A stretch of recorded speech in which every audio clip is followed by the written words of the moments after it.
The night had deepened, and the round moon shyly retreated behind the clouds, while the scattered blue light between them, though not comparable to the moon's brilliance, endeavored to radiate its glow that in this very moment. The essence of a poem resonates profoundly, exclaimed a robust man with thick brows and prominent eyes, his scarred face solemn as he gazed at the moon that was quickly hiding behind clouds. Under the watchful admiration of his girlfriend, he began to recite quiet night thoughts. Chen Fengshi, unable to contain himself, spewed beer, while the slender fellow, despite having anticipated the ensuing awkwardness, was nonetheless caught off guard by the unexpectedness. Laugh. What's so funny? The man, who had just recited the title, expressed his dissatisfaction, agitatedly reproaching them for disrupting the atmosphere. Chen Fengshi retorted, "It's one thing for you to choose a poem even elementary school students know, but could you refrain from reciting it like a textbook? Who incorporates the title into an attempt at sophistication?" The slender roommate indignantly interjected, "When reciting poetry, one should select verses that others haven't heard or understood. That's what elevates it. Reciting well-known elementary texts is simply foolish. You uncultured brutes." The man, adopting an air of superiority, cleared his throat twice, noticing his girlfriend's gaze still affixed to him. He rallied once more, continuing with, "The moonlight before my bed. I suspect is frost on the ground. I raise my head to gaze at the bright moon." His expression transformed as he recited, adopting a melancholic demeanor while looking up at the moon. Suddenly, the slender fellow pointed to the sky, exclaiming in awe, "A shooting star!" Across the night sky, a streak of light traversed, appearing as if it might fall just outside the campus. The group's attention was captivated, and the man's girlfriend excitedly urged, "Make a wish." The slender fellow set down his beer, clasped his hands together, and with a sincere demeanor, silently wished. The man's earlier annoyance swiftly dissipated, as he too hurried to make a wish like his girlfriend. When they opened their eyes, they gazed deeply into each other's, their hearts intuitively aware of one another's desires. Chen Fengshi slowly lifted his beer, observing the affectionate exchange between the couple. Envy etched upon his face as he thought of the goddess he had long admired, though the bittersweet sensation remained concealed within. Finally, the slender fellow opened his eyes, his face radiating with the excitement of wishes that seemed destined to come true, perhaps even imminently. The man, lost in his gaze with his girlfriend, seemed to exist in a world of their own. Chen Fengshi clinked his beer bottle with the slender fellow, taking a sip. Beneath his arched brows, the sorrow from moments before had vanished, replaced with a glimmer of normalcy as he inquired, "Any thoughts?" Wishing upon a shooting star is merely a beautiful ritual, one that they indulged in without concern, yet they all understood that it had no bearing on whether their wishes would manifest. The slender fellow's extraordinary excitement at that moment, of course, was not spurred by the shooting star. The slender man harbored a fondness for Chen Fengshi, for he possessed a profound understanding of both himself and the rugged fellow beside him. With a buoyant spirit, he remarked, "My father supports my staying in Xuanqing, while my mother wishes for my return. Both have paved paths for me. Yet when it comes to prospects for development, the answer is unequivocally to return in the future. With my aunt looking out for me, the possibilities for advancement are promising. Should I remain in Xuanqing, the income may be higher, yet it would be solely reliant on my own endeavors. Stay? Why leave? Let's carve out our own niche in Xuanqing together." The rugged fellow snapped back to reality, clearly reluctant to see his dear friend depart, especially since both he and his girlfriend intended to build their future in this vibrant city, abundant with opportunities. "Don't you agree, old Chen?" Chen Fengshi chuckled and shook his head. Those close to him initially called him Old Chen, but later, recognizing his penchant for silence and a seemingly profound demeanor, they affectionately dubbed him Old Chen. Whether the slender man stays or goes is irrelevant. To us it hinges on his goddess. The rugged fellow appeared bewildered, for the slender man's so-called goddess was merely a one-sided infatuation, devoid of any substantial connection. Although she had parted ways with her boyfriend 6 months prior, the rugged fellow was acutely aware that the slender man's hopes were but an exercise in self-deception. Suddenly, the slender man stood up with fervor, declaring, "Exactly. I made my decision, come what may. I shall confess. If successful, I will remain in Xuanqing. If not, I shall return home. Best of luck," cheered the rugged fellow and his girlfriend, brimming with affection. Though they acknowledged the odds were slim, they genuinely wished for a romantic union, yearning to infuse the world with love, and thus raise their glasses in encouragement. "May you succeed." Chen Fengshi sincerely wished him well, yet simultaneously sensed that the Slender Man's resolution was tantamount to preparing for his departure. He believed the Slender Man harbored little hope for success. Rather, it was a matter of resolutely avoiding regret and refraining from self-deception that could influence a pivotal choice in his life. Having long since resolved his course, the Slender Man felt invigorated by the support of his closest friends. He drained the bottle of beer with gusto and tossed it aside. "Old Chen, you should join us. We cannot leave any room for regret. I shall pass you, still have a chance." My confession to Chen Ai would merely be an act of self-torment. With graduation looming, have I not faced enough rejections from her over the years? She has consistently stated that she would not entertain romantic feelings before graduation, and even if I were inclined, I must exercise patience. Chen Fengshi's feelings for Chen Ai were precisely of this nature. It was this very adherence to her principles that deepened his admiration for her, fueling an attraction that had endured through the years. The Slender Man gained clarity, recognizing that their situations were distinct and that a blanket comparison was inappropriate, thus refraining from further insistence. The rugged fellow suddenly tilted his chin and called out to Chen Fengshi, "Your goddess." Chen Fengshi looked over unhurriedly at such moments. The Slender Man felt that he exuded an air of calm, making it difficult for those unaware to discern the truth of his long-standing affection for Chen Ai. While others' gazes would dart away upon encountering their own muses, Chen Fengshi maintained an air of nonchalance, asserting that men ought to appear mature and composed. A throng of individuals surged forth from the dormitory, clamoring excitedly about seeking a meteorite. Chen Fengshi's gaze was fixated solely on a striking figure within the crowd, being tugged along by friends, her bright eyes sparkling with exuberance and joy. Her delicate visage appeared to Chen Fengshi as ethereal as a creation from a virtual realm. Though Chen Ai had already drifted far with the crowd, Chen Fengshi's attention remained unwavering. To the onlooker, this seemed to betray his earlier facade of composure, prompting his companion to urge, "Aren't you going to follow them? Such frivolous pursuits have never suited me. Is it worth it to traipse over merely to catch a few glimpses of her? Engaging in such folly would only reveal my immaturity." Chen Ai clearly perceives a calm demeanor as synonymous with reliability. Chen Fengshi replied with serene conviction, though his rationale met with disapproval. An assertive voice interjected, "Is it not the very essence of love to be fervent, rather than cold as ice? Indeed, passionate love is the true form of affection," chimed in the girlfriend of the assertive voice. "Serious love ought to be pursued with fervor, allowing no room for impulsive failures. Just consider how many first loves and true affections have ended in regret, buried in the graves of memory." Chen Fengshi insisted passionately. "What I seek is not merely a hand to hold, but a lifetime of companionship. Old Chen can sometimes be more nauseating than a couple in love, but I must ask," the onlooker paused, taking a breath, his expression turning earnest, "what makes you so unafraid of being outpaced? That is a nonsensical question. It can be reversed just the same." Chen Fengshi maintained his calm. With no retort to offer, the onlooker contemplated his own matters, uncorked a bottle of wine, and drank deeply, as if this act would bolster his courage to confess. Unbeknownst to him, the alcohol soon lulled him into slumber, enveloping him in dreams woven beneath the shooting stars. The meteors appeared to descend just outside the campus, yet they were not so near. Many students who had rushed out found themselves returning after climbing the hill without sighting anything. After a fruitless search, the remaining individuals gradually dispersed.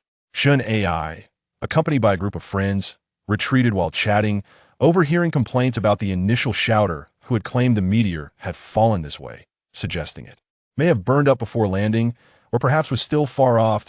As the crowd passed beneath a tree, a minute speck of black like dust fell silently to the ground before Chen Ai and her companions, unnoticed at first.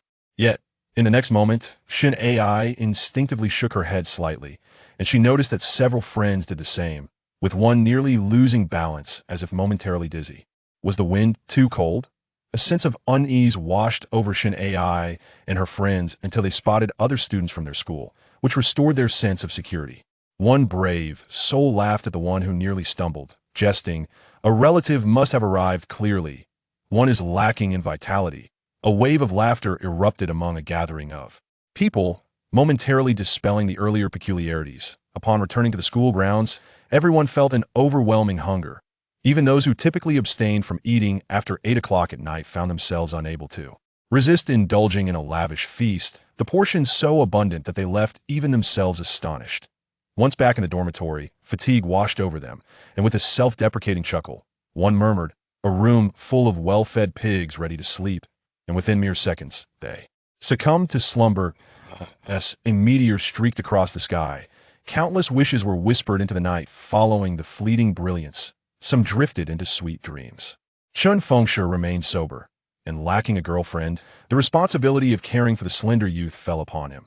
After ensuring the youth returned safely to his dorm, the man departed to comfort his girlfriend, who was anxious about being alone in their rented accommodation. The slender youth slept soundly, and in the haze of slumber, mumbled an incoherent remark. "There are so many meteors in the world, surely one must be extraordinary." The trailing words were garbled and indecipherable, leaving Chen Fengshi uncertain whether the youth's dream conveyed a sentiment of hope, perhaps suggesting that this one could fulfill his wishes. From a distance, he spotted Chen Ai returning with her friends. Lighting a cigarette, though he was not particularly fond of smoking, sought the flickering glow to draw attention.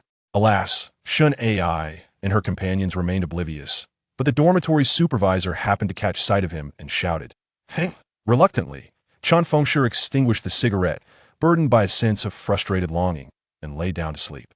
In the tranquil embrace of the mountains, the wind rustled the leaves. A flying insect landed on the soil, momentarily motionless, before stretching its wings and ascending to the stem of a plant, defying its usual feeding habits as it fervently absorbed the sap.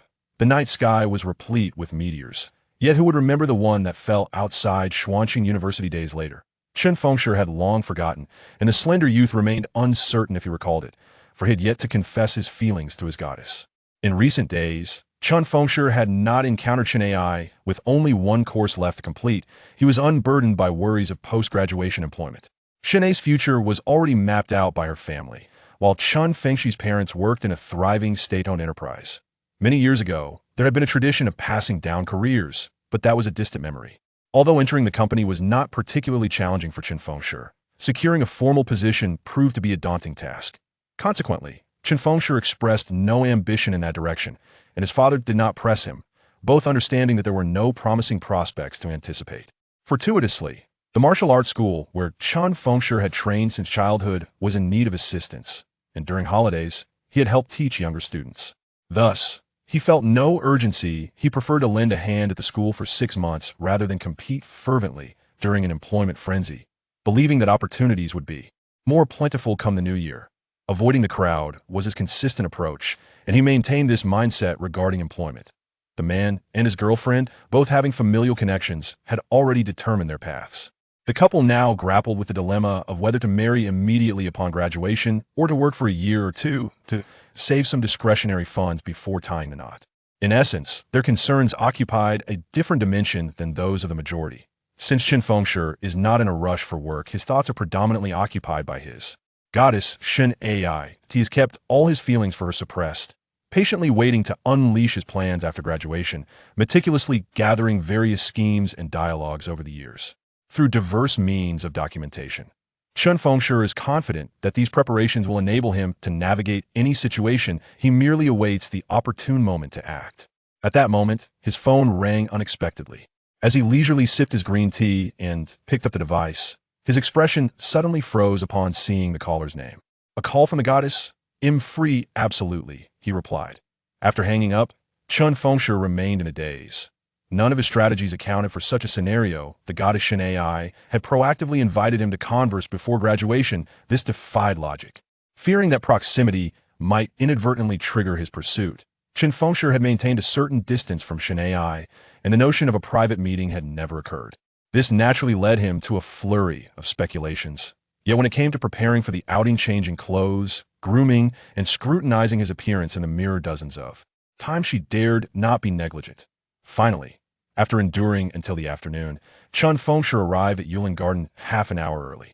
However, he felt that standing idly at the designated spot seemed rather immature, so he waited at a distance until the time was nearly right to approach. He steeled himself, appearing calm, yet inwardly he was exceedingly anxious. Unable to fathom the purpose behind the goddess' invitation, the ensuing dialogue would have to rely solely on his impromptu wit. Just as Chen Fengshi waited uneasily for a while, A hand unexpectedly rested on his shoulder from behind. Had he been waiting long? Chen Fengshi inwardly chastised himself. How could he have been approached without noticing? This was illogical. In that instant, he held his breath, his expression becoming as grave as if in an interview.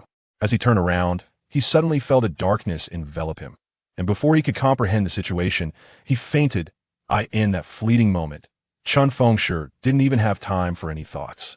The twilight light cascaded over Chen Ai, her hand retracting as if bitten by a venomous serpent.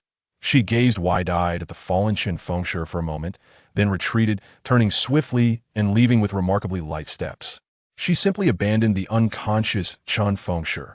When Chen Fengshi regained consciousness, he found himself in his dormitory. How long have I been asleep? The thin guy was engrossed in a video game, not bothering to look back as he complained. Are you out of your mind? Why on earth would you go to Yulin Garden to drink alone at that hour? What kind of blow have you suffered? Did you confess to Chen Ai and get rejected? Drink? In that instant, Chen Fengshi began to doubt whether his memory had faltered. Clearly, Chen Ai had invited him just as he was about to meet her. He inexplicably fainted.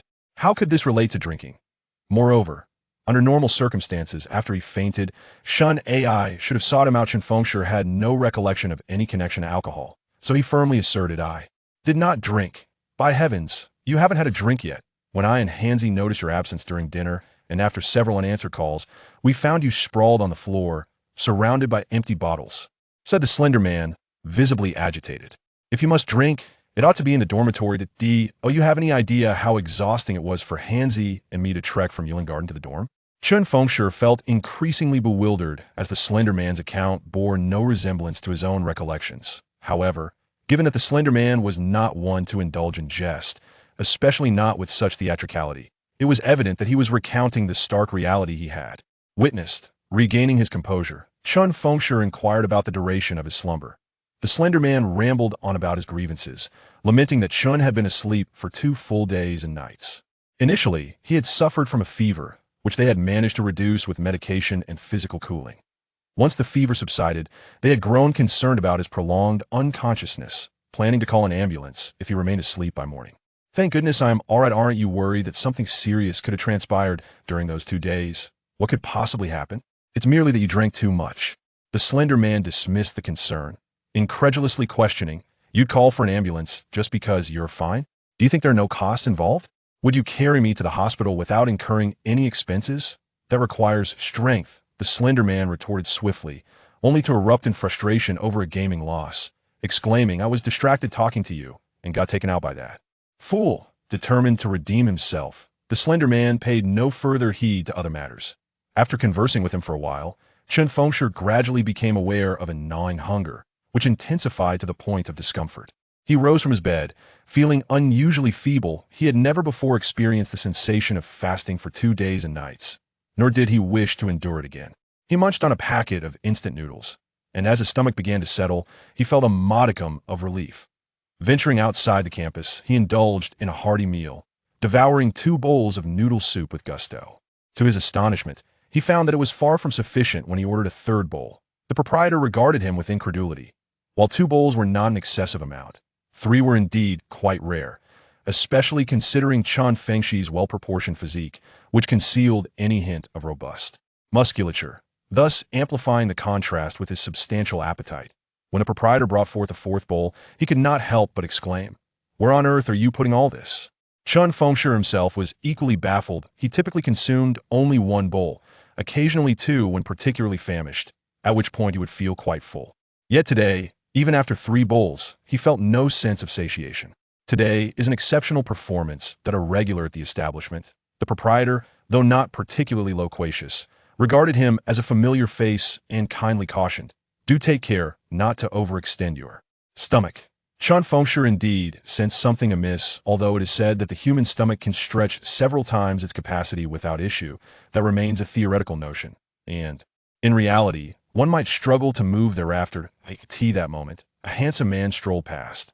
Noticing the empty bowls before Chen Fengshi and overhearing the proprietor's remark, he mockingly quipped, Oh, Chen, don't overdo it. A life of poverty is still a life. Why push yourself to the brink? Greetings, Casanova.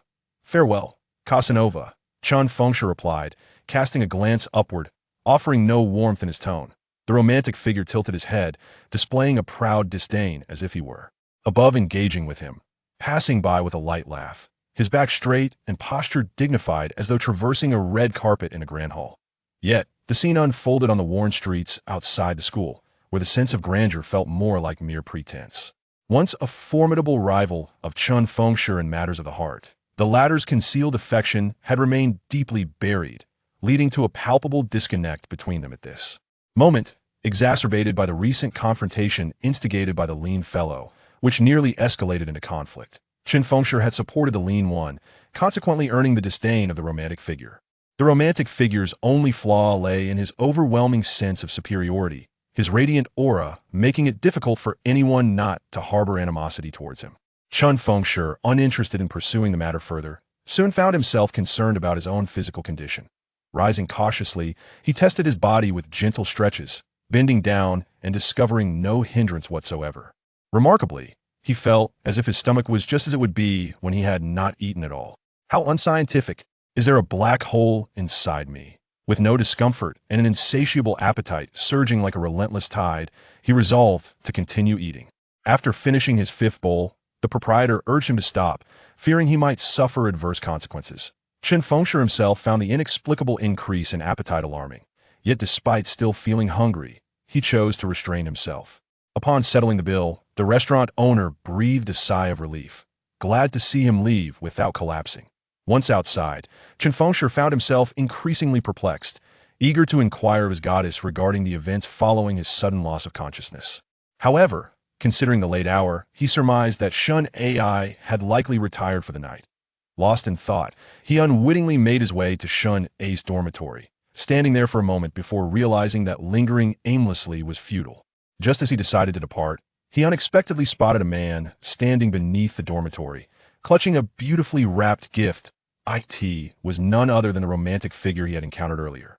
This man was among Shun Ai's suitors, having faced explicit rejection 3 times, yet persisting in his pursuit, ultimately being told by Shun Ai that a respectful distance was necessary. His tenacity drew both ridicule and admiration, earning him the moniker the romantic sage. For over a year and a half, Shun Ai had maintained her distance from him, and while he had refrained from any outrageous act during that time, he still publicly declared that he would marry no one but Shun Ai. Thus, his presence here, gift in hand, was indeed a curious affair. Chen Fengshi found himself unable to move, compelled to uncover the nature of the situation. Standing upright with the gift, the romantic figure beamed with a smile, resembling someone awaiting a beloved. Setting aside the rivalry aspect, one could not help but commend him from an observer's perspective. He had no vices, no dark past, an unwavering dedication to pursuing Shun Ai, a stable family background, and a striking appearance akin to the protagonist of cinematic tales. Perhaps the romantic figure was destined to be a leading man, yet Chen Fengshi, with vested interests, would never concede to that notion. However, the fact that Chen Fengshi has managed to remain composed thus far is largely attributable to the repeated failures of the romantic sage. If even someone of his caliber cannot breach Shun Ai's principles, then it would surely be a sign of mental deficiency for Chen Fengshi to continue his pursuit. Thus, he resolved to compete not only in character, but also in intellect. This direction too peculiar. There's little to be done. The romantic sage is well-rounded in both martial and literary prowess.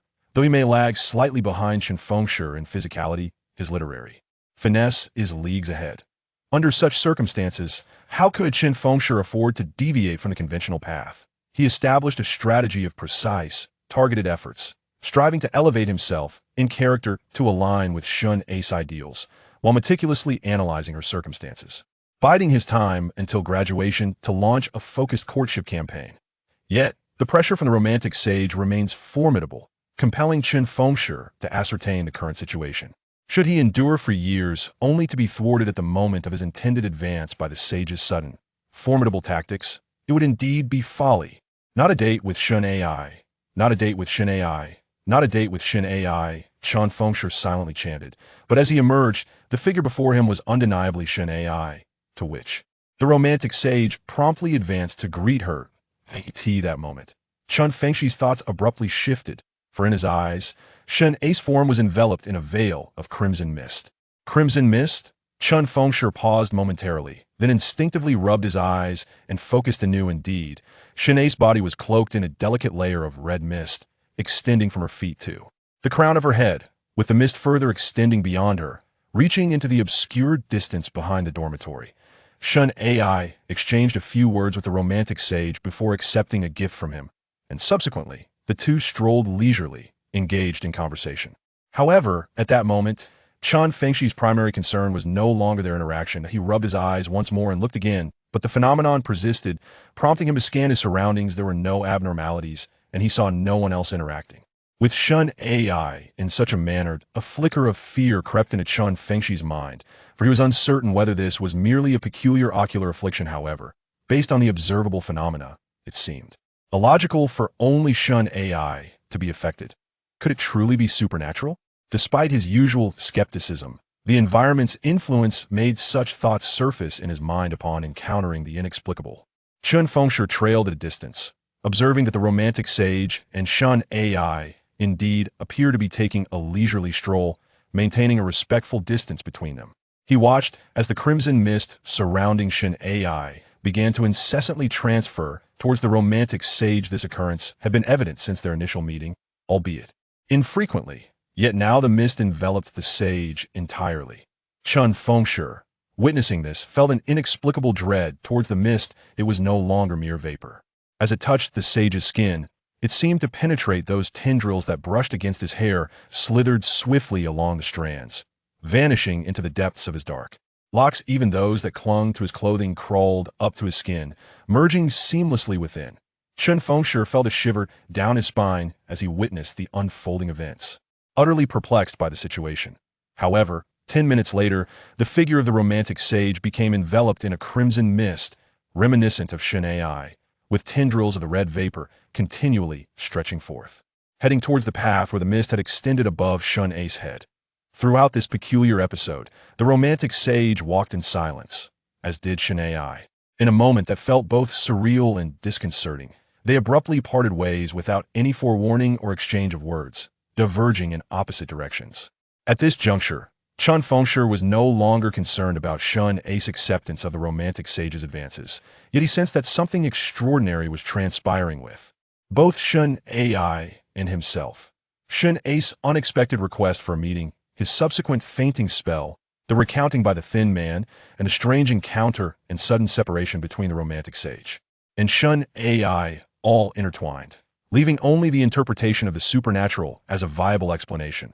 The romantic sage departed without so much as a greeting or a farewell gesture toward Shun Ai. Strangely, Shun Ai maintained her usual demeanor, while the romantic sage retained his characteristic gentle smile as he left. Chen Fengshi was left feeling an inexplicable sense of awe. He had already glanced at his own body and found no trace of the red mist, which offered him some reassurance. However, what was Shun Ai's condition? What was the nature of that mist? And what about the romantic sage? These questions, coupled with his concern for Shun Ai, compelled Chen Fengshi to follow her without conscious thought. It wasn't long before Shun Ai encountered another individual who appeared to have been waiting for her arrival. This man was unfamiliar to Chen Fengshi and exhibited signs of nervousness, his fidgeting hands seemingly unsure of where to rest. Could it be that Shun Ai initiated this meeting as well? The man's demeanor made it hard for Chen Fengshi to believe he would possess the courage to request a private meeting. With Shun Ai reflecting on his own encounters with the romantic sage, such conclusions seemed inevitable. The subsequent events unfolded as if to validate Chen Fengshi's suspicions. Shun Ai and the man strolled and conversed in a manner akin to her previous encounter, during which the red mist once again ascended to envelop him. The rhythm and sequence mirrored the earlier situation with the romantic sage. Once the tendrils of mist above the man's head extended far enough, they too parted ways without exchanging a single word. Yet this was not the conclusion. Soon, Shun Ai met with another man. By the time the dormitory lights were dimming for the night, Shun Ai had encountered a total of 6 individuals, each one ultimately becoming shrouded in the crimson mist. To Chen Fengshi, it seemed less like a supernatural possession and more akin to a microbial infection. As if a bacteria was spreading, as he observed Shun Ai enter the dormitory, he could enumerate a myriad of her peculiarities, her irregular schedule, her inexplicable behaviors, and more. All of these factors pointed to the notion that the red mist he witnessed might be the instigator of it all. So, what lay ahead? Chen Fengshi gazed towards the mountains beyond the dormitory, where numerous tendrils of crimson mist extended into the distance, that a beam of crimson mist composed of over 100 strands extended from a male and female dormitory buildings, all converging to a singular point. Chen Fengshi, overwhelmed by hunger, returned to the noodle shop he had visited earlier. The proprietor, startled by his reappearance, trembled internally, unable to fathom what ailment compelled the boy to gorge himself so recklessly. Yet he silently hoped that the lad would not succumb here. Were it not for the presence of other patrons, the owner would have been tempted to declare the shop closed. Preoccupied with his own troubles and driven by ravenous hunger, Chen Fengshi devoured his meal with abandon. The number of empty bowls on the table increased, each new addition causing the owner to shudder involuntarily. As night fell, he witnessed the peculiar occurrences surrounding Chen Ai, and his concern for his own insatiable appetite dissipated. Determined, he resolved to consume as much as possible and uncover the limits of his capacity. He ate rapidly, neglecting his usual habit of savoring the broth, focusing solely on the noodles. With each bowl consumed, the gnawing hunger gradually faded. When he finally reached a semblance of fullness, he felt an invigorating surge of strength coursing through him, surpassing his typical state, as if his muscles had expanded considerably. In one breath, Chen Fengshi consumed 18 bowls, leaving the owner in a state of stunned disbelief, regarding him as a veritable anomaly.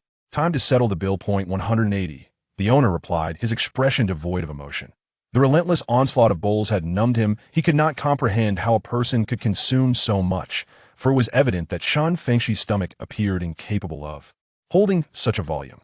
Moreover, he could not fathom why Chen Fengshi's abdomen showed no signs of distension. The price, though steep, was one Chen Fengshi could calculate. He had indeed counted 18 bowls. When he had first descended to eat, he had not anticipated such a prodigious consumption. He had sufficient funds, yet the thought of such extravagance pained him. Had he known, he could have wandered further to a roadside vendor, where 15 yuan would allow for endless refills. Ultimately, these were mere musings. He could not bring himself to commit such an unprincipled act. It was challenging enough for those who toiled late into the night to make a living. He paid. A pang of regret settled within him. His family could hardly afford such indulgences. Damn it! As he walked, frustration mounted within Chen Fengshi, the situation confounding him. He had spent 180 at the noodle shop, and he could not grasp why. In a fit of exasperation, he kicked a yellow and black striped bollard, which bent upon impact. Bent, his anger dissipated, replaced by astonishment as he steadied himself, witnessing the bollard indeed bent at a 60-degree angle. Crouching down to observe, he mused that it was easier to believe the object had always been curved, merely unnoticed by him until now. However, the concrete at the base of the bollard bore cracks, devoid of any debris, clearly indicating the fractures were recent. Taking a deep breath, Chen Fengshi glanced around to ensure no one was watching, then grasped the bent bollard, straining against it with all his might. This endeavor is utterly absurd. Despite Chen Fengshi's extensive practice in martial arts, it merely served to enhance his physical fitness. His training focused on martial arts forms, and although he had gained considerable experience in practical combat during his youth, it remained at the level of street fighting. His strength, agility, and endurance undoubtedly surpassed that of the average person, yet to bend a collision post with a mere kick seemed feasible only if it were fashioned from exceptionally thin gold. However, as Chen Fengshi exerted his strength, an extraordinary surge of power erupted from within him, and he felt his muscles transform into a remarkable resilience akin to that of superalloy metal. In an instant, the bent collision post was effortlessly manipulated. Chen Fengshi stood dumbfounded. Scientific estimations regarding the limits of human strength could scarcely account for such an occurrence. Yet, the post, having suffered 2 instances of unwarranted damage, bore the unmistakable evidence of his feat, its distorted form reminiscent of a weeping face. Could it be that the myriad of martial arts secrets I once perused have suddenly taken effect? Am I destined to soar like a peerless master upon unblocking my meridians? He mused, recalling the whimsical narratives from Stephen Chow's films, using self-deprecating humor to assuage his astonishment. Though this was jest, he had indeed encountered such martial arts texts in his youth, and his first-hand experiences lent these tales a profound resonance. Nevertheless, despite his years of training in martial arts, and having heard whispers of legendary internal arts, his master had never claimed to possess such abilities. Thus, the notion of suddenly unblocking his meridians was truly a jest, standing before the collision post. Chen Fengshi found that the scientific knowledge he possessed could not elucidate the current situation, so he opted to relinquish his thoughts. For the time being, with such immense strength, all that food I consumed wasn't in vain. Could my newfound agility enable me to leap to the top floor of the girls' dormitory? He pondered, filled with anticipation for the remarkable power coursing through his body. Recalling the sensation of embracing the collision post, he prepared to leap, accumulating energy. As he began to gather his strength, he felt an instantaneous change in his muscles. His legs bent, coiling like resilient rubber, ready to unleash a formidable burst of energy. Thus, after a moment of contemplation, he realized that not only did he dare not increase his power further, but he also intentionally moderated it, mindful of the potential to collide with a wall. When the slight bend in his knees released its restraint, an eruption of power surged through Chen Fengshi's body, propelling him into the air. Indeed, it felt as though he was soaring. Although his original strength was commendable, at this moment, the world around him seemed to dwindle in height. As he leapt, he caught sight of the illuminated sign of a noodle shop around the corner, swiftly descending beneath the level of his feet, and the sensation was akin to flying. However, this exhilarating ascent was fleeting. He had scarcely the time to savor the experience before his body transitioned from rising to falling, transforming his astonishment into fear as he plummeted toward the ground. At this point, he had ascended to a height exceeding 3 stories, and the dread of a catastrophic landing loomed. If he tilted his head upon impact, it would surely result in a fatal tragedy, and even landing on his feet could lead to shattered bones.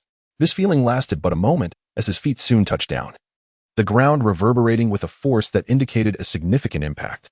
Yet, after a brief pause, as he gradually regained his composure, Chen Fengshi found the impact surprisingly gentle, akin to a casual jump from a height of over 1 meter. What on earth just happened? He pondered, unable to articulate the bewildering events. Nonetheless, capitalizing on the cover of darkness, he ascended the dormitory building, disregarding the curfew, and felt that his newfound leaping ability was quite advantageous. The sensation of possessing extraordinary strength was not unpleasant. The world is constructed around human norms, and a person capable of effortlessly leaping several stories high can render many obstacles inconsequential. Thus, for Chen Fengshi, the troubling aspect lay in his ignorance of the reasons behind these changes, filling him with uncertainty regarding himself, Shen AI, and the future. Did his peculiar physical condition harbor only positive aspects? Could he suddenly perish? Or were there latent risks lurking within? Was the strange crimson mist he observed connected to his bodily transformation? Having interacted with Shen AI, had he unwittingly been possessed by this mist, rendering its presence on him invisible? If not, why had he not been affected by it? The thin fellow had long since succumbed to sleep. While Chen Fengshi lay in bed, grappling with these questions, restless and unable to find slumber. Eventually, he rose and opened his computer, searching various keywords, yet found no pertinent information. As dawn broke, he resolved that rather than live in perpetual fear of the unknown, he would rather take the risk to uncover the truth. To gather more information, he could either approach Shen AI or investigate the source of the crimson mist emanating from her. Naturally, it would be more prudent to first draw closer to Shen AI rather than directly confront the mysterious unknown behind it. This decisive thought alleviated a great deal of his anxiety, leading him to succumb to fatigue and soon fall asleep. On this day, he had no classes, and typically, sleeping in would allow him to rest until midday, enjoying both breakfast and lunch together. However, he awoke shortly after 8, yearning to continue sleeping, yet found himself utterly alert, feeling more invigorated than if he had slept from 10 at night until 8 in the morning. Reluctantly, he rose, but soon faced a more pressing concern, the gnawing hunger in his stomach, which compounded his worries about the unknown with the stark anxiety of reality. If he consumed $180 worth of food at every meal, his parents' earnings would scarcely suffice to sustain him. The present predicament is that, with the month drawing to a close and only a few days remaining until his parents provide him with his allowance, he finds himself devoid of provisions. Borrowing money? This is undoubtedly a viable option, yet Chen Fengshi prefers to resolve his issues independently whenever possible. However, can he procure money immediately? Besides borrowing, no other alternatives exist for a prompt solution. Nevertheless, Chen Fengshi is acutely aware that the funds he requires ultimately serve to satiate his hunger. While obtaining money on short notice proves unfeasible, acquiring sufficient food is entirely within reach. He is grateful for the myriad of commercial promotional strategies available in the world. Furthermore, he is fortunate that Xuanqing is sufficiently prosperous, allowing local noodle shops to employ promotional tactics that challenge the limits of what an average person can achieve. Although his school is somewhat distant, A journey of over an hour by bus does not daunt Chen Fengshi. Thus, he finds himself seated at the rabbit noodle shop, undertaking the challenge of consuming a quantity of food 20 times that of a normal person. Although no monetary reward awaits him, he has the opportunity to partake in a month of unlimited meals at this establishment. It is worth noting that this ultimate prize was never genuinely intended to be won, causing the shop owner to experience considerable anxiety for fear that Chen Fengshi might overextend himself. He even went so far as to suggest waiving the bill and offering discounts, with the stipulation that Chen Fengshi sees his gluttonous endeavor. Upon completing the challenge and requesting yet another bowl, the noodle chef, who had been watching from the kitchen door, hurriedly interjected, "That's enough." The issue is that Chen Fengshi felt unsatisfied and could easily consume another bowl. He relished the moment, despite not particularly enjoying the attention. The shop was already filled with patrons, all of whom had finished their meals and were gathered around to witness this miraculous event. They erupted into applause, exhilarated by what they had just observed. The shop owner publicly declared that, effective immediately, the promise of unlimited meals for the challenge's victor would remain in force for 1 month, with no intention of reneging on his word. Although nothing had been prepared for those who succeeded in the challenge, the owner cleverly captured a photograph of Chen Fengshi, cheerfully announcing that it would be developed and displayed prominently the following day. The photograph would serve as both a testament to his status as the inaugural food deity and proof of his month-long access to unlimited meals. The chef in the kitchen could only silently admire the owner's ingenuity, despite the lack of preparation. The moment had transformed into an occasion of applause and celebration from the onlookers. However, he remained incredulous that Chen Fengshi had indeed consumed such a prodigious amount of noodles, especially considering that they had secretly increased the portion sizes. Upon entering the kitchen, he incredulously remarked to his apprentices, "That lad must be performing magic tricks, right? Master, magic requires a place to hide, too." The noodle chef was utterly baffled, for it was evident that Chen Fengshi's stomach could not possibly accommodate such an extraordinary volume of food. Just as Chen Fengshi was savoring his 11th bowl of noodles, he suddenly noticed an individual entering the shop. It was a young man he recognized from the previous day, whom he had seen in the company of Shen AI. This young man, he knew, came from a family background significantly below the average socioeconomic status of their school. Calmly, he approached and squeezed into the only available seat at Chen Fengshi's table, declaring, "Boss, I am here to take on the challenge." Another contender? Today proved to be quite lively. Most of the onlookers in the noodle shop were brimming with anticipation, while some had other matters to attend to. Upon witnessing Chen Fengshi truly accept the challenge, a few decided to leave, doubting the new contender's ability to succeed. Others felt that even if someone were to triumph, a second victory would hold little significance, prompting a number of patrons to disperse. The owner of the noodle shop, elated, summoned his staff to serve bowls of noodles, announcing 3 tiers of varying rewards. He then added that participants who failed the challenge would be required to pay triple the price for each bowl consumed during the attempt. As Chen Fengshi savored his noodles, his mind wandered, fixating almost entirely on a fellow student from his school. This student, much like Shen AI, was enveloped in a crimson mist, with tendrils of it extending from his head toward the entrance, leading in the direction of the school. With them so close, he couldn't help but wonder if the mist would creep onto him. He observed that the mist first descended upon the noodle shop owner. However, their conversation was brief, and once they parted, the crimson haze ceased to encroach further upon the owner. After some time, Chen Fengshi noticed that no additional mist had appeared on the owner's person. Does this phenomenon require proximity and a sustained invasion? Chen Fengshi pondered, drawing comparisons between the events he witnessed yesterday with Shen AI and the current situation. If that were the case, it would elucidate why Shen AI arranged to meet people privately, typically for leisurely strolls lasting about 10 minutes. Initially, Chen Fengshi was apprehensive about the mist approaching him, but knowing he intended to meet Shen AI to clarify matters, he resigned himself to the situation, deciding to no longer evade it. "You must be Lu Shuji, correct?" Chen Fengshi recalled the name of this fellow student. He had visited Lu Shuji's dormitory several times, and Lu's more introverted nature had left a lasting impression. However, today Lu Shuji exuded a different aura, unlike his past self who instinctively shied away from crowds, often keeping his head down and eyes directed at his toes.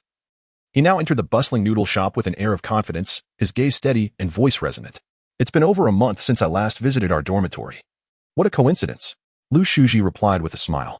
Chen Fengshi felt a slight sense of relief. He had intended to gauge the situation, and it appeared the influence of the mist was not as dire as he had speculated. "This challenge is not easily accomplished. Do you feel confident?" he inquired, harboring doubts about whether the mist posed any substantial or overt threat to individuals. At the very least, Lu Shuji remembered him, indicating genuine concern for his well-being. "I feel fine. I'm particularly hungry today, as if I've eaten nothing at all." But you know my daily regimen consists of 6 buns and 3 bowls of porridge from the cafeteria. Lu Shuji's demeanor was remarkably unusual. In the past, he would have shunned discussions about such matters, even avoiding expressions of need for fear of drawing attention. His dorm mates would covertly assist him, often under the guise of treating him, ensuring that no one else was aware of their generosity. Alternatively, they might feign disdain for the taste of instant noodles they had purchased, only to offer him the food. Yet now, he spoke candidly. A stark contrast to the impression Chen Fengshi had previously formed.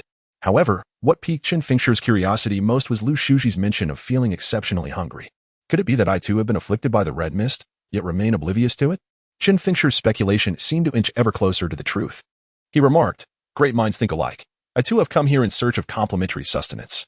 In Chuanqing, he discovered 8 establishments offering such a challenge. And the Tutu Noodle House was among them, particularly appealing to him as a lover of noodles. "Let the challenge commence. Time is of the essence."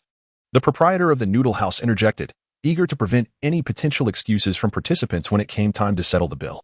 Lu Shuji, however, chose to remain silent and immersed himself in his meal. Chen Fengshi, not in a hurry to depart, leaned back in his seat, positioning his legs apart to distance himself from Lu Shuji. Yet, he soon observed that the red mist ebbed away after advancing a certain distance towards him, no longer encroaching. Tentatively, he inched his foot closer to Lu Shuji's, only to witness the red mist retreating, clearly reluctant to make contact.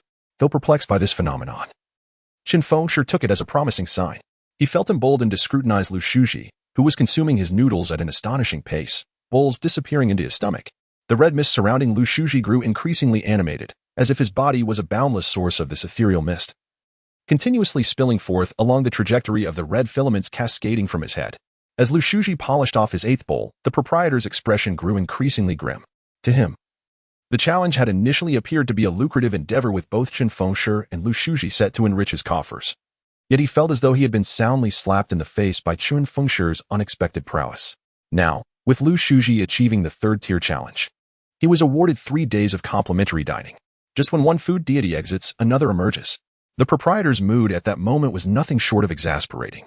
Chapter 5. A test of limits. Lu Shuji's extraordinary appetite left Chen Fengshi secretly astonished. He yearned to unravel the mystery behind his own peculiar condition. Yet he dreaded the possibility of being infected by the red mist.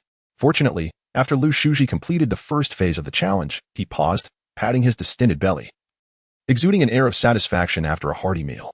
The restaurant owner let out a sigh of relief, and Chen Fengshi felt a modicum of ease. Their circumstances were similar, yet the disparity in their appetites was stark. Lu Shuji retrieved his phone, swiftly made a call, and then set it down, smiling as he proclaimed, "Good things should be shared." This was a commendable sentiment, yet Chen Fengshi found it difficult to genuinely smile. Even Lu Shuji's level of consumption in the 1st phase was almost insurmountable. How could such an experience be shared? Unless. Thus, Chen Fengshi chose to linger, remaining by Lu Shuji's side. Lu Shuji, in turn, showed no inclination to send him away, maintaining a cheerful demeanor and engaging in lively conversation. This increasingly struck Chen Fengshi as inappropriate. Lu Shuji typically did not exhibit such behavior, while introverts often possess a latent exuberance. The bond they shared did not warrant such a display from Lu Shuji. After a while, Lu Shuji's stomach had room for more, and he promptly exercised his right to eat for free. Although Chen Fengshi could continue eating, he felt that consuming more without genuine hunger would be undignified, despite the fact that their current dining manners were already less than graceful. Before long, 18 individuals arrived, all from their school, comprising both genders and hailing from various departments, yet sharing the commonality of modest or challenging financial backgrounds. When had Lu Shuji become so adept at making friends? This was decidedly unusual. In truth, it was abnormal. To Chen Fengshi, the only similarity among these individuals was that their bodies were all enshrouded in the red mist. They filled the tables surrounding Chen Fengshi, and once they were all seated, they began to shout about taking on the challenge. The restaurant owner's face paled, and even the cleaner, who had previously harbored grievances against him, found the situation bizarre. When all 18 completed the 1st phase of the challenge, the cleaner silently lamented for the restaurant owner. 3 more individuals prepared to tackle the 2nd phase, which involved 14 bowls, with the reward of 7 days of free meals awaiting the victorious. As the owner brought over another serving, his expression grim, he quietly asked, "I haven't offended anyone, have I? You all shouldn't be here to torment me. If you could just let me know, I'd be willing to apologize or discuss matters amicably." Chen Fengshi felt a pang of sympathy for the restaurant owner. With a total of 20 people dining in this manner every day, could this establishment possibly endure? "Boss, it's truly not what you think." The restaurant owner fell silent, his face a mask of despair as he withdrew. At that moment, Chen Fengshi felt a deeper sense of alarm. For as the owner departed from the group, a thin layer of red mist still clung to him, refusing to dissipate. As Chen Fengshi observed him standing at the counter, a sudden silence enveloped him. Concurrently, the crimson mist that cloaked his body thickened, as if it were inexorably emanating from within him. Eventually, beams of light composed of this red mist began to extend outward from the proprietor's head. This was not limited to the owner. The cleaner standing beside him was similarly engulfed by the encroaching fog. Chen Fengshi discerned the situation, the repeated exposure to the red mist, particularly with a total of 19 infected individuals present, meant that both the owner and the cleaner had succumbed to its influence after merely passing through the crowd multiple times. After a brief interval, the proprietor and the cleaner settled down, instructing the kitchen to prepare noodles, their hunger evident. "You seem quite concerned about them," remarked a young woman at the table to Chen Fengshi's left. Her gaze lacked any particular emotion, yet a subtle smile hinted at deeper meanings.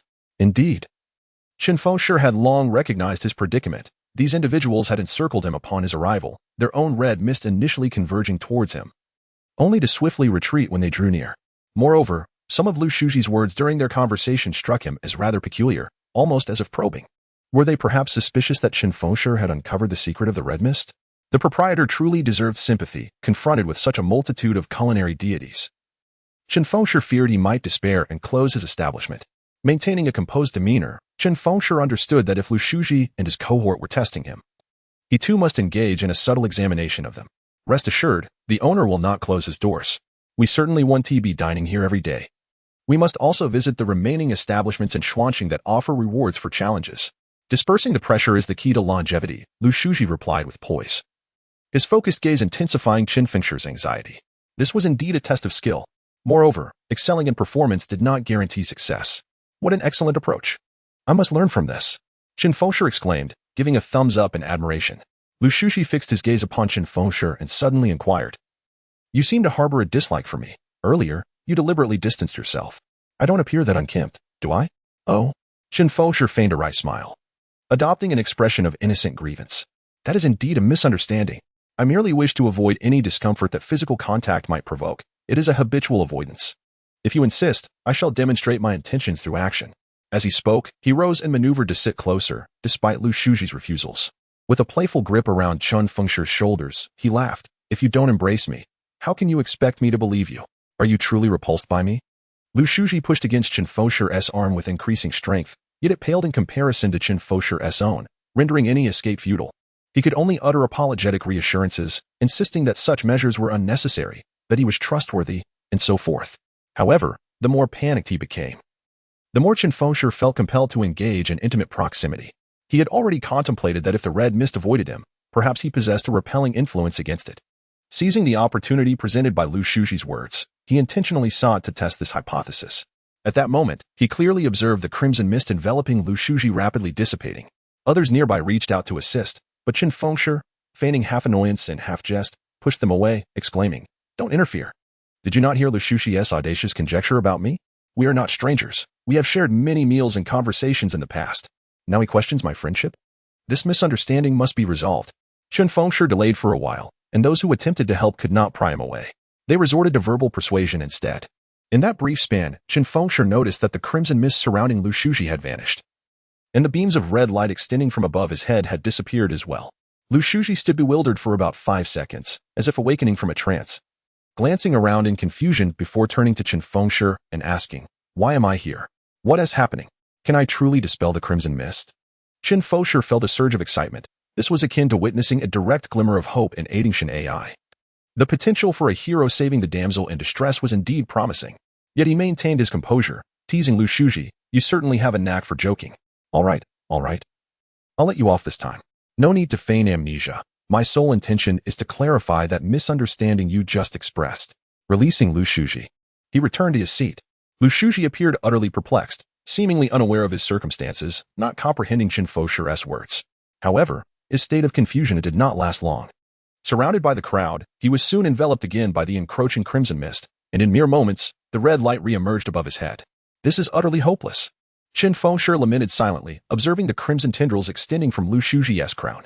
An idea struck him, and he rose with a smile, reaching out to gently pat Lu Shuji's head, saying, Hey, still pretending to have amnesia? Let me give you a little rub." if that doesn't work, I'll have to wake you up. Chen Fengshi hoped this might sever the connection of the crimson mist. Yet he soon realized that the mist surged forth from Lu Shuji's body even more vigorously, skillfully evading his hand and maintaining its bond with the extending red lines. Simultaneously, it seemed that the excessive outpouring of crimson mist severely drained Lu Shuji's vitality. As Chen Fengshi noted that he appeared to have lost weight in that brief moment, he wished it were merely an illusion but dared not act recklessly. Instead, he withdrew his hand and cheerfully inquired, "No more pretending to have amnesia, right? It was my fault. I shouldn't have misjudged you." Lu Shuji resumed his previous demeanor and hurriedly attended to his meal. As he consumed bowl after bowl, Chen Fengshi observed his face and hands seemingly replenishing rapidly, becoming plumper within a short span. This was utterly unscientific. How could human muscle or fat transform so swiftly? What on earth was this crimson mist? Chen Fengshi understood that it would be futile to seek clarity in a fleeting moment. However, he was resolute in his ability to dispel the crimson mist, unperturbed by its encroachment. Having discerned certain truths about the mist, he recognized that his immediate course of action was to rescue his beloved goddess, Chen Ai. "I can no longer partake in this meal. You all stay. I shall return to school," Chen Fengshi announced as he rose to take his leave. The girl at the adjacent table, with a playful smile, inquired, "Are you eager to find Chen Ai?" Chen Fengshi was momentarily taken aback, fearing that his intentions had been inadvertently revealed. The girl continued, "If that is the case, you need not return. Chen Ai will be coming here to play during lunch. You plan to confess your feelings?" At that moment, Lu Shu, who had been enjoying her noodles, looked up at Chen Fengshi with a grin, adding, "You followed Chen Ai yesterday when I met with her. Perhaps you're anxious that someone else might seize the opportunity first?" Chen Fengshi felt a quiet relief. His decision to follow her had indeed been a precarious choice, and it was natural for others to notice. With graduation approaching, he resolved to exercise patience. He had other matters to discuss with her, and since she would be coming, he need not return after all. Furthermore, he intended to enlist the assistance of the lovely girl to inquire about Chen Ai's whereabouts. Chapter 6. An indispensable encounter. The young woman, with a beaming smile, readily agreed, saying, "Of course, one should assist others." Chen Fengshi then inquired for her phone number, noted it down, and rose to take his leave, citing other commitments. The group, including Lu Shuji, did not press him further, allowing him to depart alone. Meanwhile, within the noodle shop, even the chefs in the kitchen had succumbed to the crimson mist. Unbeknownst to Chen Fengshi, he pondered how many future patrons of this establishment would be infected by the red fog. He felt compelled to take action. However, he required a space to calmly organize the information at hand and to prepare for aiding Chen Ai. He sensed that Chen Ai's imminent arrival might be a trap. Yet he could not resist the allure. From the recent events, it was evident that those afflicted by the crimson mist formed a cohesive unit. By casting Chen Ai aside, were they not simply aiming to ensnare him here, leading him to another location shortly thereafter? Chen Fengshi had begun to realize his capacity to repel and eradicate the red mist, even though the reasons remained unclear. The individuals possessed by the crimson fog were equally aware of his capabilities. To them, did he represent a formidable adversary? Strolling aimlessly through the city, Chen Fengshi sought to clarify his thoughts. Ultimately, the core issue must be addressed by targeting the puppet masters behind Chen Ai and her companions. However, it would be preferable to assist Chen Ai in dispelling the crimson mist beforehand. In light of the collective nature of those afflicted, Chen Fengshi felt somewhat powerless. Yet, having confirmed his immunity to the red mist and possessing extraordinary strength, he became increasingly confident, particularly knowing that Lu Shuji's powers were rather feeble. At noon, he returned to the rabbit noodle shop only to discover, as anticipated, that all the staff had been overtaken by the crimson mist. Additionally, some diners near the aisle had also succumbed, subsequently infecting their tablemates. Within the expansive noodle shop, more than half the patrons were under the influence of the crimson mist. Chen Fengshi, amidst this chaos, felt an acute sense of isolation, fully aware of the mist's presence yet compelled to feign ignorance of any unusual circumstance. At 1:30, he received a message from Chen Ai indicating her location at the summit park of Bishan Mountain. Chen Fengshi had visited this place before during his youth, a time of reckless abandon spent with rebellious peers, often roaming the night in search of freedom and camaraderie. They sought solace from loneliness through bonds of loyalty, their conflicts serving as affirmations of their existence and sources of confidence. The girl who had left her number at the noodle shop awaited him on the hillside, and upon seeing Chen Fengshi, she beckoned him to continue the ascent. There, he found Chen Ai and Sister Yao together. Chen Fengshi was momentarily taken aback. Although the guiding girl appeared gentle, he sensed an undercurrent of malice lurking beneath her demeanor. Sister Yao ought not to be with Chen Ai. Nor should the girl leading him have any connection with her, at least not in a social context. Life often comprises its share of absurdities. However, the timing varies. Chen Fengshi belonged to the category whose absurd phase concluded early, while Sister Yao seemed to linger in hers, even approaching graduation from university. Sister Yao has repeatedly expressed her disgust towards Shen Ai's purity, as she takes pride in her indulgences. Moreover, viewing poverty as a disgrace. How could she possibly accompany this impoverished girl to such a place? Chen Fengshi couldn't help but quicken his pace, directly questioning. Sister Yao has never liked Shen Ai. Why would she come here with her? The girl leading the way appeared oblivious, but at this moment, Chen Fengshi was convinced she was fully aware of the situation. As they climbed towards the western side of Bishan Park, an infrequently visited subsidiary peak, he caught sight of many beams of red mist extending into the woods. Descending the mountain, 20 people. Chen Fengshi's heart sank. Indeed, this was a trap. Yet, could he simply turn away? Just then, the girl leading them gasped, pointing at the information on her phone, exclaiming, "This is bad. Shen Ai is calling for help. What should we do? Let's hurry." Chen Fengshi accelerated, already suspecting the dire circumstances, and because of that, unless he was indifferent to Shen Ai, he had no choice but to go, ignoring the girl behind him. He sprinted ahead. Upon reaching the small pavilion atop the subsidiary peak, he saw Sister Yao, clad in a shimmering silver outfit and a silver mini-skirt, mercilessly kicking the fallen Shen Ai, while 18 men and women outside the pavilion cheered and jeered. All of them were undoubtedly possessed by the red mist. They were clearly in cahoots, yet that did not negate the reality of Shen Ai's suffering. The individuals manipulated by the red mist could very well sacrifice Shen Ai to ensnare Chen Fengshi into their trap. This was the justification for his earlier doubts. Even if Shen Ai was under the influence of the red mist, could he stand by and watch her be harmed? "Stop!" Chen Fengshi shouted from a distance. Sister Yao paused, casually adjusting her curly hair while Chen Fengshi rushed to protect Shen Ai. She nonchalantly lit a slender cigarette, the smoke swirling around her elongated fox-like eyes, which, despite being obscured, could not conceal her brazen indifference. "Oh, what's this? You fancy the spotlight too? Can you spare her?" Chen Fengshi held no illusions that Sister Yao would recall their past friendship at this moment. They had once mingled during middle school and occasionally crossed paths in college. Their camaraderie was once decent. Yet, at this juncture, Sister Yao's decisions were likely beyond her control. "Chen Fengshi, save me." Shen Ai clung to him as he helped her up, her fear reminiscent of a drowning person grasping at straws, desperately holding onto his arm. The panic etched on her face truly exemplified the phrase heart-wrenching. Her face bore the red marks of slaps, and her arms were marked by bruises from kicks. Indeed, Sister Yao had no reason to show her mercy. In other words, if he did not step into this trap, he could only wait to witness Shen Ai face further harm. "I have always despised this pretentious little flower. She dares to call me a public bus behind my back. Do you think I can let her go? Today, I shall transform this white lotus into a black lotus and ensure the video is circulated throughout the entire department.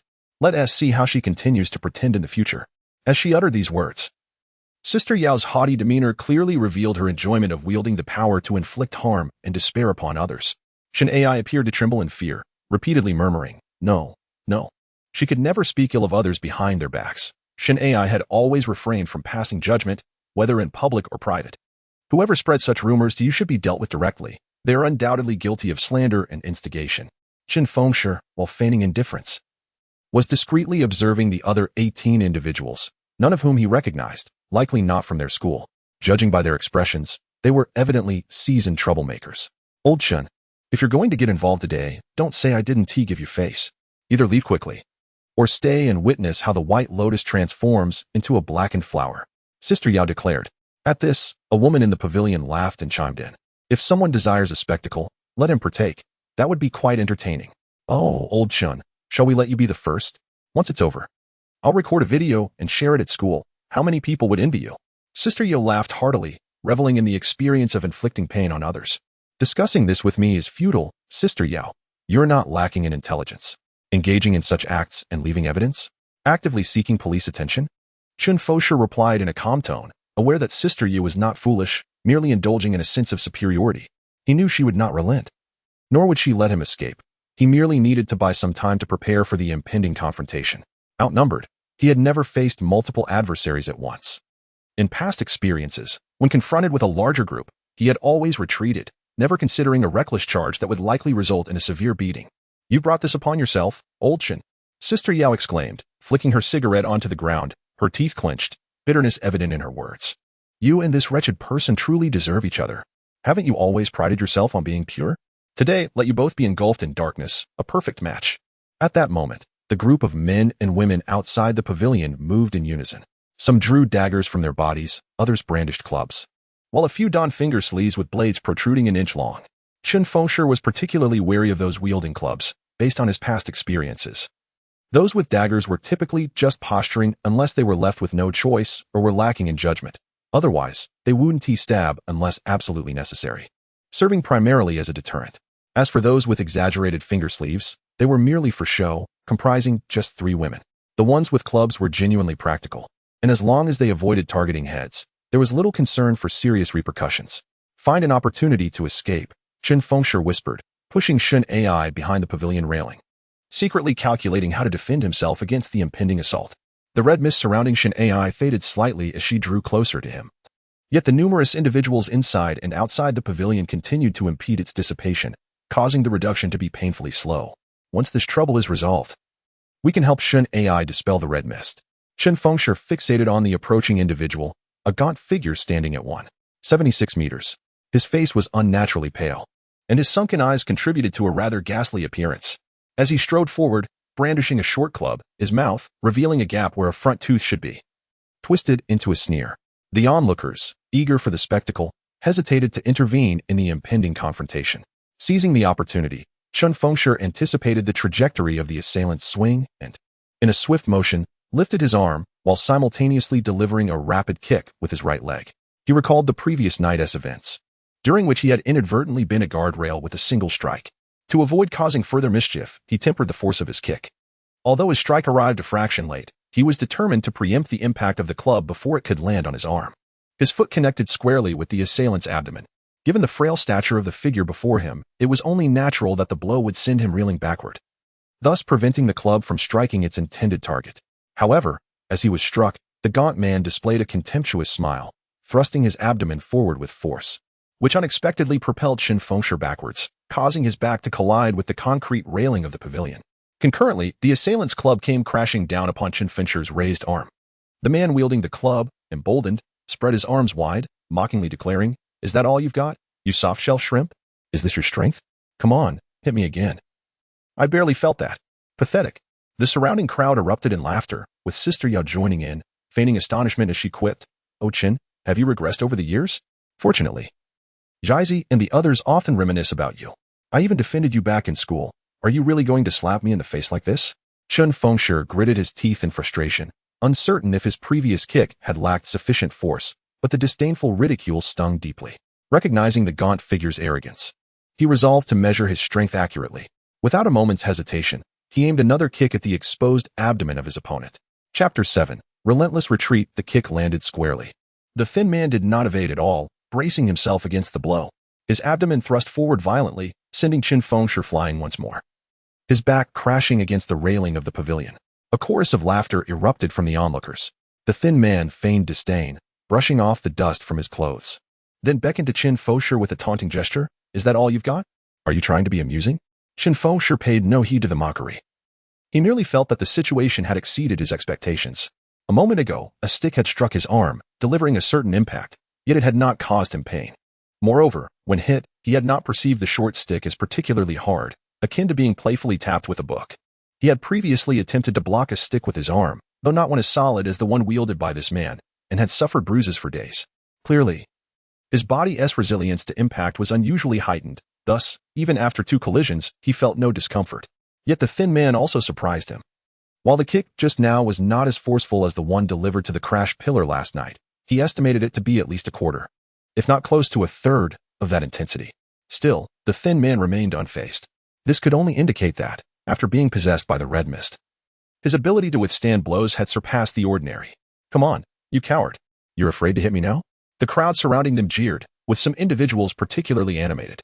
Chen Fengshi had little to say. He simply summoned half the strength from last night and delivered another kick.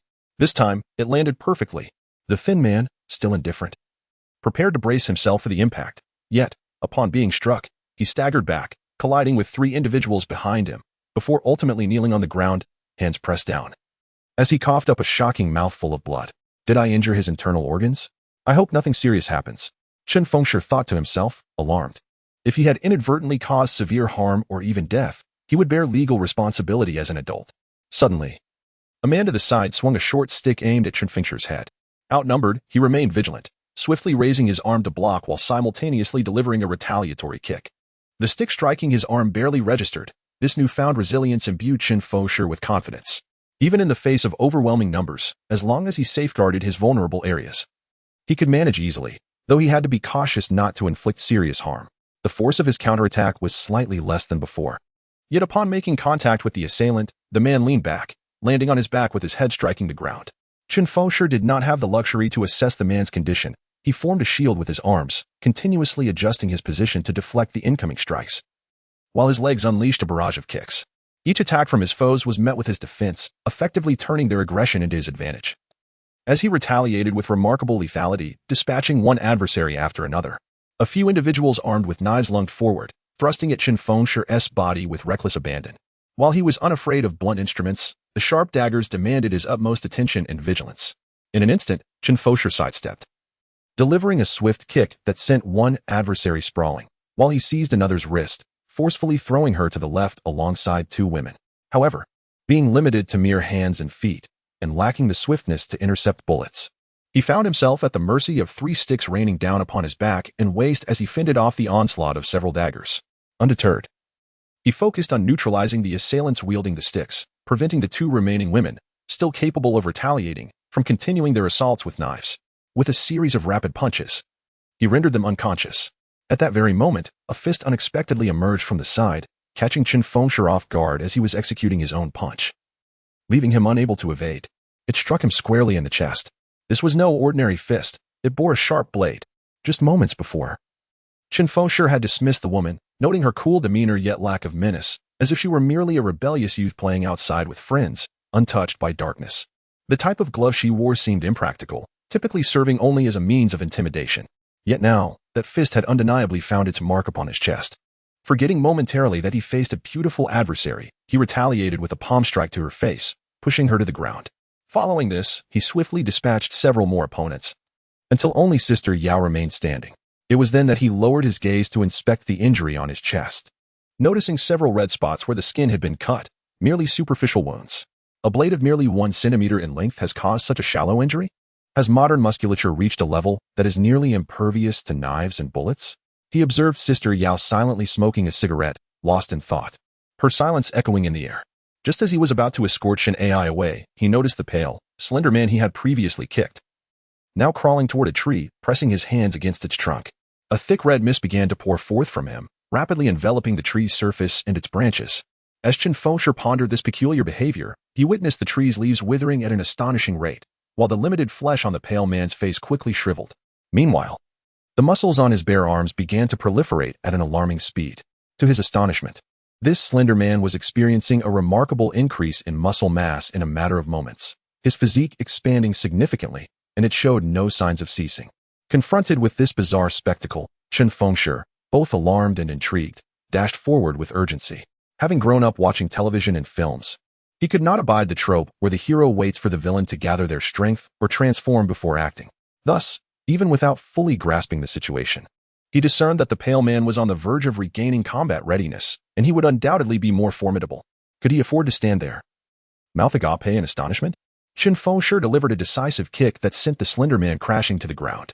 Noticing the man struggle to rise, he targeted the back of his head with another kick, and when he attempted to get up once more, Chen Fengshi delivered yet another kick without hesitation.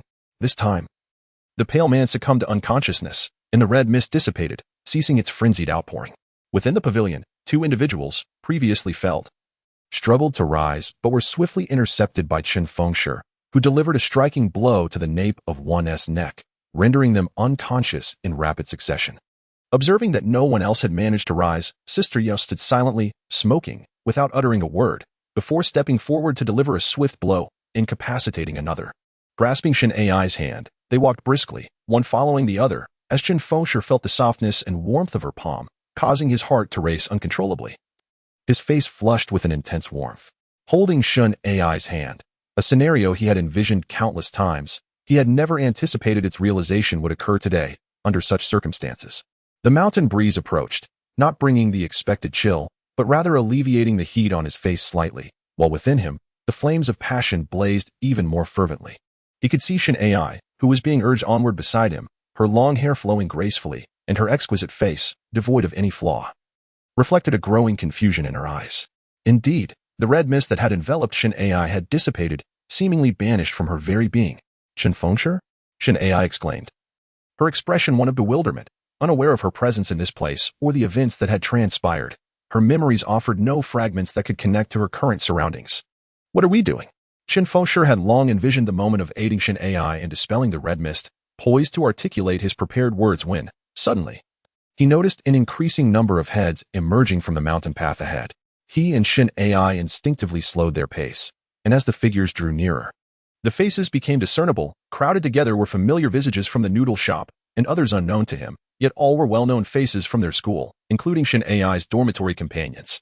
A throng of over 30 individuals gathered. Why is everyone here? Shen Ai exclaimed joyfully, hastening towards them. However, Chen Fengshi could not share in her delight, for in his eyes, all these individuals were ensnared by the red mist. At this moment, he realized a stark reality. Assisting Shen Ai was far from simple, and aiding these familiar faces afflicted by the red mist would prove equally challenging. The truth was clear. Dispelling the red mist from Shen Ai had little effect. He could not extricate her from the school or prevent her from interacting with her classmates and friends. Thus, even though the red mist had been banished from Shen Ai, it was inevitable that she would be susceptible to its influence once more. But was he to surrender? Chen Fengshi gazed at the crowd, the red mist continually surging towards Shen Ai, and he could not suppress his clenched teeth in frustration. Initially, he intended to feign ignorance of the red mist to avoid arousing the vigilance of the mysterious force controlling it. However, given Sister Yao's situation and the current circumstances, such caution now seemed futile. The red mist manipulating so many classmates to ambush on the mountain path clearly aimed to regain control over Shen Ai, implying that further traps lay ahead. His caution was originally meant to distance Shen Ai from the red mist, yet the red mist refused to grant such reprieve. Thus, he resolved to mount a vigorous counterattack, making it clear to the red mist that the cost of rejecting peace would not be borne by one side alone. Chen Fengshi charged into the crowd enveloped in crimson mist, in stark contrast to the formidable group that included Sister Yao. Chen Fengshi's fellow alumni possessed significantly less combat prowess and were utterly devoid of practical experience. It wasn't long before they all succumbed to his blows, falling unconscious to the ground. Though he endured a few strikes from his peers, the only remnants of their assault were mere dust and scuff marks on his clothing. He emerged unscathed. As he surveyed the scene of his fallen classmates, his gaze landed on Shen Ai, who, despite being under the influence of the red mist, displayed no unusual behavior. Chen Fengshi was relieved that she stood there quietly, for he truly wished to avoid the necessity of incapacitating her. After all, should he miscalculate and strike too hard, the consequences could be dire. Thus, he found solace in her tranquil demeanor. Chapter 8. The peace accord. Chen Fengshi placed his hands atop the head of an alumnus, and within but 3 minutes, the crimson haze enveloping him dissipated entirely, leaving no trace behind. After extricating a second alumnus from the unconscious throng, he endeavored to refine his technique. With one palm resting on the crown and the other on the back, he succeeded in reducing the time required to merely 2 minutes for the dispersal of the red mist. Elated, Chen Fengshi continued his trials, yet soon discovered that no matter how he adjusted his positioning, the results remained unchanged. This led him to suspect that the size of the contact surface might be the critical factor. However, he was reluctant to embrace his male classmates or to be overly familiar with his female peers. Thus he sought alternative methods. In an attempt to harness the power of his mind for greater efficiency, he repeated the phrase "disperse the crimson haze" in his thoughts, but to no avail. Such a method, if effective, would resemble a spell and, admittedly, lacked scientific grounding. As he shifted his hands from one individual to another, the red mist in his line of sight swiftly diminished until it vanished completely. Yet, if he withdrew his hands too soon, the haze would re-emerge from within the body, necessitating a longer period of maintenance. It was akin to battling a virus. The gradual eradication of the crimson haze from dozens of classmates felt almost magical, reminiscent of supernatural powers or mystical arts. After more than an hour, Chen Fengshi finally breathed a sigh of relief, his gaze settling upon the goddess Shen Ai, who remained silently observing him, shrouded in her own crimson veil. He gestured towards the pavilion where Yao Jie and her companions were situated, suggesting, "Shall we go?" To his surprise, Shen Ai obediently took a step forward, her compliance baffling Chen Fengshi as he struggled to discern her intentions concerning the red mist. Nevertheless, her cooperation was undoubtedly a positive development. Upon returning to the pavilion, he found Yao Jie and her party still in a state of unconsciousness, prompting him to repeat his earlier procedure to rid them of the crimson haze. Once this task was completed, only Chen Ai remained, her gaze unwavering. At that moment, Chen Fengshi felt compelled to inquire about her thoughts, but Chen Ai spoke first. My understanding of Earth is still quite limited. Yet I believe that using humanity as a condition for our peaceful coexistence is quite fitting. You shall no longer be disturbed, and there shall be no further conflict between you and me. Is this what you desire? Her voice retained its familiar tone, though it lacked the previous cheerfulness and warmth, rendering it entirely distinct. It was evident that these sentiments reflected the stance of the crimson haze. A chill ran down Chen Fengshi's spine. Whatever the red mist was, it was undeniably non-human, and furthermore, it possessed intelligence. If its prior actions were indicative of a lack of understanding towards humanity, what might transpire when it became fully aware? A sense of dread enveloped him, yet he was equally unwilling to forfeit the opportunity for deeper understanding. At the very least, I should acquire ample knowledge of the party involved in this accord. Shouldn't you introduce yourself? You possess the essence of life, and the deeper my understanding, the more detrimental it becomes for me. The foundation of our peace agreement rests upon our mutual needs. You require that humanity remains undisturbed by my presence, while I depend on your non-interference with my existence. Chen Fengshi discovered that the red mist proved to be more troublesome than anticipated. Thus he could not approach it with the mindset reserved for benevolent beings. He feigned hesitation and replied, I need a day to contemplate. In an instant, the red mist enveloping Chen Ai swiftly retracted along the beam of light extending from her head, retreating into the distance. This entity indeed demonstrated a commendable capacity for expressing goodwill. The decisive demeanor of the red mist imparted a semblance of humanity to Chen Fengshi. At least it did not evoke the sensation of an uncommunicative alien. However, Chen Fengshi harbored no intention of reconciliation. The red mist, possessing such wisdom, could very well delay any resolution. With the control it exhibited, Chen Fengshi feared that in the future, as the red mist gained more insight into human society, he might be ensnared by 100 different methods leading to his demise. The so-called contemplation was merely a tactic to buy time, rendering the red mist unsuspecting. Once the red mist departed, Chen Ai stood momentarily dazed, her gaze gradually regaining the familiar spark that Chen Fengshi recognized. Thank you, Chen Fengshi, she expressed her gratitude, her countenance tinged with a hint of reverence. Yet, this statement left Chen Fengshi utterly perplexed. Based on his previous limited experiences, the red mist's detachment resulted in memory loss. Could it be that Chen Ai retained her memories after her second encounter with the red mist? He was astonished that someone as antagonistic as Sister Yao would deceive him into this predicament and injure so many alumni. Without his intervention, he shuddered to think how much more harm she could have inflicted upon him. Truly, he felt immensely grateful. Chen Ai was filled with appreciation, while Chen Fengshi, amidst his joy, felt a tinge of terror. This suggested a seamless connection in Chen Ai's memories regarding the current situation, even though not long ago. Her recollection was entirely different. Did this imply that the red mist, before departing, bestowed upon her the conscious gift of memory? Or perhaps a more harmonious recollection concerning their relationship? Could it also mean that the red mist might conversely leave Chen Ai with memories detrimental to Chen Fengshi's approach to her? Chen Fengshi pondered that if he delved deeper into these thoughts, it could be perceived as both a boon granted by the red mist and a potential threat. While peace benefited all, a rupture could swiftly sever his bond with Chen Ai irreparably. In Chen Ai's memory, the fallen alumni were rendered unconscious by Sister Yao's followers, only for Chen Fengshi to subsequently defeat them and rescue her. Although Chen Fengshi felt the trope of the hero rescuing the damsel was somewhat cliché, being the protagonist alongside the goddess Chen Ai made him quite willing to embrace it. Aside from Chen Ai, the other conscious alumni had no recollection of the events that transpired or why they found themselves there. Even after listening to Chen Ai's account, many remained perplexed about why so many had no memories. Were their minds truly damaged? It seemed too coincidental. When the others inquired of Chen Fengshi, he refrained from upholding the virtue of candor, instead affirming Chen Ai's narrative, rather than explaining the incident where he rendered everyone unconscious due to an unseen crimson mist. It is evidently more favorable to acknowledge the fact that everyone was defeated by the enigmatic Sister Yao, who subsequently vanquished the villains. Upon returning to school, Chen Ai had arranged to treat Chen Fengshi to dinner as a token of gratitude. Initially, the dinner was set to take place in the city, but Chen Fengshi, not wishing for her to incur excessive expenses and feeling embarrassed about his current insatiable appetite, suggested that he preferred the noodle shop outside the school. The prospect of dining with a goddess was undoubtedly exhilarating, yet the thought of the crimson mist troubled Chen Fengshi. The mist clearly delineated its advantages and disadvantages. If he were to maintain peace with it, Then continuing his interactions with the goddess under the current circumstances would undoubtedly lead to a significant breakthrough in their relationship. However, could he truly allow the crimson mist to wreak havoc and harm others for the sake of this? Such a notion was undeniably short-sighted. Nevertheless, Chen Fengshi hoped to savor the beauty of the present moment a little longer, leading him to alter his plans and decide to seek out the true nature behind the crimson mist after dinner.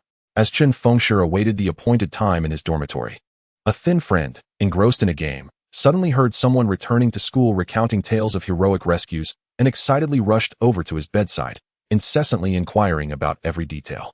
Is it really Sister Yao? Why is she targeting Shen Ai? Shen Ai is such a good girl. What has she done to deserve this? Oh my. So you're that capable, defeating 20 on your own? It's quite a shame you turned down that sparring invitation from old Kai in the cafeteria. You're so modest and averse to trouble, truly a person of martial virtue.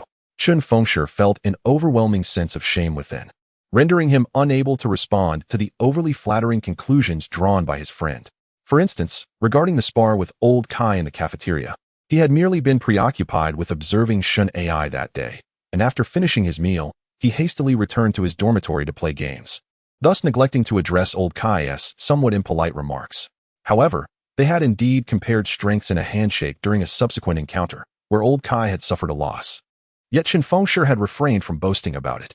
The thin friend, completely absorbed in the excitement of idolizing Chen Fengshi, rummaged through past events, reinterpreting them from an embellished perspective. Don't you think, if this continues, I'll almost become a different person in your eyes? Chen Fengshi couldn't help but interject. Yet his friend dismissed his comment, exclaiming, Come on, it's just that we didn't know you before. One shouldn't be overly modest, you know? Being so low-key that people are unaware of your abilities is excessive humility, which is insincere. My buddies and I had no idea of your talents. That is a lack of sincerity towards us. Friends should be less secretive and more genuine. Chen Fengshi was quite moved by this, as he had always believed that the distinction between friends and strangers lay in the abundance of sincerity. The matter concerning the crimson mist weighed heavily on him, and with a glimmer of hope, he confided in his friend, Something significant has occurred at our school today. Sister Yao and Shen Ai are all entangled in this mysterious affair. What significant matter? His friend was taken aback, and Chen Fengshi mustered his courage to succinctly convey the details of the situation. After hearing the account, his friend burst into laughter, saying, Wow, that is quite an imaginative plot. Did you come up with this yourself, or draw inspiration from some anime? Chen Fengshi observed the expression and gaze of the thin man with utmost seriousness. He became acutely aware of a singular truth. The thin man harbored no belief in him, viewing his words as mere frivolities meant for amusement from the very beginning. I am earnest. It is you who stated that honesty should prevail among friends, which emboldened me to reveal the truth. Enough, enough. There is no need to feign remorse over matters concealed too deeply. The thin man dismissed the conversation with indifference, perceiving it merely as a nonsensical jest, while his attention was diverted to other concerns. Old Chen, you are aware of that fellow Zaibaku pursuing my goddess. There was an occasion when I encountered her, and he abruptly approached, treating me as if I were invisible, rudely pushing me aside. Can you believe it? He practices karate. This has been a source of great frustration for me. Surely you must lend your assistance, right? Is sincerity really that elusive? Chen Fengshi harbored no illusions that the thin man would believe him. Continuing the discourse would only lead the thin man to regard him as delusional. While having a solid support system was not an issue, actively seeking confrontation for retribution was another matter. Rest assured, how could I possibly betray you while simultaneously causing my own downfall?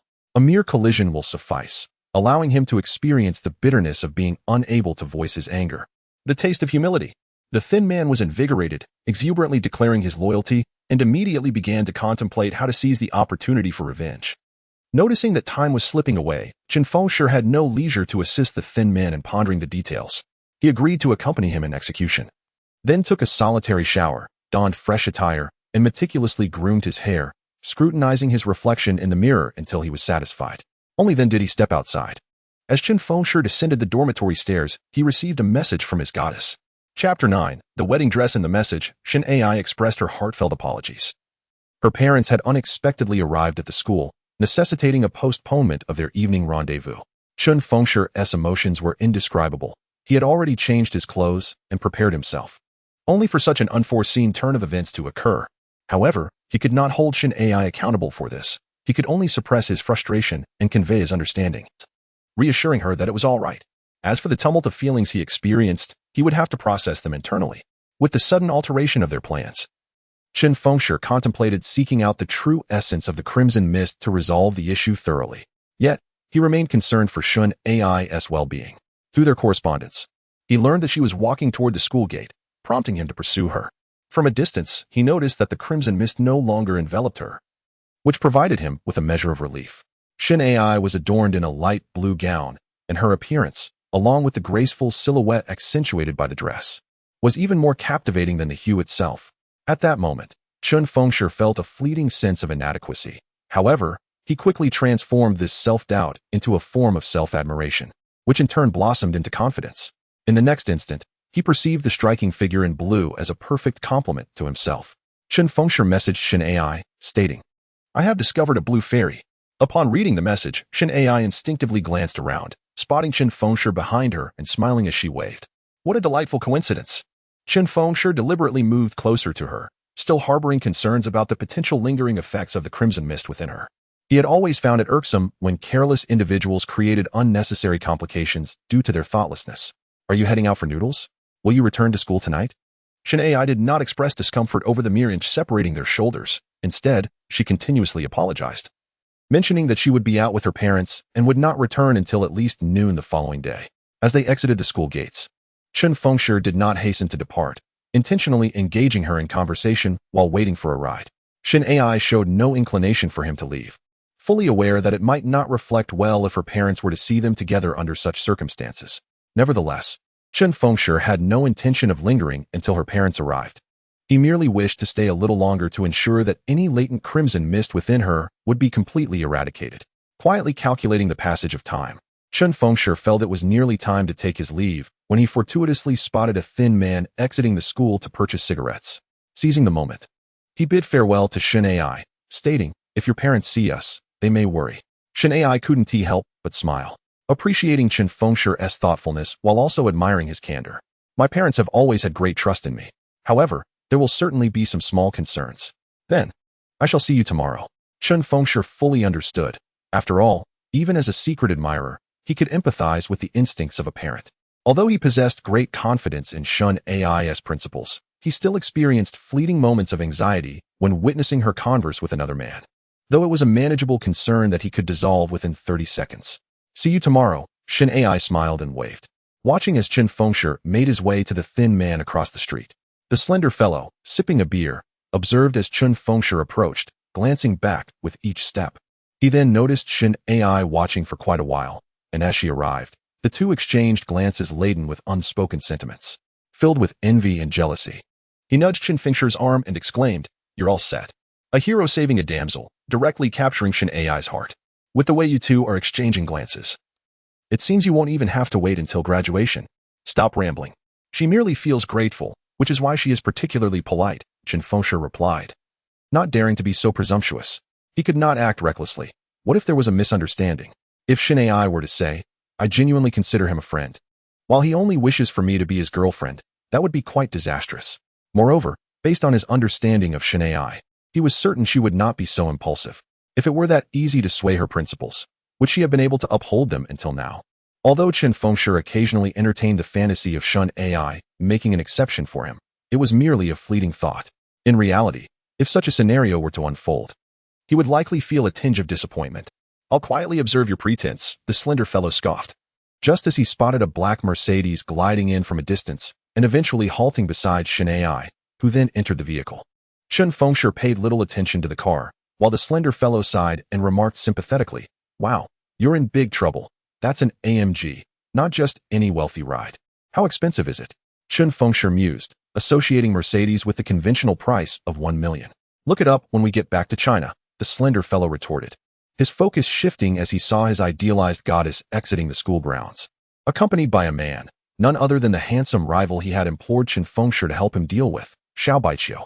Xiao Baiqiu, whose surname was Qiu, had earned the nickname Pretty Boy Qiu from the slender fellow due to his striking looks and formidable presence as a rival. He was a second-degree black belt in karate, and while the slender fellow was uncertain of his exact prowess, it was clear that he was far superior. "Old Chen, your goddess has already entered the car. It's time for you to assist me." This was a fortuitous opportunity, one that could not be missed.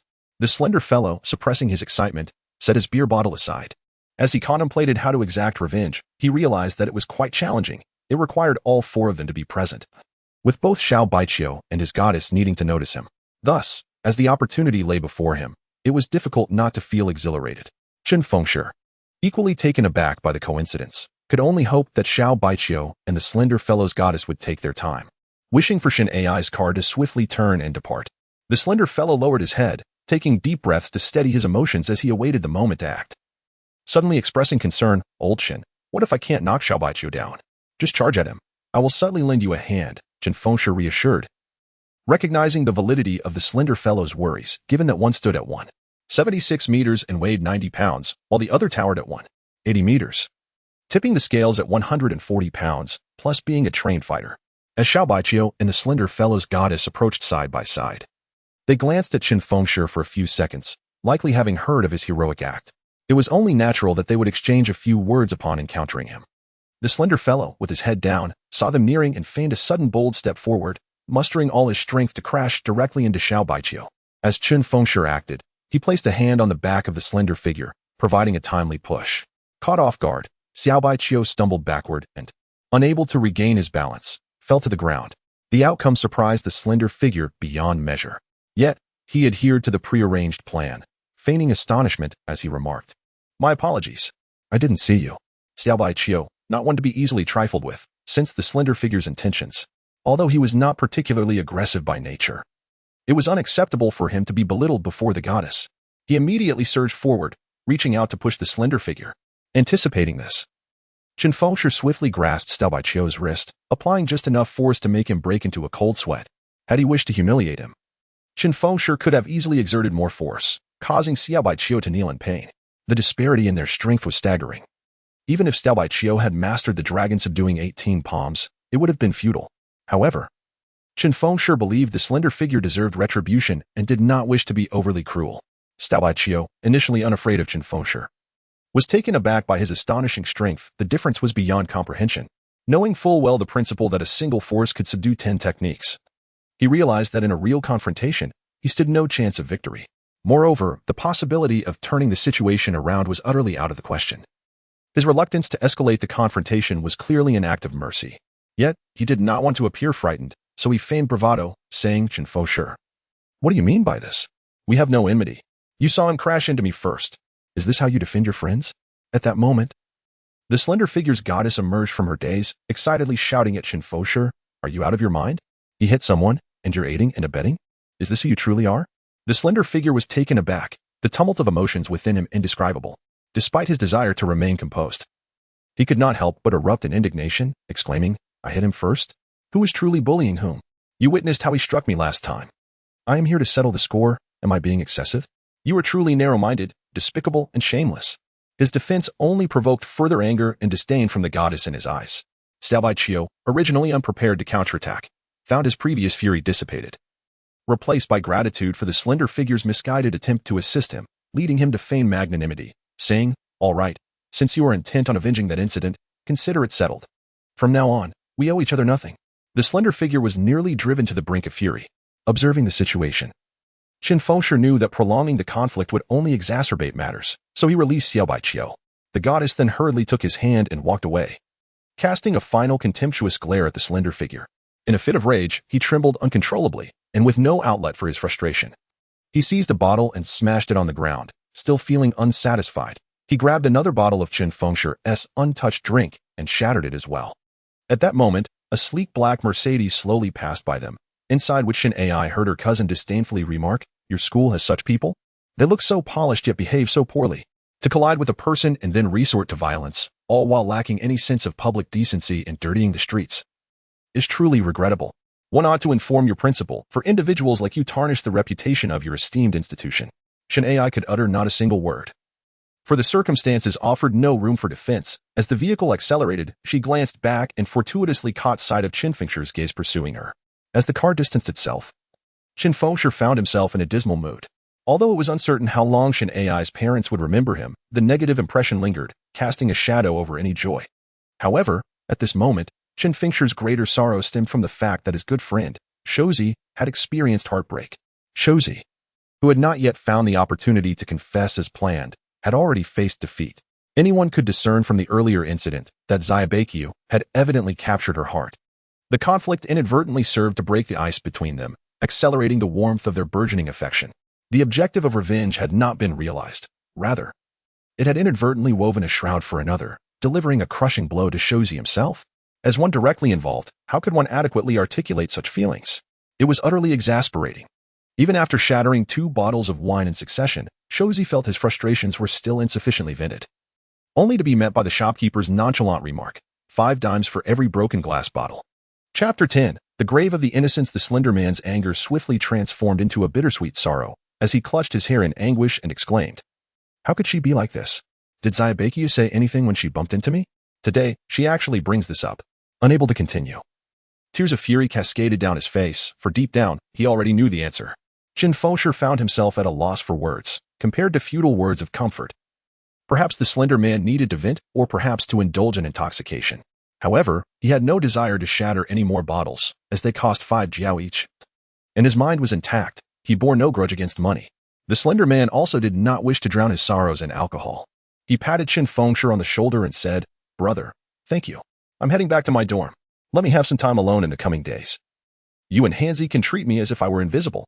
I will speak with Hanzi." Chen Fengshi nodded in agreement, watching the slender man's lonely silhouette recede. A pang of sadness struck his heart. Yet he understood that such emotional burdens could not be shared among friends. The slender man's anguish was profound. He merely sought to confine himself in his dormitory, using games to forget the pain, and thus, Chen Fengshi could only respect his choice. As he watched the slender man enter the school gate, Chen Fengshi recalled a phrase the slender man often uttered: "Failure is not frightening. What is truly terrifying is not even having the chance to fail." Even in failure, pouring out one's feelings and facing rejection at least signifies a courageous pursuit, making it easier to accept. Chen Fengshi felt disheartened. He consumed 18 bowls at the noodle shop, and the influx of sugar significantly eased his mood. He simply lacked the motivation to travel to the city for free food only to return. Moreover, since he had resolved to confront the true identity behind the red mist, he needed to be well-fed to muster the strength. After devouring 28 bowls, Chen Fengshi finally settled the bill. As he fished out his money, he noticed a layer of golden mist enveloping the skin on his hands. Indeed, it bore a striking resemblance to the red mist, with the only distinction being the difference in color. This revelation filled Chen Fengshi with an unsettling apprehension. His peculiar transformation and the similarities to certain traits of the red mist had long instilled doubt within him. Now witnessing it firsthand, he hastily concluded his transaction. Oblivious to the noodle shop owner's expression of bewilderment, and hurriedly sought a parked car, gazing into its side mirror to scrutinize his reflection. At first, seeing no golden mist on his face in the mirror brought him a sense of relief. Yet, upon examining his hands, he noticed no signs of the mist thickening, its density far from that of the red mist.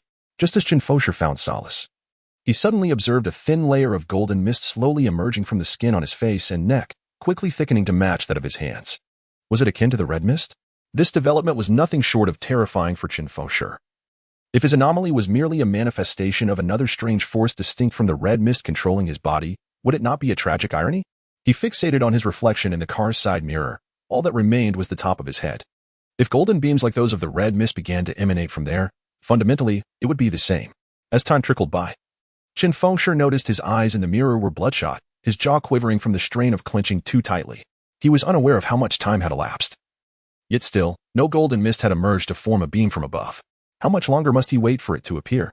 Chen Fengshi stared intently at the top of his head in the mirror, torn between the desire for it to remain untouched and the hope that, should it indeed manifest, it would do so swiftly. Life or death, a resolution was necessary. "Senior brother, I'm sorry. I'm in a rush and I'm going to be late suddenly." A feeble voice broke through the stillness from beside him. Chen Fengshi was momentarily taken aback, turning to see a girl in athletic attire standing nearby. Noticing his daze, she slightly raised her hand, revealing a keychain with a car key dangling from it. "My apologies for keeping you waiting," Chen Fengshi exclaimed, almost springing into action, his usual composed demeanor faltering in a blush of embarrassment. He had been staring into another car mirror for an indeterminate length of time, likely making the owner question his sanity. "It's all right, just 15 minutes, she replied with a smile, opening the car door, seemingly oblivious to his awkwardness. "Where are you headed, senior brother?" "Where am I going?" Chen Fengshi momentarily paused before recalling his destination, the search for the true form of the red mist, which was not far off. He merely needed to circle around to the other side of the school and ascend the mountain. However, the route outside the school was historically plagued by irrational planning, In essence, a straight line should measure no more than 1,000 meters. Yet the actual detour stretched to 3,000. While this distance seemed trivial, Chen Fengshi had learned during his university years never to dismiss the kindness of others, as such refusals could be construed as an unwillingness to forge friendships. Therefore, despite not knowing the girl, he refrained from hastily declining and instead replied, "I'm preparing to hike. If it involves a detour, then it's fine. I'll just make a U-turn and add 300 meters to our journey." The girl cheerfully hopped into the car and settled in, starting the engine with enthusiasm. As they began to drive, she inquired, "You probably don't remember me, do you? Don't say I've seen you. I absolutely refuse to believe I could forget such a beauty," Chen Fengshi asserted, his tone confident, for he truly had no recollection. "5 years ago, my sister introduced me to you at Shijing School," she replied bluntly, delivering a metaphorical slap to Chen Fengshi's previously charming response, rendering it insincere. Upon hearing this, Chen Fengshi was momentarily taken aback before his eyes widened in realization. "You're Xiao Yao, Sister Yao's younger sister? That's impossible. You were clearly round-faced with chocolate skin. Could the transformation from an ugly duckling to a swan be this dramatic?" Xiao beamed, entirely unbothered by the mention of her past insecurities. Before university, she had been perceived as unattractive, with dark skin and a slightly plump figure. So unlike her sister that she had always lived in the shadow of comparisons, she herself was at a loss as to why she had undergone such a transformation in the past 2 years, perfectly embodying the tale of the ugly duckling blossoming into a beautiful swan. "Yes, I've changed quite a bit in these 2 years, she noted. As for you, senior brother, you haven't changed much, just a bit taller." Xiao Yao's voice was serene. Although she and Sister Yao were biological sisters, they were entirely different. From middle school to university, Yao Jie has been accompanied by the nickname Public Bus, characterized by a strong and abrasive demeanor, marking her as a veteran of the underworld. On the other hand, Xiao Yao, the obedient student, has been quietly focused on her studies. Although she hasn't been heard from in years, it appears her thematic style remains unchanged, placing her and Yao Jie on distinctly separate paths. Concerning your sister's affairs, Chen Fengshi felt it necessary to mention them, speculating that Xiao Yao might be interested. What happened to her? Xiao Yao's retort made Chen Fengshi realize that, being a year below, she might have missed the news. If she doesn't associate with Yao Jie's friends, unless Yao Jie informs her, it is perfectly normal for her to remain unaware. Hence, he refrained from broaching such an atmosphere-destroying topic and hastily remarked, "It's nothing. I just noticed that you and your sister haven't been in touch much since university. And I haven't heard anything about you either. We haven't crossed paths at school these past few years." Xiao Yao clearly expressed her stance, evidently rejecting the undesirable crowd, and curiously inquired, "Why did you look in the mirror for so long just now?" Well, regarding this awkward question, Chen Fengshi had mentally prepared several responses, opting for the simplest. He had zoned out, lost in thought.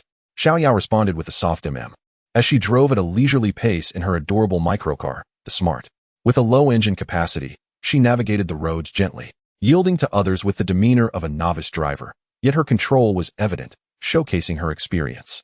Even so, they arrived at their destination swiftly due to the limited distance and few traffic lights, hardly allowing time for further conversation.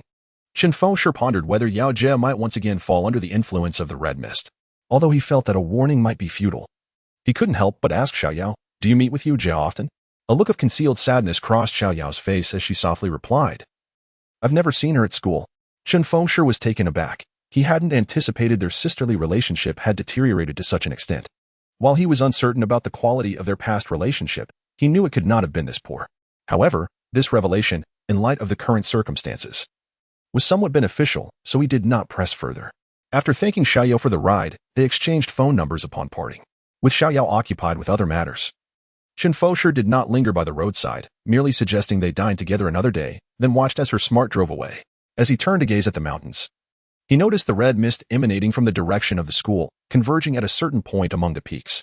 He raised his thumb, closing one eye and then the other, estimating the distance, which seemed relatively close, about the height of 2 or 3 mountaintops. With his current stamina and agility, climbing or descending mountains felt exceedingly swift. After scaling one peak, he leaped effortlessly over the trees before landing back in the woods, exhilaration coursing through him. As for the branches that might have snagged his clothes, well, he had initially dressed to meet Chen Ai. And the thought of losing half a month's living expenses was indeed painful. Yet, considering it was insufficient for even 3 meals, the sting of loss diminished. Atop the mountain, with a commanding view below, one can discern the location at the hillside where numerous tendrils of crimson mist ultimately converge. As he journeyed, the pervasive red fog blanketed the skies above, leaving Chen Fengshi uncertain whether his whereabouts had been compromised. With the destination now within sight, he took a deep breath, preparing himself for the impending confrontation, and cautiously advanced. Navigating through the thickets, he caught glimpses of a vast expanse of red light amidst the dark woods of the hillside.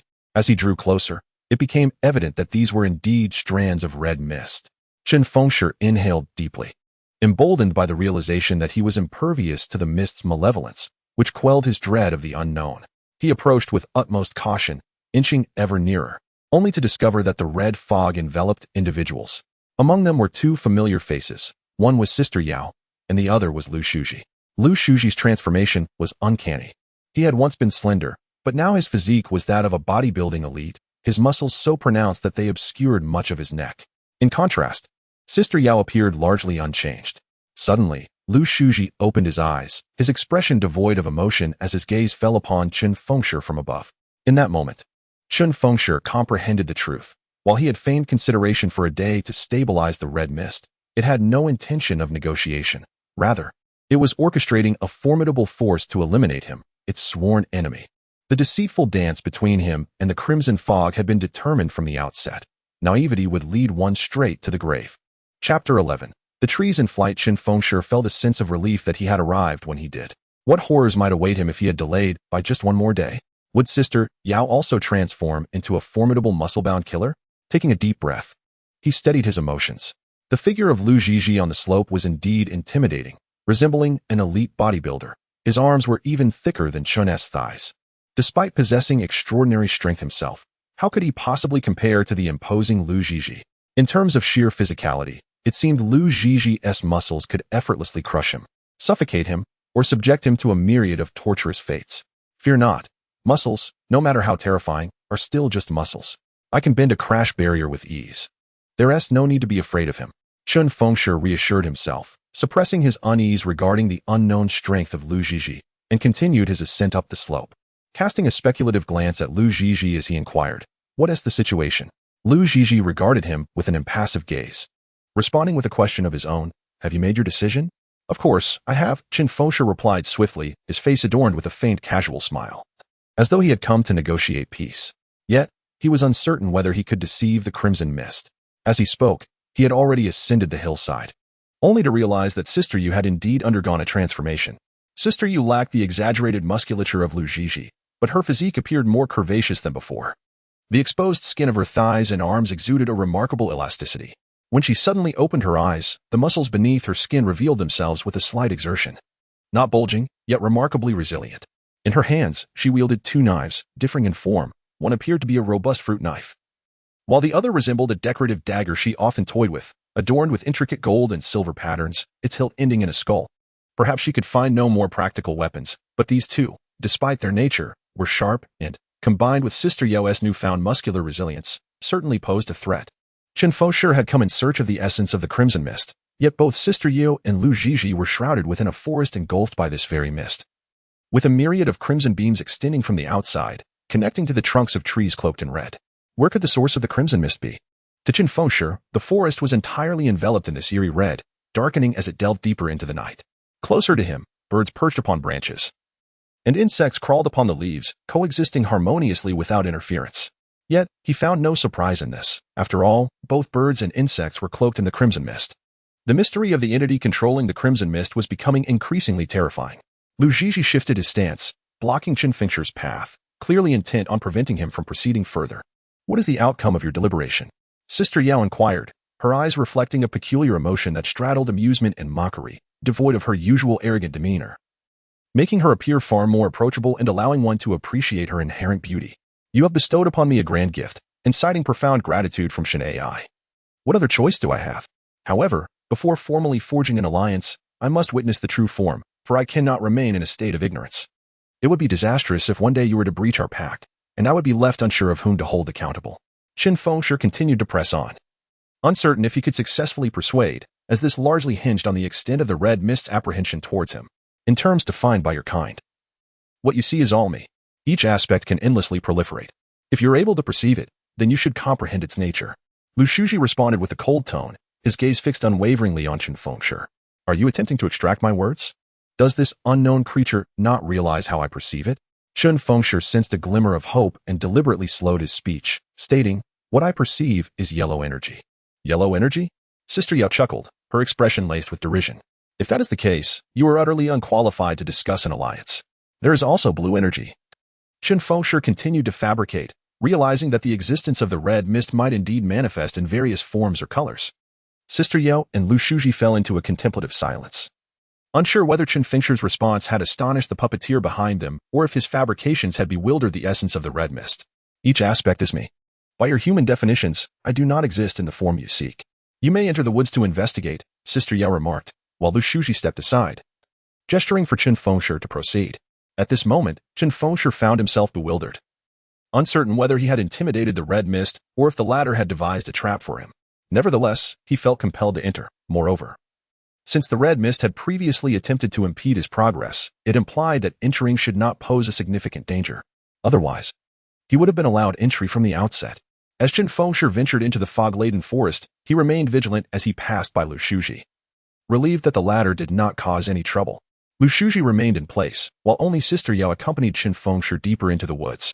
The dimly lit forest revealed the red mist, so vividly apparent yet devoid of illuminating properties.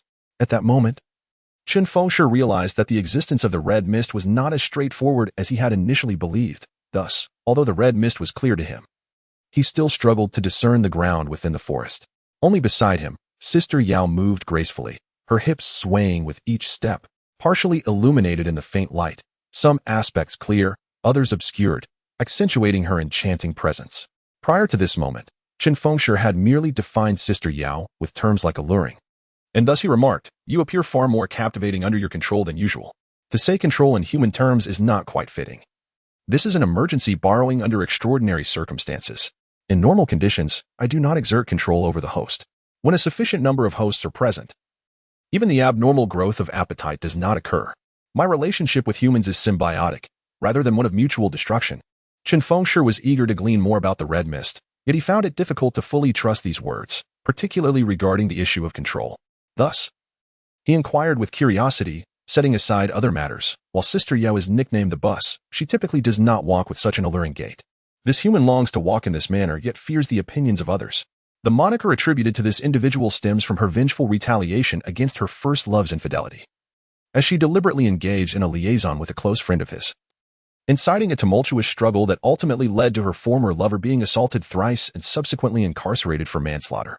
Although it was Sister Yao who spoke, she recounted her own tale from a third-person perspective, which left Chen Fengshi somewhat astonished.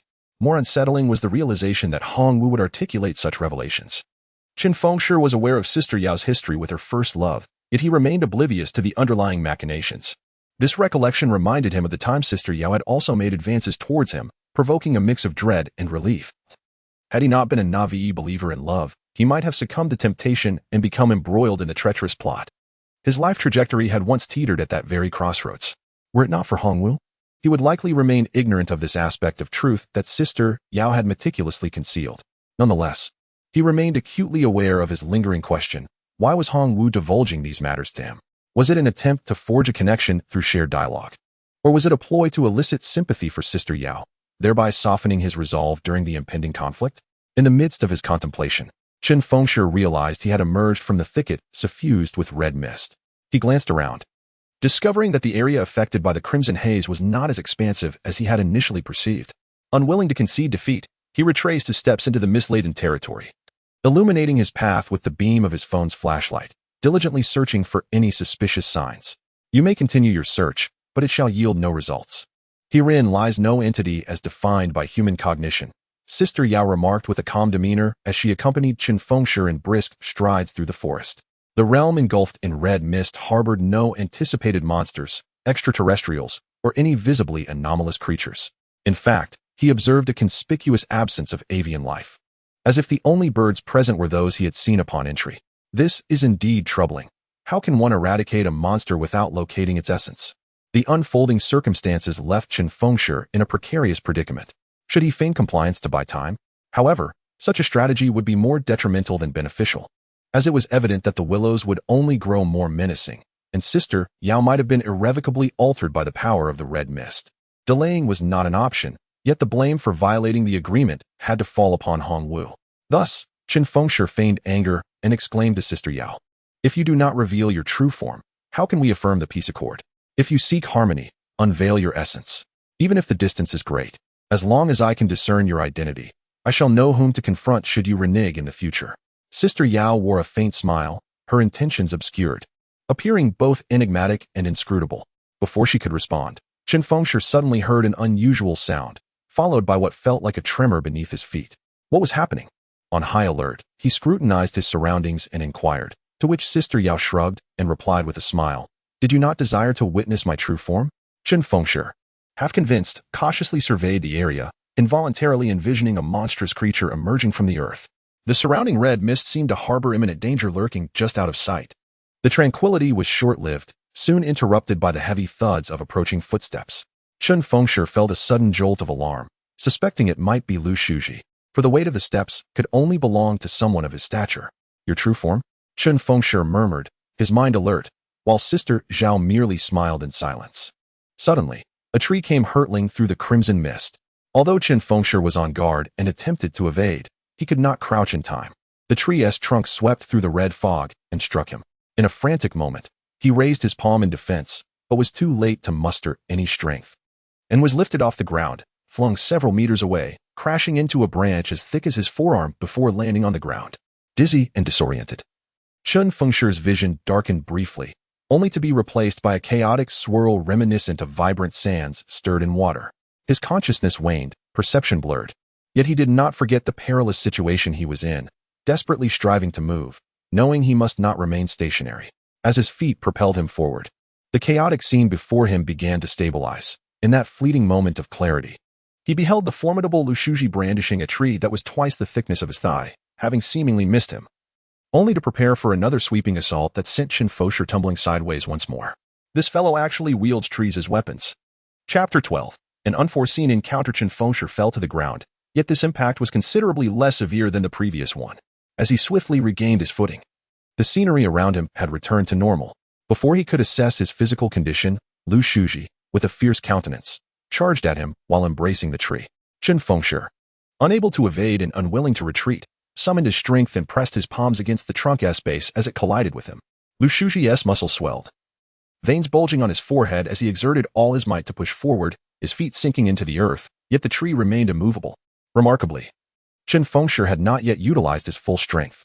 He scrutinized the tree's base, where the roots had all been severed and the trunk bore no branches, indicating that Lu Shuji had twisted them all off for better leverage. Consequently, with Lu Shuji gripping the treetop, he swung the heavy end of the tree towards Chen Fengshi with even greater force. Lu Shuji was enveloped in a crimson mist, obscuring the light beams above him, while the muscles on his body visibly swelled at an alarming rate, accompanied by an increase in the power transmitted from the tree. The standoff persisted for 5 or 6 seconds before Chen Fengshi's bodily sensations nearly returned to normal. Initially, the impact from the tree had been formidable, yet he discerned no injuries. Even the arm that had been struck bore no bruises or scratches. Is this the effect of the golden mist? Chen Fengshi pondered in astonishment. If the blades on Sister Yao's gauntlets could pierce his skin, then the recent collision should have left some marks. At this moment, the golden mist seeped from his skin, forming a thin layer, while the surrounding crimson mist surged toward him like moths drawn to a flame, yet he felt no fear. Chen Fengshi sensed an abundance of power within him. The force transmitted from the tree was insignificant in comparison. However, he certainly would not sit idly by as Lu Shuji's muscles continued to expand. As Lu Shuji's physique grew, the strength he exerted intensified, but suddenly, the power relayed from the tree surged dramatically, propelling him backward. In an instant, the treetop struck him squarely in the chest, embedding itself deep within his bulging muscles. Lu Shuji fought with all his might, but a sudden explosion resonated as the tree snapped in its rear half, splintering and sending fragments flying. Simultaneously, Sister Yao, wielding 2 daggers, rushed to Chen Fengshi's side, witnessing Lu Shuji's misfortune. Without hesitation, she launched her assault. She moved with remarkable speed, although Chen Fengshi remained vigilant. He found himself compelled to retreat, wary of her flashing blades. Lu Shuji let out a low growl, wrenching the wood embedded in his chest free, revealing a gaping wound the size of a fist. Yet, astonishingly, the injury healed at an incredibly rapid pace, reminiscent of an invincible being from an animated series. Sister Yao attacked with the ferocity of a fierce warrior, her blades slicing through the air with a swiftness and dexterity that left little opportunity for a safe counterattack. As Chen Fengshi retreated, he remained vigilant regarding Lu Shuji's condition. He observed that the wound on Lu's chest had nearly healed, and he knew that if the stalemate continued, he would have to face the dual onslaught from both women, a scenario that would undoubtedly worsen. Given the circumstances, he understood that passivity would lead to his demise. It was far better to take a risk and break the deadlock now. Seizing the moment when Sister Yao had exhausted her first strike and was just about to extend her second, Chen Fengshi took a calculated risk. He propelled himself into the air, delivering a powerful kick while simultaneously raising his arm to guard against the impending attack. Sister Yao was swift, and this kick was a gamble that could potentially result in injury. Nevertheless, Chen was confident in his body's resilience and the counterattack's lethality. In an instant, the blade's glint sliced through the air, grazing Chen's defending arm, while his kick landed squarely on Sister Yao's chest. As anticipated, despite her rapid evasion, the force of the blow sent her sprawling away. Just as Lu Shuji, who had initially charged alongside Sister Yao, was within reach, Chen Fengshi executed his plan flawlessly. He lowered himself, using one hand to brace against the ground, and swiftly swept his leg backward. Lu Shuji was unexpectedly propelled forward into the air. Initially apprehensive about causing serious harm, Chen's concern waned upon witnessing Lu's remarkable healing abilities and feeling the pressing urgency of his situation. With determination, he sprang upward and directed a powerful kick at the side of Lu Shuji's left knee joint. This kick was delivered with fierce intent, and as it connected, Lu Shuji collapsed to the ground, howling in agony as he clutched his knee. The sound pierced through Chen Fengshi's heart, igniting a wave of guilt within him. However, guilt was a luxury he could not afford in such dire circumstances. Grasping Lu Shuji's uninjured foot, Chen exerted force, hurling him toward the perimeter shrouded in crimson mist. He pursued closely, not allowing Lu a moment to recover. With a swift leap, he drove his knee into Lu's back while pressing down on his shoulders and head, intent on expelling the red mist from Lu's body. Don't come out too soon, Chen silently implored, hoping Sister Yao would delay her interference. While Lu Shuji's struggles posed no real threat to him, it was only at this moment that Chen had the opportunity to inspect the wound on his arm, which he had defensively raised against Sister Yao's blade. In the chaos, he had surmised that the injury was superficial, and indeed, it was merely a shallow gash, not exceeding 3 millimeters in depth. This realization bolstered Chen's confidence. Sister Yao was far more agile than Lu Shuji, yet her striking power remained within tolerable limits. Lu Shuji's thrashing intensified, but he was still unable to withstand the downward pressure of Chen's knee. The red mist began to slowly recede, though it was still far from being completely dispelled. What truly troubled Chen was the alluring figure emerging from the crimson haze. If not for the two blades in her hands, he would have gladly diverted his attention to the captivating sight before him. Emerging from the crimson mist, Sister Yao was tethered to 6 robust beams of red vapor, which surged into her body like a relentless stream of liquid light. Blood stained the corners of her mouth and soaked her clothing around the neck and chest, a testament to the severity of the injury inflicted by that earlier kick. Yet, as she stepped forth, the muscles in her arms appeared to swell, likely driven by an urgent need to rescue Lu Shuji, prompting her fierce gaze to turn toward Chen Fengshi with deadly intent. Sister Yao could not afford to delay. Lu Shuji must not be allowed to rise, for he remained connected to the red mist beams, which flowed into him like a torrent of life-giving energy. Chen Fengshi steeled himself, disregarding the potential severity of his actions, and delivered a punch to the back of Lu Shuji's neck, hoping to render him momentarily dazed. Then, with a sudden leap, he braced himself to counter the onslaught from Sister Yao. His retaliation caught her off guard. As she hastily wielded her dual blades, they struck against the arm Chen Fengshi had raised as a shield. In that moment of distraction, he collided his forehead against hers. The impact sent Sister Yao sprawling to the ground, rendered unconscious without a sound. Chen Fengshi noticed the depth of the wound on his arm, where her blade had cut half an inch deep, blood gushing forth as if he might bleed out in mere moments. He glanced at Lu Shuji, who appeared dazed and posed no immediate threat. Initially contemplating tearing his own clothing for bandages, he reconsidered, thinking, why ruin my own attire? Observing Lu Shuji's situation, he feared the latter's clothing might be scant and irreparably damaged, leading to tears. Thus, he opted to tear a strip from Sister Yao's pant leg, fashioning 2 makeshift bandages to staunch the bleeding from his arm. Being a hero is no easy task. Chen Fengshi pressed his knee against Lu Shuji's back, continuing to dispel the red mist within him. As he looked at the vivid red seeping from the makeshift bindings on his arm, he felt a surge of reflection. The idealized vision of a hero vanquishing evil would be accompanied by throngs of spectators cheering and applauding, with a flourish of grandeur in defeating the villains. soaring away under the adoration of men and the infatuation of women. Yet the reality was one of blood and sweat, in a desolate place devoid of an audience. With the battle scars on his arm appearing more unsightly than heroic, Lu Shushi's struggles made the process of dispelling the mist anything but tranquil. Nevertheless, the absence of further danger brought Chen Fengshi a measure of reassurance. In Chuanqing, the lights sparkled and traffic flowed incessantly. Chen Ai stepped out from the private room on the 30th floor of the hotel, traversing the corridor to the window-side lounge, where she spotted her close friend from the dormitory. What is the matter? Chen Ai had been enjoying her meal when she suddenly received a call from Jiang Yuan, who mentioned she had arrived at the hotel. With tear-stained eyes, Jiang Yuan embraced her, sobbing with a face full of distress. Chen Ai gently patted her back, offering comfort. What is wrong? She inquired softly. Jiang Yuan wept, her grief rendering her momentarily speechless. Chen Ai, ever patient, continued to ask gentle questions, allowing her friend the space to express her emotions. What Chen Ai could not perceive was the crimson mist emanating relentlessly from her close friend Jiang Yuan. Outside the university, amidst the mountains, the red fog continued to spread, albeit at a sluggish pace. 2 minutes had elapsed, yet the crimson haze enveloping Lu Shuji had not been entirely dispelled. Lu Shushi's well-toned physique was not without merit. Despite his prolonged struggle, Chen Fengshi was still able to restrain him.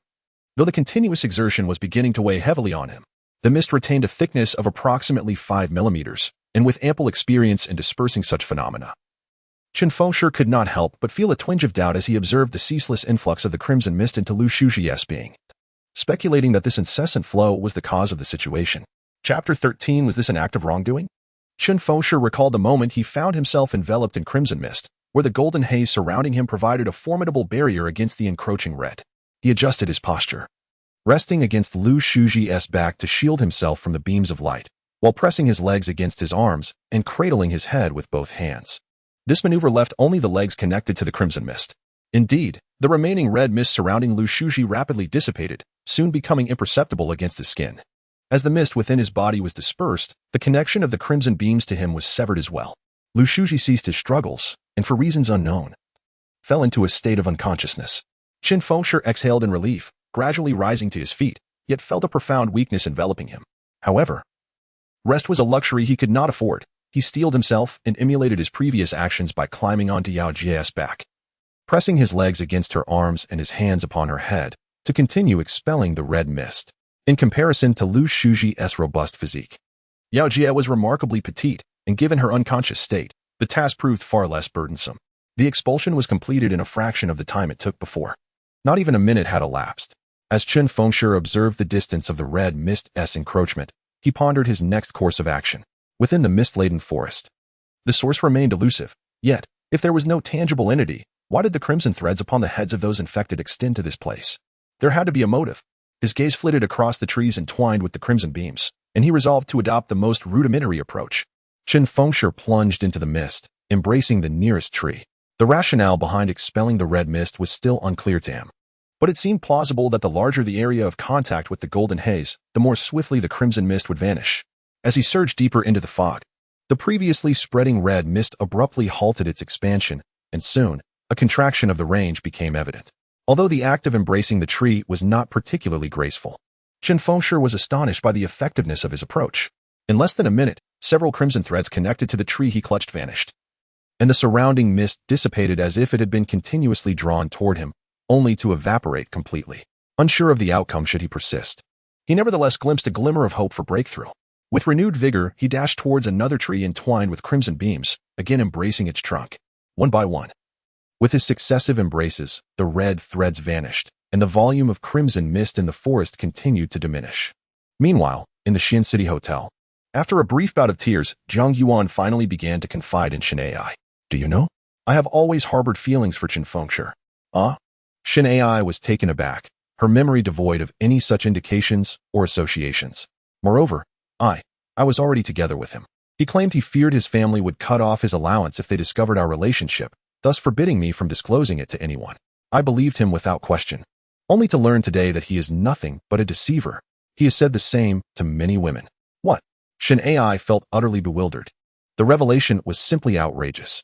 She considered herself quite familiar with her dormitory sister, who suddenly revealed that she had a boyfriend for several years, someone she had never mentioned before. This person turned out to be Chen Fengshi, who, she claimed, simultaneously had numerous girlfriends. Yet, there was not a shred of evidence to substantiate her words. You don't believe me? Jiang Yuan retorted passionately. Shen Ai hesitated, and then her mind began to wander. At that moment, her body was enveloped entirely in a crimson mist, which continuously seeped from her skin. A red thread emerged from the top of her head, swiftly extending outward. After a brief moment, she regained her focus and her memories began to swell with historical recollections that validated Jiang Yuan's claims, such as having seen her with Chen Fengshi off campus, or instances when Jiang Yuan occasionally stayed out overnight. Consequently, she nodded sadly and said, "Of course I believe you. Oh, I have undergone 3 abortions for him. 3 times. Yet, among all the women he has deceived, I am not even the most affected. How many hearts has he shattered? I must have been blind to have fallen for him." As Shen Ai listened, her memories suddenly expanded, revealing numerous scenes that corroborated Jiang Yuan's narrative, alongside recollections of Jiang Yuan's time in the dormitory that now seemed to vanish. In the mountains behind Xuanqing University, Chen Fengshi suddenly sneezed, feeling no chill as he continued towards another tree.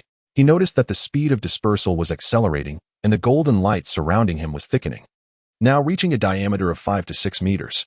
He no longer needed to embrace the trees. He could stand amidst 3 trees and simultaneously disperse the mist with the golden haze.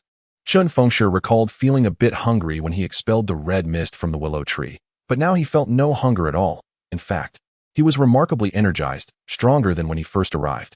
The enhanced efficiency of dispersal reduced the number of trees connected by the red mist line at an astonishing rate. When only a few dozen trees remained, Chen Fengshi suddenly spotted a dog within the red mist. Startled, he tensed up, ensuring it was a dog and not a wolf. After surveying the area and confirming there were no other dogs, he felt reassured. It was a brown poodle, its fur resembling a mop, quietly resting beneath a tree. Its tail erect and lazily wagging, eyes devoid of emotion as they fixed on the approaching Chen Fengshi. If this was the red mist's combatant against him, it was woefully inadequate. It should at least be a pack of stray dogs, he mused. Noticing a red mist thread extending from the dog's head, he grinned from a few meters away, saying, "Could this possibly be your true form?" At that moment, the brown poodle silently rose, shook its head, and ruffled its fur, then ambled northward with an air of indifference, as if it could not be bothered. "I can't be bothered with you either." Chen Fengshi found it both amusing and vexing. As he expelled the tree, the connection of the red mist line was severed. He was uncertain whether the individual shrouded in the mist would return to normal, but at the very least, he hoped to have disrupted its control. Certainly, this method proves far more efficient than individually expelling the individuals shrouded in crimson mist. And it is utterly impractical to pursue the expulsion of the red mist enveloping a single dog. As Chen Fengshi stepped among the trees, preparing to continue his expulsion efforts, a sudden phenomenon occurred. All the remaining strands of red mist dissipated instantaneously from the trees surrounding him. Concurrently, the vast expanse of red mist surged northward with remarkable speed, almost as if it possessed awareness. Northward. The dog? At once, Chen Fengshi sensed something amiss and hurriedly pursued the direction in which the poodle had fled.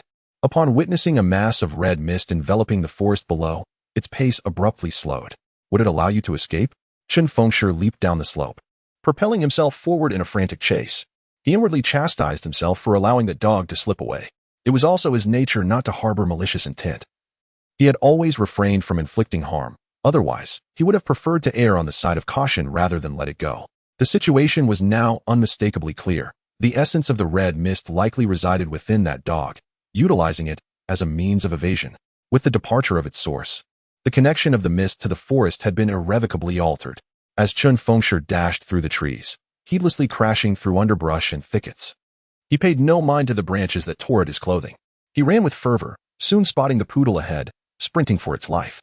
The dog was ensconced in the red mist, bounding forward with a trailing crimson shadow, as if dragging a fiery tail behind it. Chen Fengshi, pursuing closely, appeared as an unstoppable golden sphere of light amidst the chaos. This, of course, was contingent upon the visibility of such phenomena. The proximity of Chen Fengshi heightened the poodle's sense of peril, and suddenly it let out a howl. Instantly, a flurry of crimson strands rushed from all directions, swiftly connecting to its form, causing its muscles to swell and bulge dramatically, transforming it into a muscular beast. In a desperate struggle, Chen Fengshi bellowed, catching up to the muscle-bound dog and seizing the protruding muscles on its back. The poodle turned its head, attempting to bite, but the sheer bulk of its newfound form rendered its jaws unable to reach the top of its back, leaving it to flail helplessly, pinned to the ground, immobile. "Consider yourself unfortunate," You found only the short-legged savior. Where can you possibly run now? Chen Fengshi held the poodle down, awaiting the complete annihilation of the red mist by his golden aura. The crimson fog surrounding the dog surged uncontrollably towards Chen Fengshi's golden mist, rapidly shrinking the area suffused with red.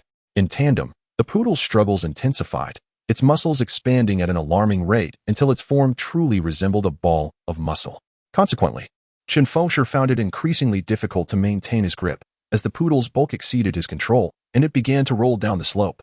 In that moment, as he gazed into the encroaching darkness below, a primal fear urged him to relinquish his hold, yet he gritted his teeth and persevered. For he understood that if he were to let go, this fleshy sphere might escape. Resolving the matter at hand was merely a question of time. And he must not miss this opportune moment. The sphere, now nearly 3 meters in diameter, rolled down the slope with increasing velocity. Chen Fengshi clung tightly with both hands and feet, treading upon the protruding muscles of the sphere, tumbling in accordance with its rolling momentum. His back collided with the trunk of a tree, and his head was struck squarely by a boulder jutting from the ground. While his arms and legs were inadvertently pinned beneath him upon landing, each impact sent a shiver of fear through him, apprehensive of fractures, concussions, or becoming a mere shadow of himself. Yet with each subsequent jolt, he remained lucid, his limbs exhibiting no unusual sensations.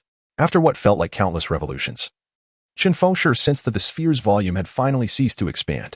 Once again, he was catapulted from the slope, and as he landed, his unfortunate head met the stone, eliciting a sharp intake of breath from the pain. Following a series of jolting impacts, the sphere gradually decelerated, ultimately coming to rest within a dense thicket of trees. To his astonishment, the red mist had dissipated from the surface of the sphere, and a glance around revealed no trace of the crimson fog, nor the connecting tendrils that once linked him to it. However, to err on the side of caution, he maintained a close proximity, positioning himself in front of the sphere, allowing the golden mist surrounding him to envelop it completely. Chen Fengshi was uncertain how long he ought to wait, but he observed his arms and legs, his body marred by scratches from the tumultuous descent and 3 lacerations upon his scalp. Without the need for a mirror, he could envision himself, a veritable figure of blood and bruises. Though the process had not been arduous, the outcome was decidedly chaotic. Chen Fengshi felt a sense of lament over the ordeal, initially perceiving the peculiar events as a source of remarkable strength. Now, he could not help but wonder if perhaps he had incurred some karmic retribution to endure such a fate. Just as he was lost in these swirling thoughts, several figures emerged unexpectedly from the thicket, the leader exclaiming, "Is it truly the golden essence of life?" Chapter 14. Disharmonious Companions. Is it the golden life force? Chen Fengshi was initially apprehensive about the management personnel from the mountain, discovering him alongside this enormous mass of flesh. However, upon hearing the ensuing dialogue, he sensed the peculiar nature of the situation. As he beheld the group of individuals cloaked in varying shades of luminescent mist, a vague recognition dawned upon him that he had encountered kindred spirits. 5 individuals emerged, led by a robust man towering nearly 6 feet 3 inches, entirely enshrouded in a verdant haze approximately 3 centimeters thick. To his left stood 2 men, both similarly enveloped in green mist. One was slightly plump and rather short, barely reaching 5 feet 7, while the other was taller yet lean, perhaps standing at 5 feet 9. The remaining 2 were women. 1, a mature woman of around 25 years clad in professional attire, stood with her arms crossed, her expression a mask of calm indifference, shrouded in a grayish-white mist. The other, a younger woman in her early 20s, donned a form-fitting black ensemble.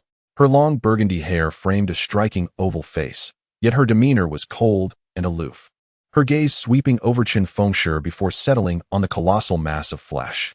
This younger woman was enveloped in a red mist, though it did not extend outward from her head. "Who are you?" Chen Fengshi inquired, a hint of wariness creeping into his voice, particularly due to the presence of the icy woman cloaked in red mist. "There's no need for alarm. We are akin to you," the towering man replied with a gentle smile, seemingly accustomed to Chen Fengshi's reaction. "In simple terms, we all carry within our genes a dormant life force." However, the woman in the professional attire, her grayish-white mist swirling around her, abruptly interrupted his introduction. "Since we are in Xuanqing, it would be more appropriate for our new companion to be introduced by Shaoan. As for us outsiders, there is no need for further introductions at this time." The leader accepted her suggestion with an apologetic gesture, turning to Chen Fengshi. "In due time, you will come to understand the necessity of this caution." As they spoke, the 2 men, one stout, one slender, one tall, one short, enveloped in green mist, positioned themselves on either side of the mass of flesh. A torrent of verdant mist surged forth from their bodies, pouring onto the mass as they thrust their palms forward. Simultaneously, a nauseating stench assaulted Chen Fengshi, prompting him to instinctively cover his mouth and retreat.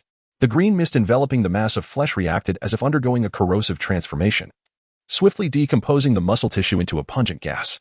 The group appeared unfazed by the odor, and the tallest man, with a gentle smile, elucidated. This organism is referred to as a fungal demon. They descend to Earth by adhering to fallen stars. Their life forms are quite unique, existing in both a primordial state and a derived state. The primordial entity hides within a shell the size of dust, making it difficult for our life force to penetrate. Typically, these primordial forms do not leave their shells, and if one is unaware, escape becomes remarkably easy. As the conversation unfolded, Chen Fengshi observed the more than 3-meter diameter mass of flesh rapidly diminish under the corrosive influence of the green mist, until not even the remnants of bones remained.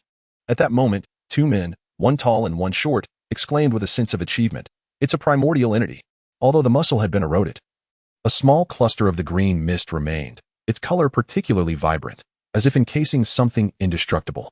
The shorter, stockier man reached out to grasp it, but unexpectedly, a dark figure swiftly darted in, seizing the object wrapped in the green mist. It was the woman in the black bodysuit. Her expression cold and indifferent as she remarked, "The fungal demon of Xuanqing is not your concern."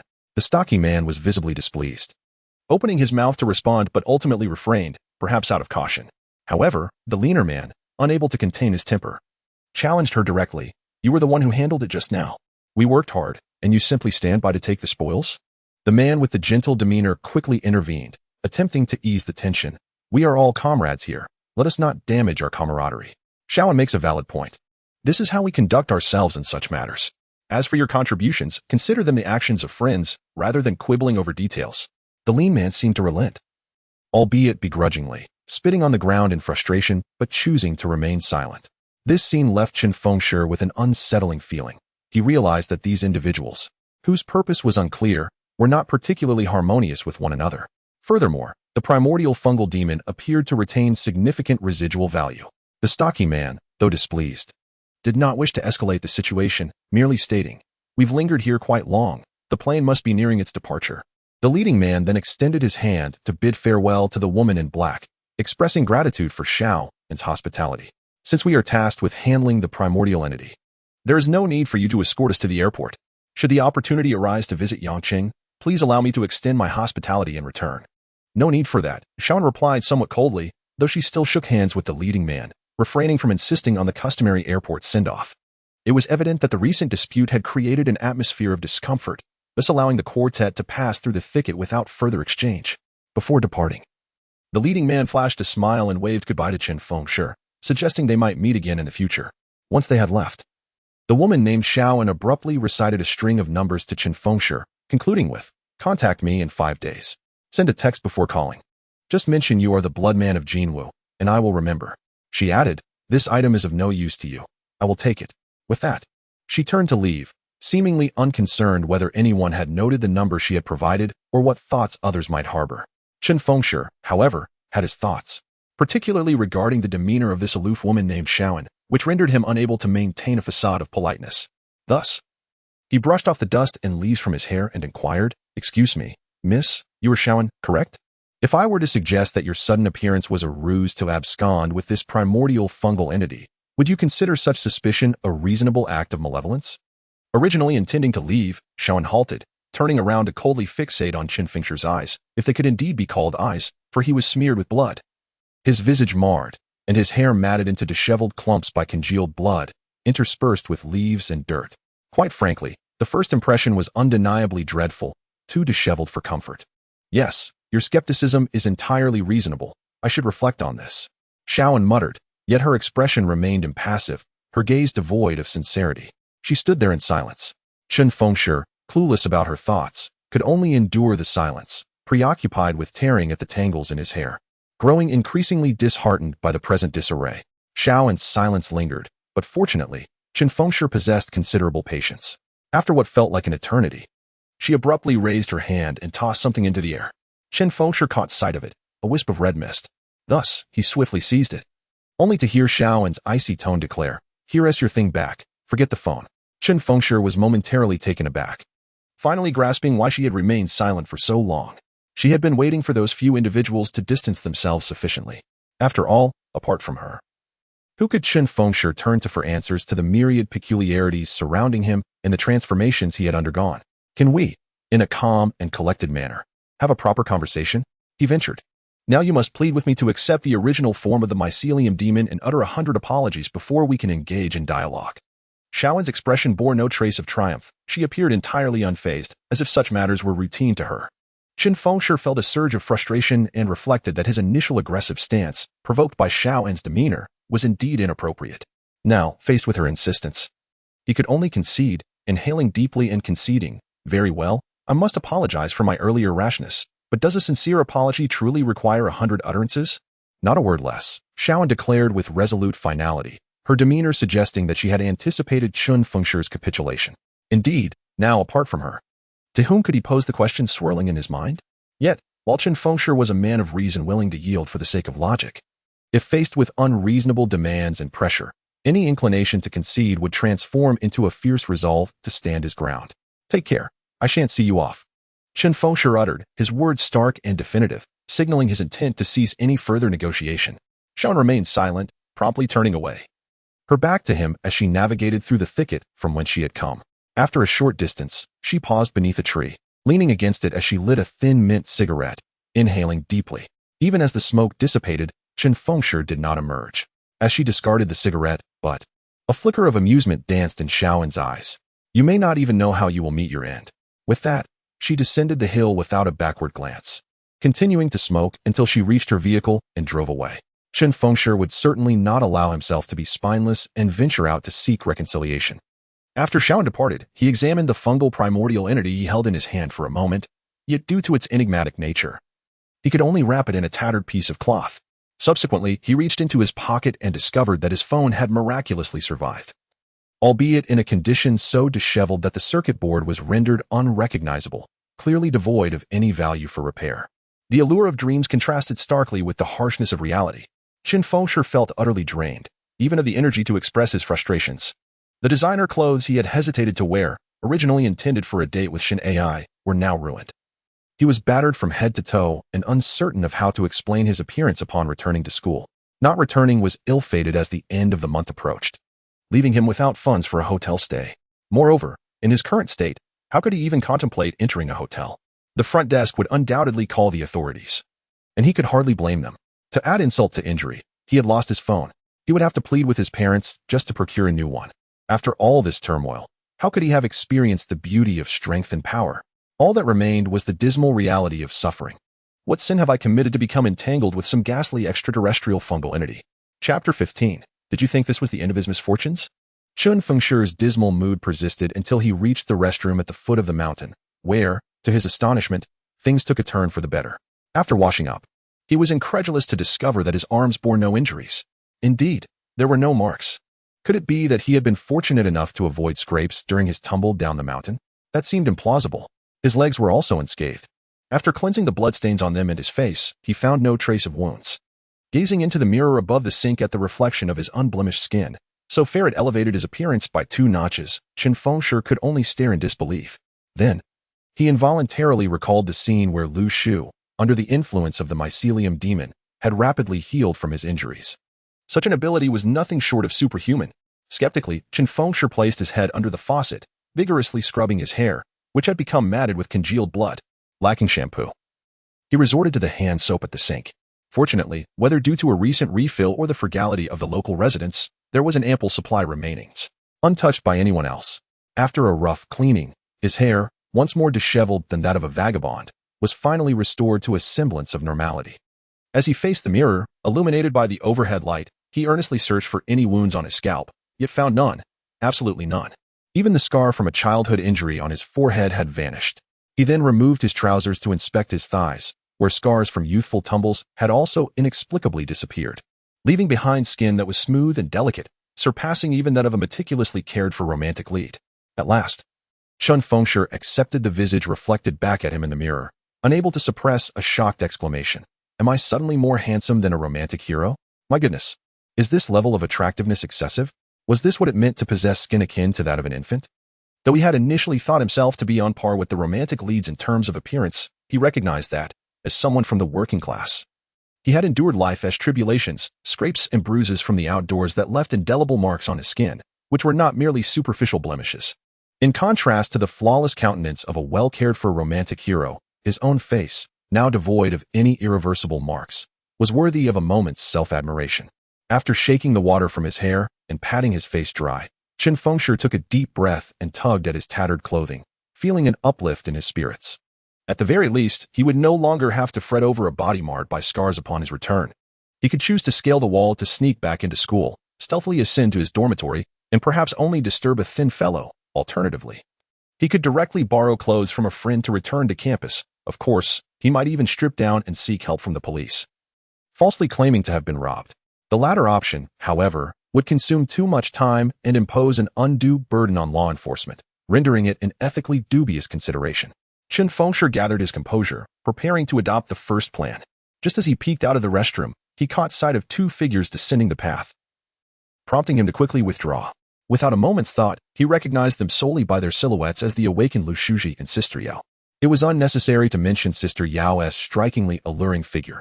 Even Lu Shuji retained a physique that epitomized elite standards in bodybuilding, making identification effortless. The route from the restroom to the exit was a singularly straightforward avenue, and Chen Fengshi wished to avoid an encounter with them, foreseeing that these two individuals would likely bear some unfriendly remnants of memory orchestrated by the bacteria demon. Thus, he opted for a side escape from the restroom. Before long, Sister Yao and Lu Shuji arrived, indeed occupied at the sink, their appearances disheveled from the earlier skirmish. After Sister Yao washed her face and hair, her mood lightened somewhat. Once she finished, it was Lu Shuji's turn, and upon seeing him lost in thought before the mirror, she couldn't help but inquire, "Have you truly made up your mind?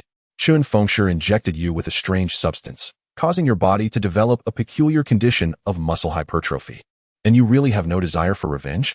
Listening from the sidelines, Chen Fengshi was at a loss for words, concealing his face.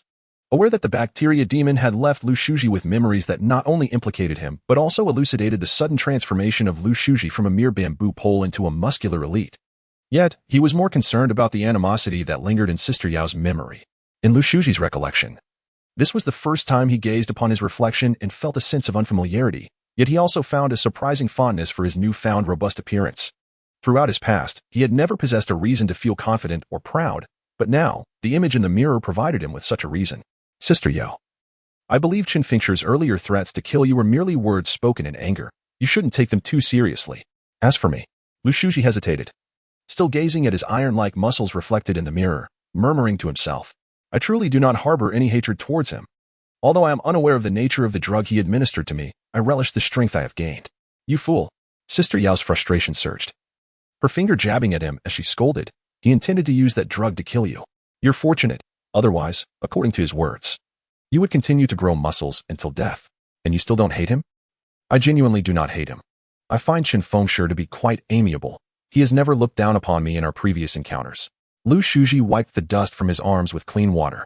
Feeling the ironclad solidity of his muscles, a surge of newfound confidence swelling within him. Yes, confidence, an unfamiliar yet exhilarating emotion that stirred his spirit. At that moment, he was simply afraid that everything before him was merely a dream. He treats me well? He expects me to conceal our relationship.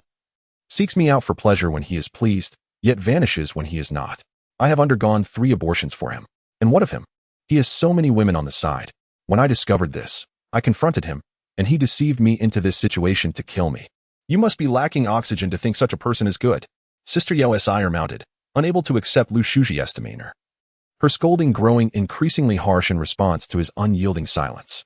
As Chen Fengshi listened in silence, gazing up at the sky in despair, he felt the weight of unjust blame upon his shoulders. Unwarrantedly cast in the role of a modern-day Chen Shimi, he grappled with the absurdity of it all. At that moment, he truly comprehended the terror of the fungal demon.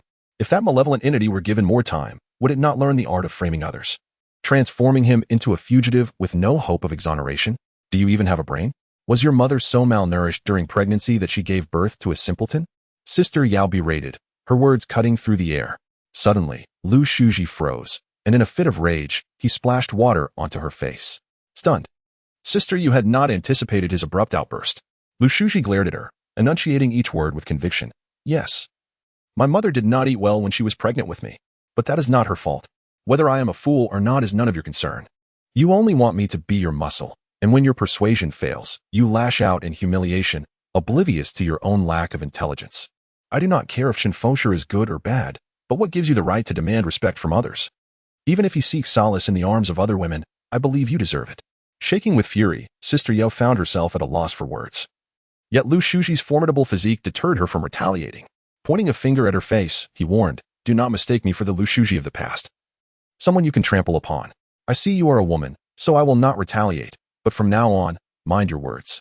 Do not think your beauty makes you superior. Even adorned in splendor, I would find you repugnant." With a disdainful spit onto the ground, Lu Shuji felt a wave of relief wash over him. The exhilarating freedom of expressing raw emotions, of speaking candidly and hurling insults, was utterly liberating. He had dared to confront Sister Yao, the school's queen bee, a feat he would have never considered before. Now, however, emboldened by his newfound strength, he felt invincible. Sister Yao, humiliated and seething with rage yet unable to retaliate, was deeply wounded by the realization that this once insignificant student held her in such contempt. Lu Shuji, stop right there. Outside the restroom, Chen Fengshi sidled away, ready to retreat behind the restroom, silently applauding Lu Shuji's audacity. Lu Shuji halted, turning to face Sister Yao with an air of impatience, as if urging her to speak. Taking a deep breath, Sister Yao suppressed her emotions, striving for composure. You were right, Lu Shuji. I did seek your assistance, and whether you choose to help is entirely your prerogative. My earlier remarks were excessive. However, what gives you the right to humiliate me? What do you know about me? On what grounds do you label me a promiscuous woman? What indiscretions have I committed during my 4 years of university? What do you truly know about my past? Yet, as Sister Yao continued, her agitation grew, her voice rising in intensity. That bastard, my first love, cheated on me. When I confronted him, he had the audacity to declare, "Women are merely for fun. Once we grow weary, we simply replace them." Shouldn't such scum be condemned? What could I do at that moment? He was the king of the school. Should I have killed him and perished alongside him? I could only seduce his friends, exploiting the possessiveness of men, resorting to underhanded tactics to contend with him. As Sister Yao spoke, tears brimmed in her eyes. She inhaled deeply, making a concerted effort to keep her emotions in check. Lu Shuji's expression was one of utter astonishment. Indeed, he was oblivious to Sister Yao's past and the secrets that lay within it. At that moment, he suddenly realized that she was not as tarnished as he had once believed. My nickname, Public Bus, was earned during that time. No one knows the reasons behind it. Ever since that scoundrel was sent to the juvenile detention center, I have ceased to indulge myself. Who are you to shame me so casually? Do you think that by derisively calling me a bus, you have somehow elevated yourself? I scoff at that notion. Even if I were truly a bus, I would have nothing to do with someone as repugnant as you. Lu Shuji was taken aback by this outburst, yet he felt no anger. Instead, he was overcome with a sense of guilt for not understanding the situation. I suppose I was in the wrong for saying that, he admitted. Sister Yao sobbed quietly, remaining silent for a considerable time. Observing her in such a state, Lu Shuji felt a surge of compassion for her loneliness and sorrow, realizing she had been consistently misunderstood. Since she was not the kind of public bus the rumors suggested, she had done nothing to deserve mistreatment from Chen Fengshi. She was undeniably a victim in this narrative. After a brief moment of hesitation, he altered his stance and said, "I can help you, but we must first ascertain whether Chen Fengshi acted out of momentary anger and if reconciliation is possible. As for teaching him a lesson, I can assist, but I will not partake in anything too outrageous." Instantly, Sister Yao's tears transformed into laughter as she wiped her eyes and replied, "Do you think I would ever incite you to commit murder?" Lu Shuji considered this and found it absurd, sharing in her laughter. Chapter 16. The sky is full of your burden. Sister Yao was quite pleased that Lu Shuji had changed his mind to assist her, so she eagerly urged him, "All right. Let us go. Didn't you just say you were famished? I'll treat you to a late-night snack. With your stature, I'm sure you can eat quite a bit." Chen Fengshi could only let out a long sigh. Indeed, he should not have expected Lu Shuji to escape Sister Yao's clutches. For someone like Sister Yao, who had navigated such waters for years, it was not difficult to capture the affections of someone as emotionally naive as Lu Shuji. Moreover, if Sister Yao's self-narration held any truth, Chen Fengshi himself had been moved by her in matters of the heart. However, he had long understood a principle. When dealing with the majority, while emotions may stir, one must strive to let reason govern one's actions. In the chaotic world outside, those who failed to grasp this often found themselves used as pawns at the mere utterance of a few brotherly words. Sister Yao was undoubtedly aware of this principle, but Lu Shuji was not. Those with straightforward emotions easily fall into a trap, believing that if they are touched by someone, that individual must be exceptional, and thus they conclude that they too must hold a special place in the other's heart. This leads them to bare their souls, even to the extent of risking their own well-being. As Lu Shuji walked alongside Sister Yao, his silhouette appeared threefold wider than hers, and Chen Fengshi could already envision the stir this would cause within the school. However, at this moment, Chen Fengshi found that his hunger was a pressing concern. The density of the golden mist surrounding him had been diminishing, and it had now receded to the point where it was no longer visible on his skin. Concurrently, his hunger intensified. Could it be that maintaining a tense state significantly increases consumption? Chen Fengshi pondered as he attempted to relax his body. Upon releasing the tension in his muscles, the rate at which his hunger escalated noticeably slowed. This led to another question. Why? When engulfed in the red mist of the mycelium demon and battling alongside Lu Shuji and Sister Yao, did his golden mist seem to thicken instead? Chen Fengshi could not help but wonder if the phenomenon he observed, where the red mist surged towards his golden mist, was a sign of the golden mist devouring the mycelium demon. Yet, despite his myriad queries, he had only one avenue left for answers: seeking assistance from the aloof Shaoan. However, Chen Fengshi dismissed this notion entirely. Though he was curious about the various whys, his immediate concern was evidently the situation at school. The conversation between Sister Yao and Lu Shuji compelled him to seriously contemplate his own predicament. The school already harbored numerous individuals infected by the mycelium demon. Whether these individuals needed to be expelled one by one was one matter. But what truly concerned him was the possibility that they had altered their memories in ways detrimental to him. Therefore, he could not recklessly return to the campus. With his phone smashed, he found himself utterly penniless. The meager amount of cash he had was in tatters, insufficient even for a trip to the bank. Chen Fengshi decided to adopt a second plan. He would seek out Hanzi, as the latter rented a place off campus. Anticipating an unwelcome reception, he knew that showing up at this hour would be akin to being a third wheel. To his surprise, upon his arrival, Hanzi's rental abode was empty. It was dark, and knocking on the door yielded no response. How curious. How could he possibly be out on a date at the end of the month? Chen Fengshi was certainly aware of the man's financial predicament, as he consistently found himself financially depleted by the month's end. Not only were the final days challenging, but the last 10 days often required meticulous planning. Although there were other friends he could turn to for assistance, the bonds were tenuous.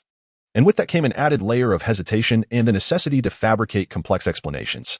He would rather not expose his current state of disarray. After contemplating, Chen decided to wait, knowing that the man would eventually return with his girlfriend. They were likely just out for a stroll after dinner. As he waited, hunger gnawed at his stomach. Just as he was about to reconsider his initial plan, he heard footsteps in the stairwell, the sound and rhythm strikingly familiar. Chen quickly stood up and peered through the railing. It was not the man, but rather his girlfriend, Xiaofei, his beautiful savior.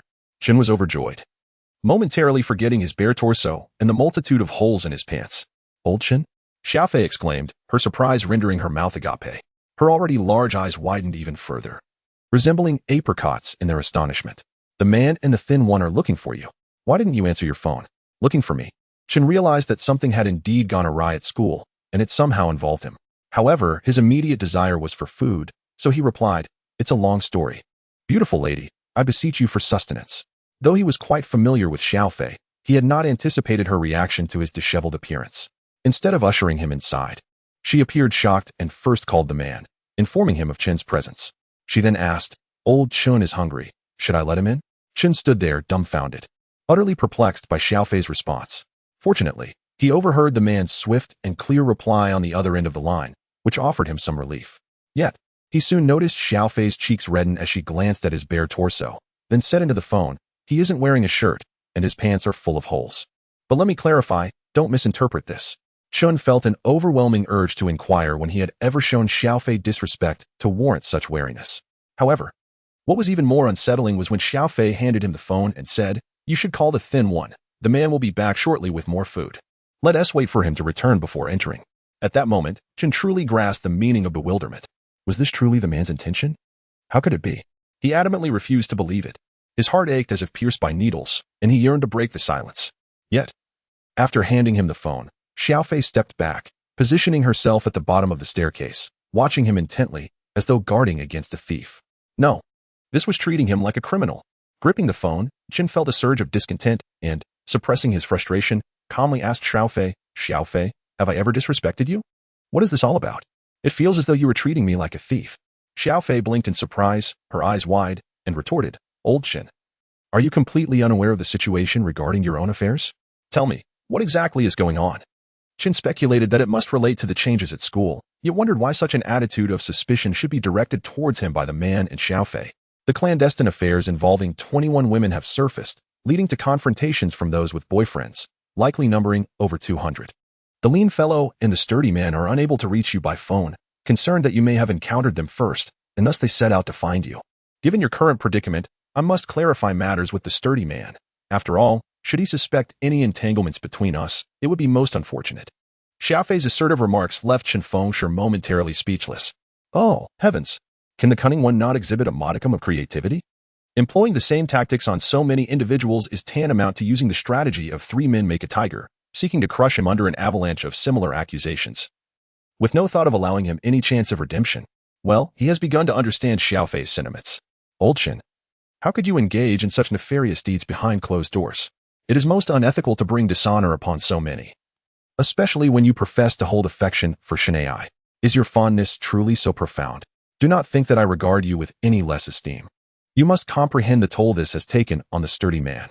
Initially, he did not believe it, but the evidence is now irrefutable. With numerous women publicly tarnishing their reputations, many having even undergone abortions at their own expense for your sake, the sturdy man considered you his closest brother, yet remains oblivious to your misdeeds. Though he has not voiced it, his heart must be heavy with sorrow. Xiaofei's words were harsh, and had it been anyone other than Chen Fengshi, her rebuke would have been far more scathing.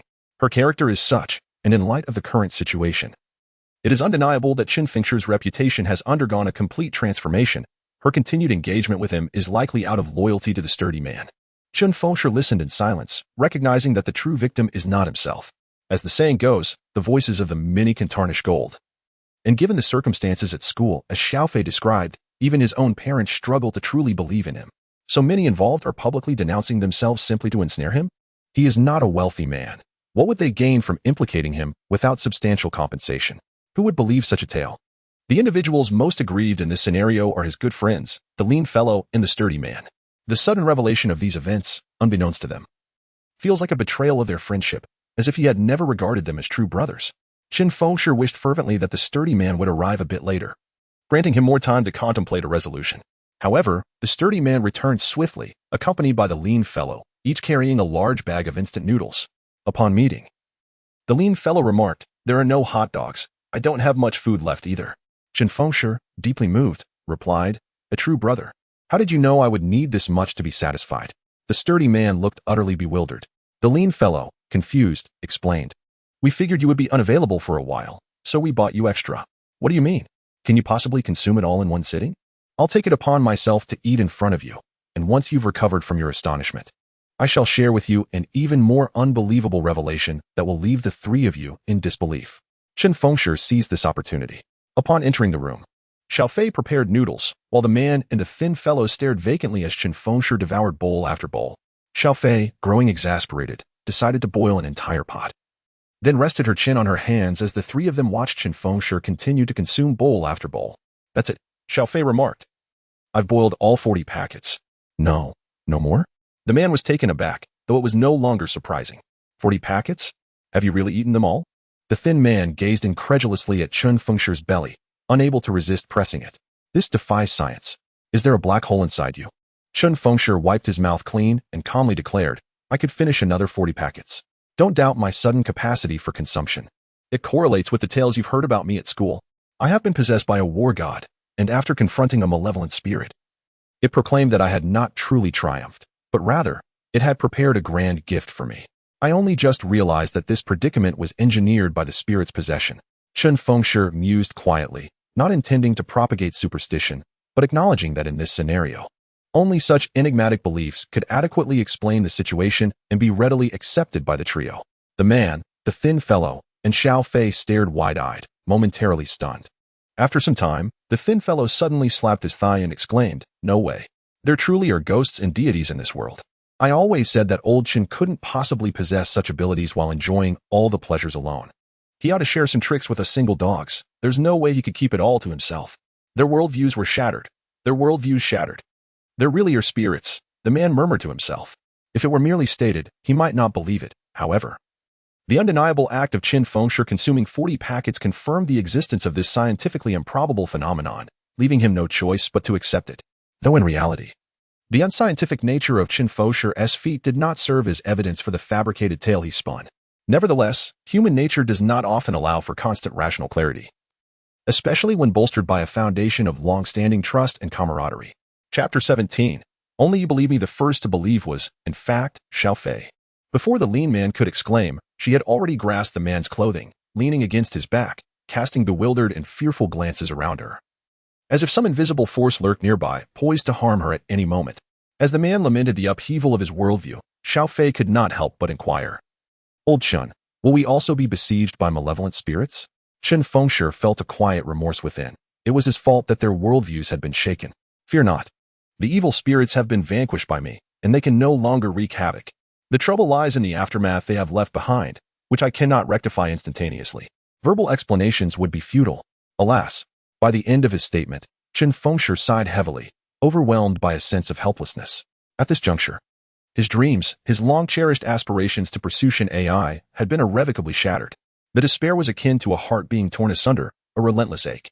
He was grateful for the presence of the man and the lean one, whose astonished and inquisitive inquiries about the battle against the evil spirit distracted him, alleviating the intensifying pain.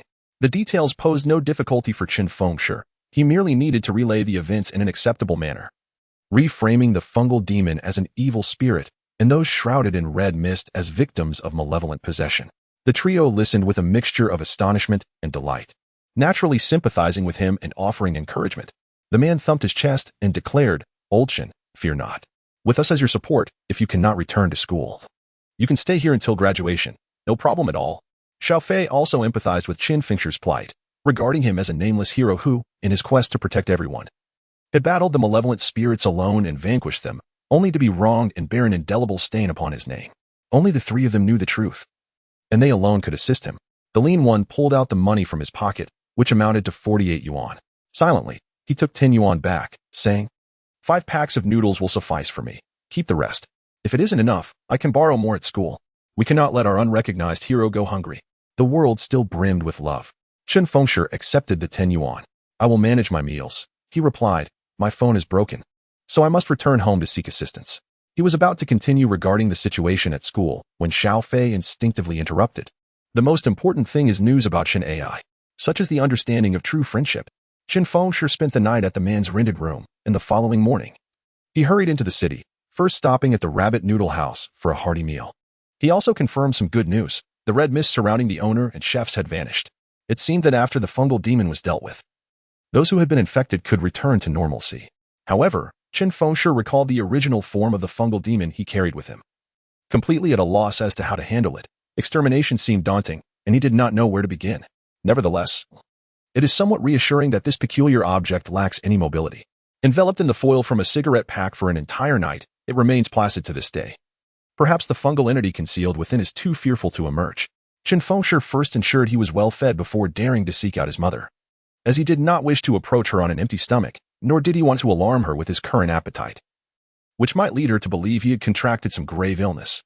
Regarding the matter of his lost phone, his parents would not lay blame upon him. Had his father not been away on a business trip, Chen Fengshi would have preferred to discuss it with him, anticipating his father's typical response, simply providing him with the funds to purchase a new one, indifferent to the amount spent. However, he would be expected to regard 10% of it as a loan, which he would have to repay in the future. Do not assume that Chen Fengshi's father is affluent. In truth, he is not, but when it comes to family expenditures, he is never stingy. The rationale behind the 10% arrangement is to instill in him a sense of responsibility, akin to the reimbursement ratios of national health insurance. Will the money be transferred shortly? Are you coming home for dinner tonight? What do you wish to eat? Do you have classes at school today? You won't be returning to school tonight, will you? I noticed in the photos you posted that you've lost weight. Have you been eating properly lately? Please refrain from drinking or indulging in barbecues with your classmates. Alcohol can lead to liver complications, and the cleanliness of outside food is uncertain. Excessive barbecue is also detrimental. Yes. I haven't consumed alcohol, nor barbecue, nor fast food. Chen Fengshi patiently endured his mother's familiar, nagging inquiries, having grown accustomed to them. Ever since he entered university, his mother has become even more talkative, meticulously probing into every minute detail of his daily life. Yet he understands her concern, and thus he remains patient, Should there be any pressing matters, he would simply relay them, and she would not press further.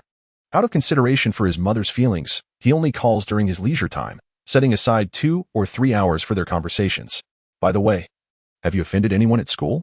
At that moment, Chen Fengshi felt a tightness in his chest, perplexed by his mother's question, and could only feign ignorance, responding, "No."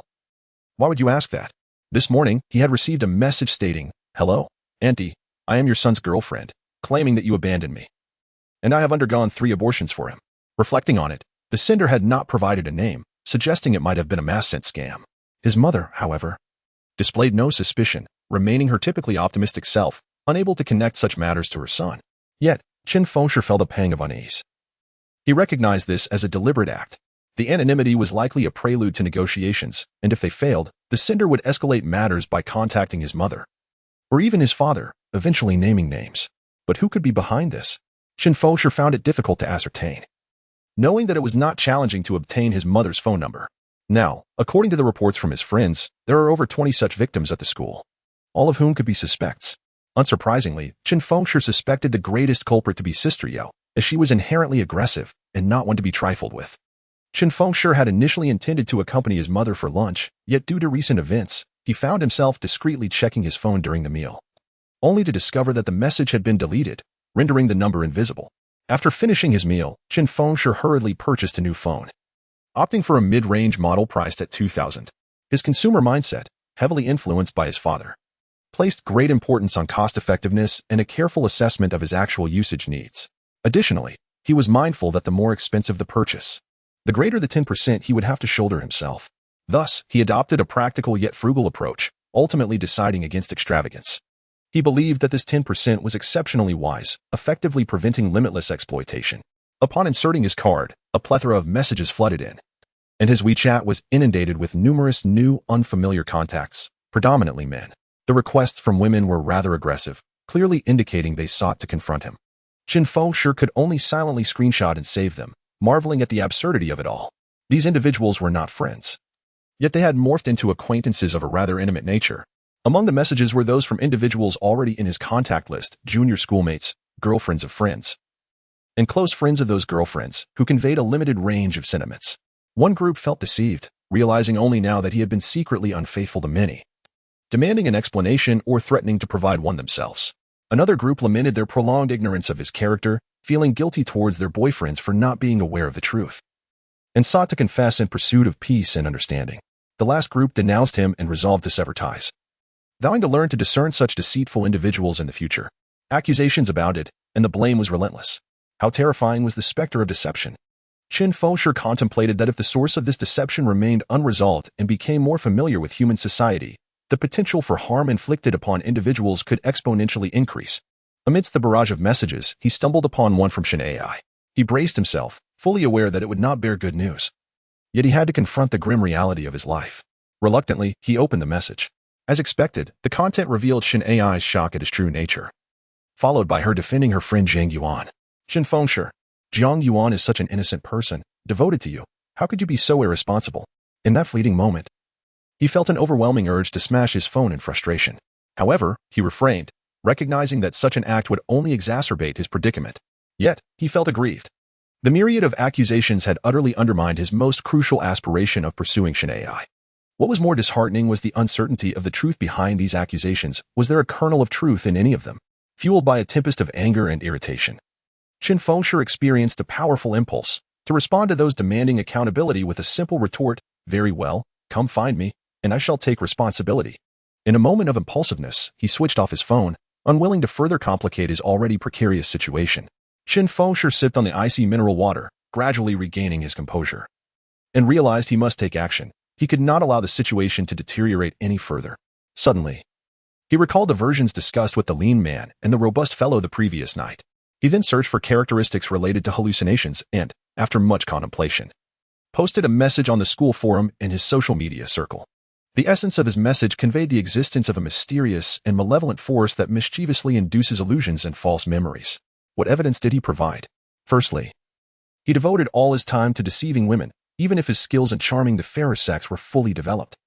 It would be impossible to navigate unnoticed among so many individuals at school. Secondly, Those with hallucinated memories would undoubtedly discover discrepancies when they compared details such as time and location. Thirdly, matters like abortion were easily verifiable through hospital examinations. Everyone, do not let illusions ruin your originally blissful relationships. As for why I have become the object of so many hallucinations, I can only shamelessly suggest it may be due to my relative attractiveness.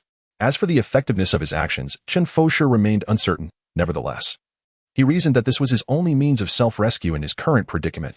Surely, someone would believe and seek the truth, eventually emerging to disseminate it. He had to harbor this hope. However, a deluge of insults and mockery soon inundated him.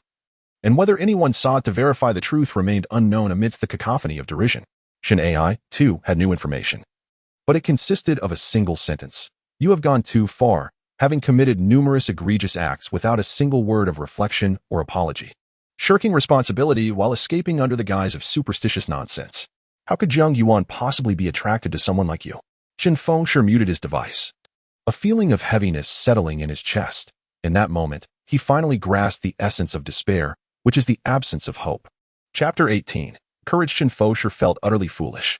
In the past, he had perceived the love-stricken as simple-minded, relentlessly pursuing someone like Chen AI, who was resolute in her stance against romantic entanglements before entering society, only to suffer repeated defeats.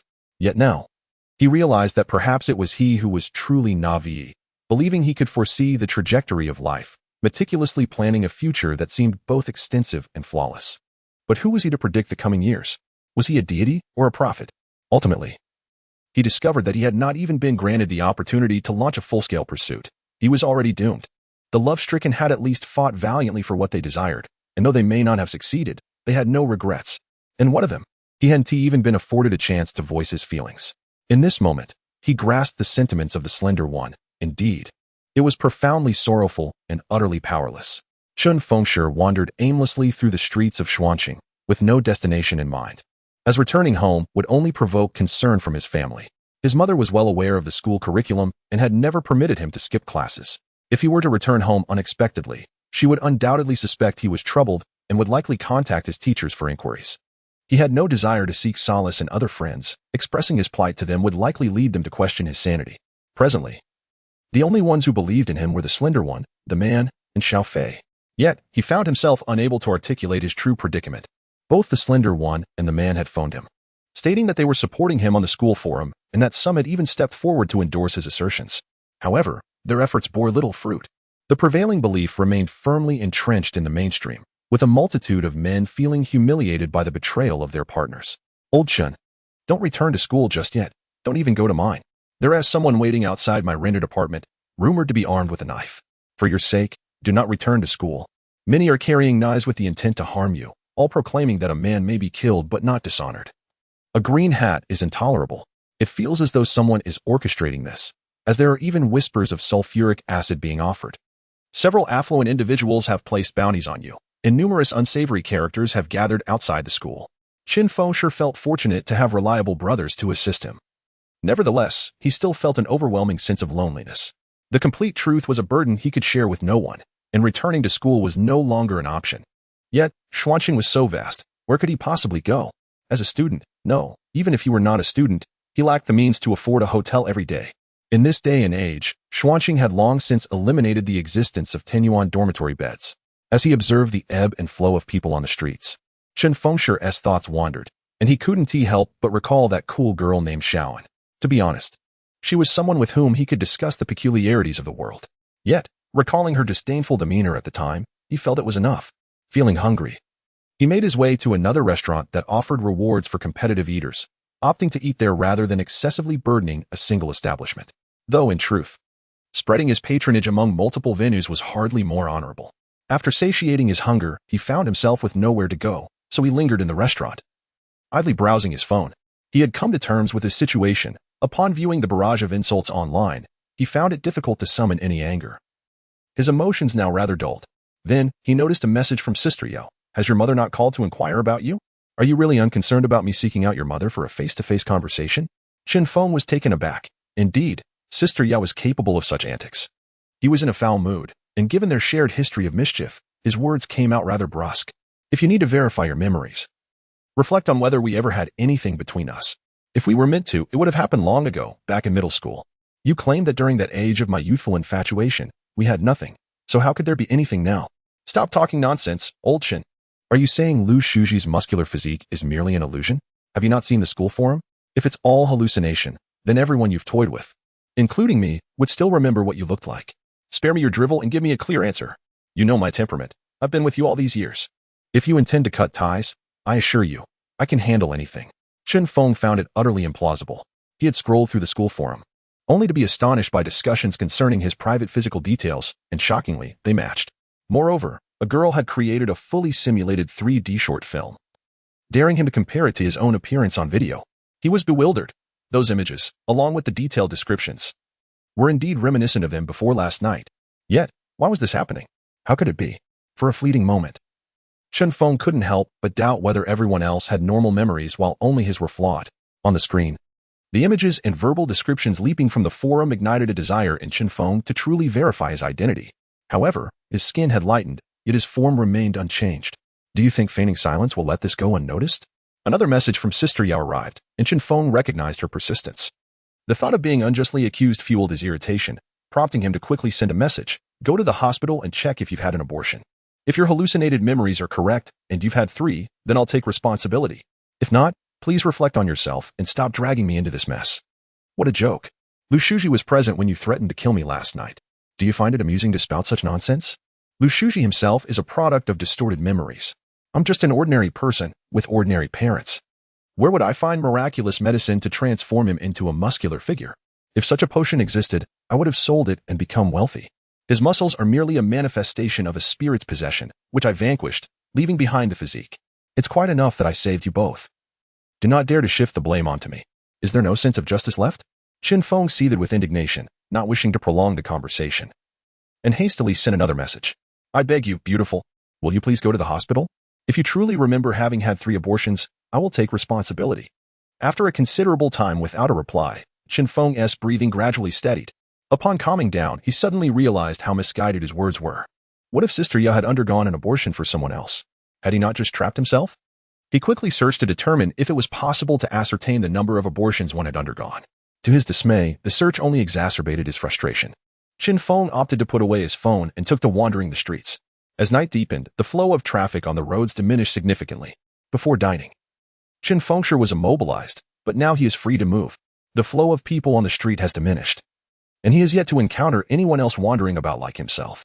This accentuates his pitiable state, homeless, burdened with grievances, his thoughts unshared, engulfed in solitude and hardship.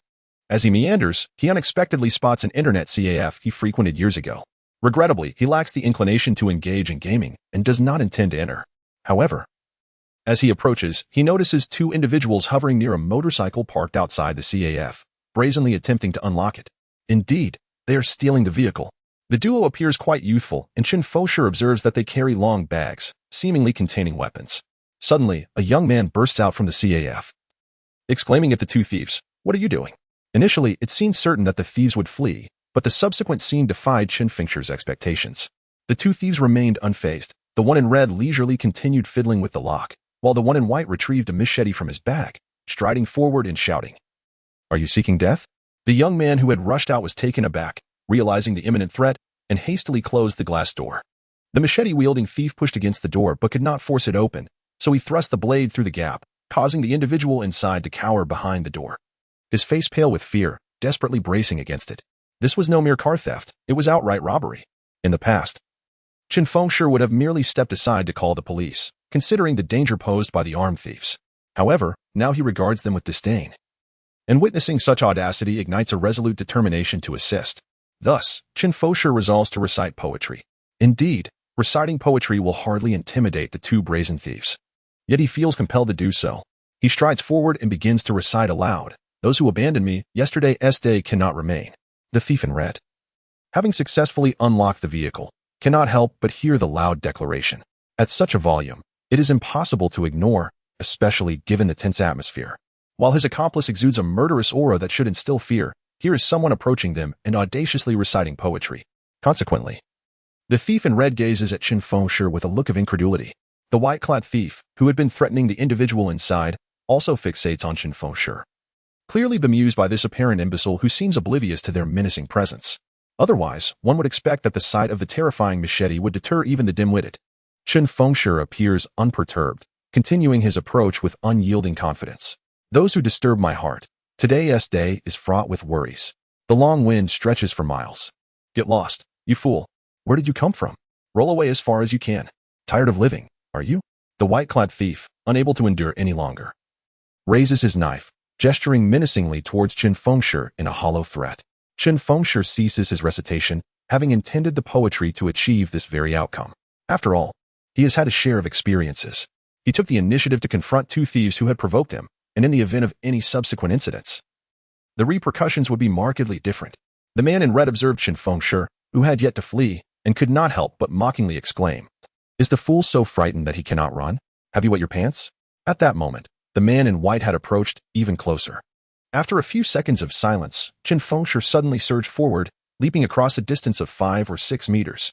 Before the man in white could raise his descending blade, Chen swept his hand and knocked the emaciated figure to the ground. With a swift kick, he sent the mountain knife flying from the thief's grasp. The man in red was momentarily taken aback, then furiously reached into his bag for a weapon. However, before he could draw the knife, Chen Fengshi had already turned back, seized him by the hair, and hurled him to the ground. A swift kick sent the knife flying from his hand, and Chen proceeded to rain kicks down upon him. Taunting, "So you are a fool, huh? Wetting your pants, are you? Unable to run, is that so?"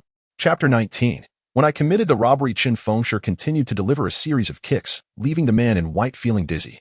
As he regained some composure, he furiously attempted to rise and cursed, but before he could finish his sentence, Chen Fengshi rushed in and knocked him back to the ground with a swift kick. He then proceeded to kick him again, shouting, "Is that so? You think you're clever? Get lost. Do you have a death wish?" Despite holding back his strength, Chen Fengshi's physique was far superior, and it wasn't long before the man in white was left gasping for breath. A crowd had gathered inside the internet CAF. Drawn by the commotion, the motorcycle owner, who had previously been too intimidated to step outside, saw that the two thieves were utterly defenseless and quickly dashed out to mount his motorcycle and escape. Chen Fengshi called out to him, "Hey, at least acknowledge the help I offered. Can't you say thank you?" The motorcycle owner, caught off guard and embarrassed, hesitated before returning to the CAF. He hurriedly purchased a pack of cigarettes and a bottle of water, which he awkwardly handed to Chen Fengshi, repeatedly expressing his gratitude. "Thank you for your help. Thank you. I appreciate it. Please don't think it's too little." Chen Fengshi gulped down the water in one go, while the motorcycle owner raised his hand in a gesture of farewell, continuing to express his thanks as he remounted his motorcycle and drove away. At that moment, the thief in red struggled to his feet, filled with embarrassment and rage, threatening, "Where do you think you came from? How dare you touch us?" Chen Fengshi charged at him, delivering a decisive kick to his abdomen, knocking him down with such force that his body slid across the cement floor before coming to a halt. "Did I tell you to get up?" Meanwhile, the thief in white, who had been preparing to assist his comrade, saw Chen Fengshi glance back and immediately squatted down, raising his hands in a plea for mercy, saying, "Brother, we were wrong. We were wrong. Were you?" Chen Fengshi retorted, feigning anger as he demanded, "What is wrong with me reciting poetry when I'm in a bad mood? What is wrong with reciting poetry on the street?" "Nothing, nothing," thought the man in white, realizing how absurd it was to recite poetry in such a situation, yet he dared not voice his thoughts. Even a rational being would understand the consequences of underestimating the present moment. "Nothing at all? Then why did you want to attack me?" Chen Fengshi pointed at the frayed edges of his shoes and the ill-fitting pants that had begun to tear. "You wanted to attack me, causing me trouble and ruining my shoes and pants?" The man in white felt frustrated but understood the gravity of the situation. He quickly replied, "It was our fault. Our fault. We'll compensate." He fumbled through his pockets but produced only a meager sum of money, just a few dozen yuan. It was clearly insufficient. He gestured towards the silent thief in red, who was still on the ground, and hurried over to him. The man in red, appearing displeased, did not resist as the man in white forcibly rummaged through his pockets, eventually pulling out more than 100 yuan. He hurried back and handed it to Chen Fengshi, saying, "Brother, this is all I have. What does it mean to give me just this amount?" Chen Fengshi questioned, his expression one of dissatisfaction. The man in white could only look bewildered, utterly perplexed by what was being demanded of him. In truth, not only the two thieves, but also the crowd gathered outside the internet CAF failed to comprehend the situation. Chen Fengshi expressed his indignation, saying, "Do you take me for a robber? Without even inquiring about my losses, you demand that I hand over all my money. Only a true thief would take everything without regard for the amount." The thief in white, at a loss for words, secretly considered Chen Fengshi to be rather peculiar, yet could only smile and respond, Indeed, my brother speaks wisely. So, how much should I compensate? Without a hint of jest, Chen Fengshi replied nonchalantly, my pants are inexpensive, so 200 will suffice. My shoes are pricier for 100. The thief in white fell silent, finally understanding that Chen Fengshi was feigning ignorance, attempting to leave with a mere 100 or so, which was evidently unacceptable. The crowd outside the internet CAF had an epiphany, and someone could no longer contain a soft chuckle, remarking, goodness, this is even more ruthless than robbery. Brother, should we go back to fetch the money for you? The thief in white asked tentatively, only to be met with Chen Fengshi's cheerful reply, you stay here. He will go to retrieve the money. The thief in red exchanged glances with the thief in white, then agreed, with one remaining behind while the other hurried away. Onlookers expressed concern for Chen Fengshi, as anyone with common sense could deduce that the thief in red would undoubtedly return with the gang. However, the majority refrained from intervening. Among them was a man, seemingly no saint himself, emboldened by his unfamiliarity with the area, who shouted, hey, handsome, they're definitely going to bring a crowd. Are you really going to wait alone? At least gather some people. Hearing this, Chen Fengshi turned to wave in gratitude. Thank you for your concern. The more, the merrier. After all, I can't let my shoes and pants go to waste after this altercation. The man clasped his hands in respect, his face reflecting admiration, impressive, truly admirable. Chen Fengshi had not contemplated this extensively. He simply recognized that the thief in red was clearly unwilling to accept defeat and sought revenge, prompting him to raise the stakes. He felt that, given his inability to return to school and his unsuitability for home, with only a meager amount of money in his pocket, sleeping on the streets was not an option. Challenges must be addressed, and he naturally intended to utilize his advantages to resolve the predicament. However, the thought of engaging in robbery or crime was contrary to his moral compass, a notion he could not entertain. Since he found himself in this situation, why not let these wrongdoers assist him in his time of need? This was precisely why he decided to keep the thief in white behind, fearing that if he went to fetch the money, he might inadvertently bring back the funds to resolve the matter. Conversely, letting go of the defiant thief in red significantly reduced that possibility. The thief in red indeed did not disappoint Chen Fengshi. He was already disgruntled, and in this area, they were notorious tough characters. They had resorted to motorcycle theft only out of urgent necessity for cash, having not engaged in such petty crimes for 2 years. Faced with the need for 1,000 to meet a date at a hotel, only to find themselves empty-handed and beaten, was an unbearable situation, especially when their carefully planned rendezvous was at stake. The thief in the red attire summoned a dozen familiar faces, brandishing knives and clubs, as they menacingly approached the entrance of the internet CAF. Upon spotting Chen Fengshi waiting outside, the group hurled insults and charged forward. Those outside the CAF hastily retreated within, shutting the glass door, while some watched the unfolding drama with concern for Chen Fengshi, others anticipating his inevitable defeat against such overwhelming numbers. With a slight smirk, Chen Fengshi did not wait for the white-clad thief to rise in excitement. Instead, he swiftly kicked him down. As the gang rushed towards him, Chen Fengshi adeptly dodged 2 swinging machetes and simultaneously delivered 2 powerful punches to the faces of 2 assailants, rendering them unconscious on the ground. As more attackers surged forward, Chen Fengshi quickly retreated, sidestepping the nearest assailant wielding a club and landing a punch squarely on his face. 3 more individuals closed in, wielding a knife and 2 clubs. Chen Fengshi evaded the blade and retaliated with a left hook to one attacker's face, maneuvering so that the other 2 clubs merely struck his shoulder and right arm. Having toppled the knife wielder, he leveraged the momentum to pull the 2 others forward, causing them to stumble and fall, thereby tripping yet another attacker. Maintaining a steady rhythm, Chen Fengshi executed his defensive and counter-offensive maneuvers seamlessly, avoiding blows to his head even as he was struck by 8 or 9 clubs and grazed by 2 knife slashes. Such minor injuries were of no concern to him. Those whom he struck collapsed to the ground, unable to rise. Despite the numerical advantage of his adversaries, they could not encircle him. Within moments, their numbers dwindled, leaving many sprawled across the ground. The white-clad thief, who had initially crouched down, finally picked up a weapon to assist, but now found himself the last one standing among the fallen. Grasping a machete, he observed Chen Fengshi dispatch his final comrade with a kick. When their gazes met, he immediately discarded the machete, raised his hands in surrender, and crouched down, exclaiming, "Big brother, I didn't fight. I didn't fight." Chen Fengshi gestured towards the incapacitated individuals strewn about, then pointed to the wall of a nearby building. The white-clad thief promptly understood and obediently set about following his instructions. Chen Fengshi took a moment to drink some water, feeling a profound sense of satisfaction. This remarkable outcome was undoubtedly attributed to his exceptionally resilient physique. Otherwise, overcoming such a multitude would not have been feasible. The blows and cuts he endured would have likely incapacitated anyone else, leaving them with a diminished fighting capacity, even if he emerged unscathed. A recovery period of 10 days to half a month would be unavoidable after such a confrontation, given the inherent dangers. Chen Fengshi was not reckless enough to engage in a life-threatening endeavor. Life offers no second chances, and becoming disabled is irreversible. How many martial artists have been left incapacitated? Now, however, his remarkably resilient body endowed him with a unique advantage, allowing him to face such confrontations without fear. The white-clad thief quickly gathered the knives and clubs, stacking them against the wall. He then used belts or strip shirts to bind the hands of the unconscious individuals, waking them to line up against the wall. He rummaged through his pockets in succession, neatly arranging and folding the money before presenting it with both hands. "Brother, is this enough?" Chen Feng's brow furrowed slightly. And the man in white, suddenly awakening to the situation, hurriedly interjected, Yes, brother, it's not a robbery. We simply seek reasonable compensation.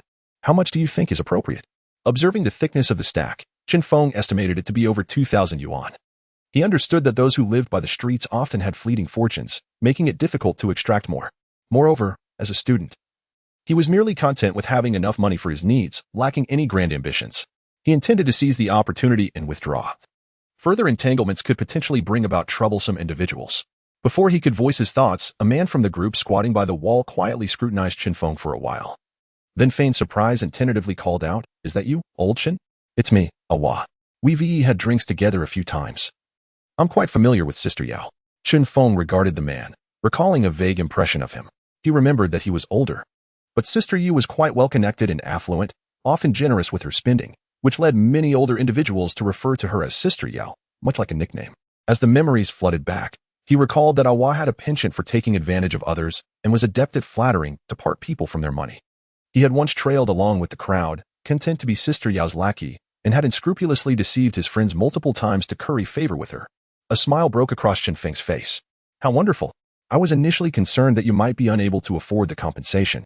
Since you are acquainted with Sister Yao, borrowing money from her should surely suffice." Chapter 20. What is the price of the show? A group of individuals secretly resented Awa for his loquacity. For they were not foolish. They instantly comprehended that Chen Fengshi was evidently at odds with Awa, and likely had issues with Sister Yao as well. The thief in white, feeling quite dismal, forced a smile and inquired, "Brother, could you please state a number? After all, we are acquainted. And it's a case of misfortune striking the Dragon King's temple. Have mercy, have mercy." Awa, realizing he had inadvertently harmed himself, hastily attempted to remedy the situation, saying, "Old Chen, brother Chen, we have shared many drinks together. We are old acquaintances, so do consider giving me a bit of leeway." "Old acquaintances? Just moments ago you were blind to my presence, yet now your vision has sharpened?" Chen Fengshi retorted with no small measure of indignation. At this juncture, he could not afford to be polite. He needed to elucidate the principles at stake. "You have breached our agreement. 600 has transformed into 6,000. My clothing is torn, add 200, a breach multiplied by 10 amounts to 2,000. I endured the trouble of thrashing 16 of you. Each individual incurs a cost of 500 for mental anguish plus physical damage, totaling 8,000. The time wasted is worth 1,000. The expressions of the group shifted dramatically. Awa, with a pained visage, pleaded, "Brother Chen, this is far too much. In truth, I have only seen Sister Yao once in the past month. With my face, how could she lend such a sum?" The thief in white also implored. "We admit our oversight. Brother Chen, please show us mercy, grant us a discount, a concession."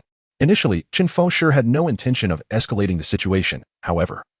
Awa's appearance stirred within him a desire to not only avenge his brother, but also to draw Sister Yao into the fray. Sister Yao, who thrived in the outside world, was always concerned with her reputation. She often spent money to cultivate connections. This opportunity might compel her to visit the hospital for an examination. Chen Fengshi wished to avoid entanglement with someone like Sister Yao, particularly after learning of her ruthless methods towards her first love. If he could ensure Sister Yao's hospital visit, the situation might resolve favorably. Awa today was determined to borrow money, and it had to be from Sister Yao. With a single statement, Chen Fengshi extinguished Awa's hopes. The thief in white lamented, "Brother Chen, such an amount, we must devise a way to borrow. Make the necessary calls. If you wish to summon assistance, remember that the penalty for breach is tenfold. Furthermore, should anyone else require punishment, that fee will be calculated separately." Having made up his mind, Chen Fengshi resolved to unleash his full potential. If this endeavor could yield greater returns, all the better. He was indifferent to how many more individuals came to suffer and contribute financially. Thus, a group huddled by the wall, with the aid of the white-clad thief, began dialing for assistance. Awa, his hands freed from their bindings, nervously placed a call to Sister Yao. Whether she could afford the sum of 17,000 was another matter. But Awa did not perceive his worth to be so high. In fact, others shared this sentiment and did not wait for his response before seeking their own solutions. However, to everyone's astonishment, after explaining the situation over the phone, Awa received an unexpectedly delightful reply. He expressed his gratitude profusely before hanging up and excitedly relayed, "Brother Chen, we have it. Sister Yao said she will bring the money right away, every penny." Chen Fengshi believed that Sister Yao's agreement was merely a pretense directed at him. However, he remained indifferent, intent on negotiating an ideal outcome. The others seated around him clutched their phones, whispering quietly. Some were genuinely seeking loans, while others, feeling unjustly treated, sought assistance. Chen Fengshi paid them no mind, awaiting Sister Yao's arrival. Before long, his phone rang, and to his surprise, it was Sister Yao. After a moment's contemplation, he answered. "What do you mean by that?" He inquired. "Nothing much. He is asking you for money, and if you wish to cover their debts, then provide the funds. However, aside from the money, you must agree to a condition," Sister Yu stated bluntly. "Are you jesting? They are not my children. Why should I part with my money? My agreement hinges solely on you," she retorted. "Ultimately, you are still my man. Do you think this kind of extortion will leave you unscathed? Do you consider yourself untouchable? How dare you ask me for money and impose conditions?" Yu Haventy even clarified our situation. Sister Yao's sudden outburst left Chen Fengshi feeling a chill run down his spine, sensing a hidden agenda that was entirely uncharacteristic of her usual demeanor. "Thank you for your concern. My condition is simple. Please go to the hospital for an examination, confirm the truth behind your illusions and false memories, and then cease your pursuit of me. If you agree to this, you can dictate the discount on the ransom." Chen Fengshi pondered Sister Yao's words, realizing she seemed unaware of his confrontation with Lu Shuji. "I was initially contemplating an examination, but now I've changed my mind. You want money, right? I'll give it to you. Just wait there," Sister Yao concluded, abruptly ending the call. Chen Fengshi recognized he might have inadvertently shot himself in the foot. Sister Yu was known for her fiery temperament, and such an attitude would surely complicate any further dialogue. Reflecting on the situation, he realized he had mishandled things. His eagerness to resolve the issue had clouded his judgment. He had never considered that Sister Yao would contemplate a hospital visit. Had he anticipated this, he would not have acted so rashly. Now that matters had escalated, he was unwilling to backtrack and appease Sister Yao. He preferred to embrace the error. Judging by her tone, any visitors would undoubtedly not come in peace. A confrontation was inevitable, and only after their defeat could negotiations resume. As night deepened, patrons on the second floor of the Internet CAF frequently leaned out of the windows, finding the commotion far more engaging than the games they played. However, waiting idly for the spectacle to unfold was less appealing than enjoying the games while waiting. Chen Fengshi smoked a cigarette, gazing at the twinkling stars in the night sky, and suddenly realized he had not strolled the streets at such an hour in many years, let alone mingled with the denizens of the nocturnal world. Much like he had not smoked in ages. Years ago, during his rebellious youth in high school, he sought to avoid being bullied within the confines of the school. Yet he found himself drawn into the nightlife due to two friends who valued loyalty above all else. Those who rebel severely often grapple with familial issues. But he was different. His parents enjoyed a harmonious relationship, and the familial atmosphere was filled with love, which spared him from harboring extreme thoughts or behaviors. Subsequently, in preparation for university entrance examinations, outings became scarce for him, ultimately severing his ties with the nocturnal world. This transformation was precipitated by the misfortunes of his two closest friends. One suffered a violent reprisal that resulted in a broken leg and was subsequently sent abroad by his parents. The other, devastated by heartbreak, particularly since the unfaithful partner was a dear friend, succumbed to a nihilistic mindset, severing all connections with friends and pursuing higher education in a different city. Far from Xuanqing, the loss of these two companions left Chen Fengshi with no reason to venture into the night, and he grew weary of its once captivating allure. Suddenly, a van screeched to a halt, prompting Chen Fengshi to discard his cigarette and hasten towards it. Before the individual intending to open the door could descend, he dashed inside. In the tight confines, a chaotic flurry ensued, with elbows, knees, and heads colliding fiercely, resulting in 3 individuals tumbling from the vehicle while the rest succumbed to unconsciousness. Upon exiting the van, Chen Fengshi noticed his clothing had been torn in 2 places, and as he attempted to straighten his disheveled hair, he exchanged knowing glances with the white-clad car thief. The latter promptly scampered over, dragging each occupant from the vehicle, binding their hands with belts, confiscating the car keys, and meticulously organizing the money found in their pockets, presenting it all with both hands. Once Chen Fengshi accepted the bounty, the thief proceeded to awaken the individuals one by one, instructing them to line up against the wall. Thus, the count increased by 16. Chen Fengshi inquired at the internet CAF for a takeout number, casually commandeering someone's phone to summon a substantial order, which soon arrived, 20 bowls of noodles. He settled into the van, eating while he waited. Just as he reached the 6th bowl, a group of individuals emerged from the alley, each exuding an air of menace. Their robust physiques complemented by gleaming machetes.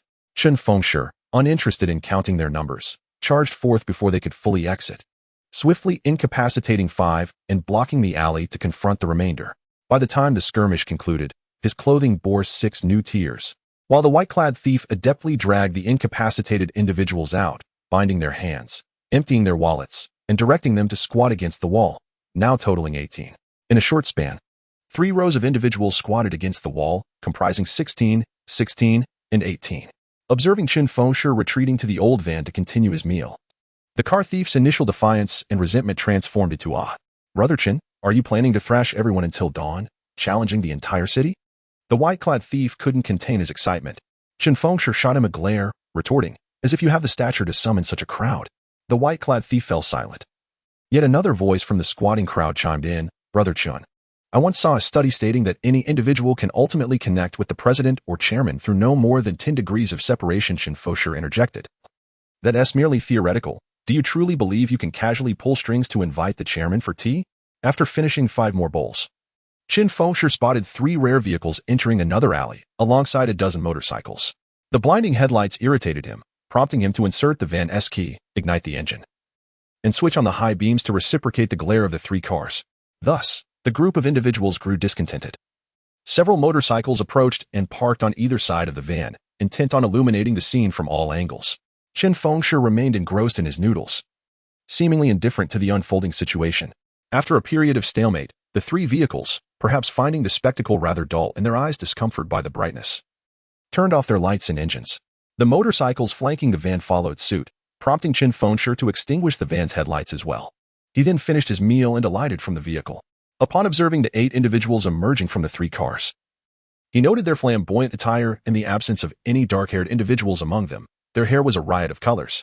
The motorcycle riders, a mix of men and women, sported few helmets, and they seemed less like warriors and more like spectators drawn to the commotion. The crowd squatted in 3 rows, none displaying any signs of excitement, further indicating they were not there for a rescue.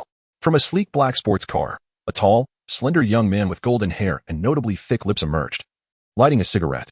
He squinted his eyes as he assessed Chen Fengshi for a moment before grinning and inquiring, "So, you're the one who took on dozens?"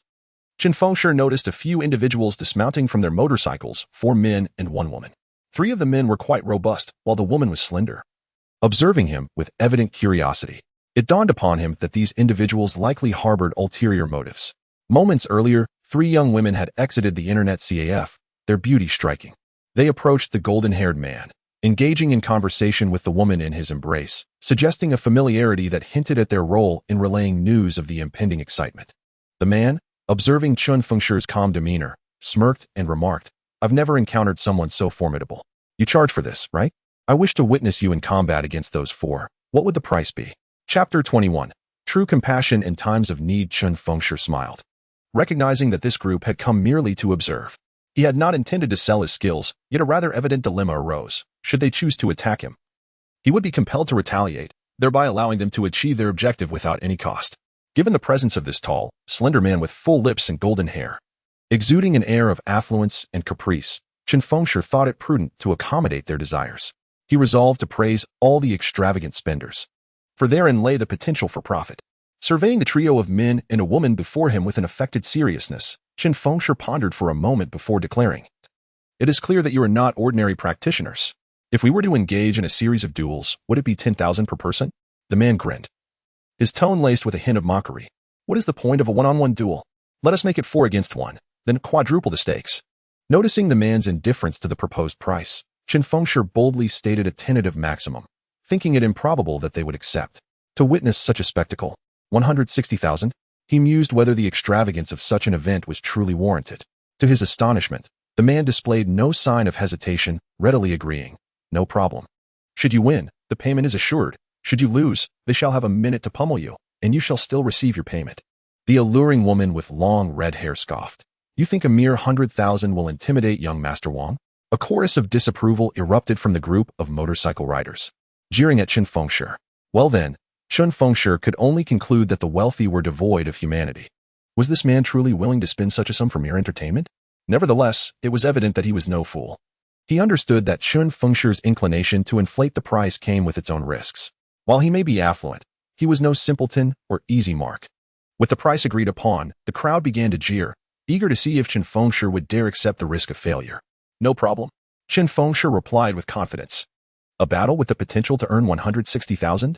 That would eclipse his father's income for half a year and surpass his mother's annual earnings. Truly a display of extravagant folly. Yet, the thrill of spending was palpable. Without further ado, the trio of men and the woman closed in on Chen Fengshi. He had not anticipated being able to fight as he had previously. They were all well trained, relying on footwork and evasion to gain the upper hand. His confidence stemmed from a significant disparity in fundamental offensive and defensive abilities. The coordinated assault from the four was relentless, and in a single encounter, the harsh reality of two fists cannot defeat four hands was starkly illustrated. Despite Chen Fengshi's utmost efforts to defend himself, the barrage of punches and kicks rained down upon him incessantly. The spectators erupted in raucous cheers. To them, witnessing Chen Fengshi triumph against four adversaries and earn a fortune paled in comparison to the spectacle of an unknown individual being bested by those they deemed experts, paying a grievous price for their fleeting success.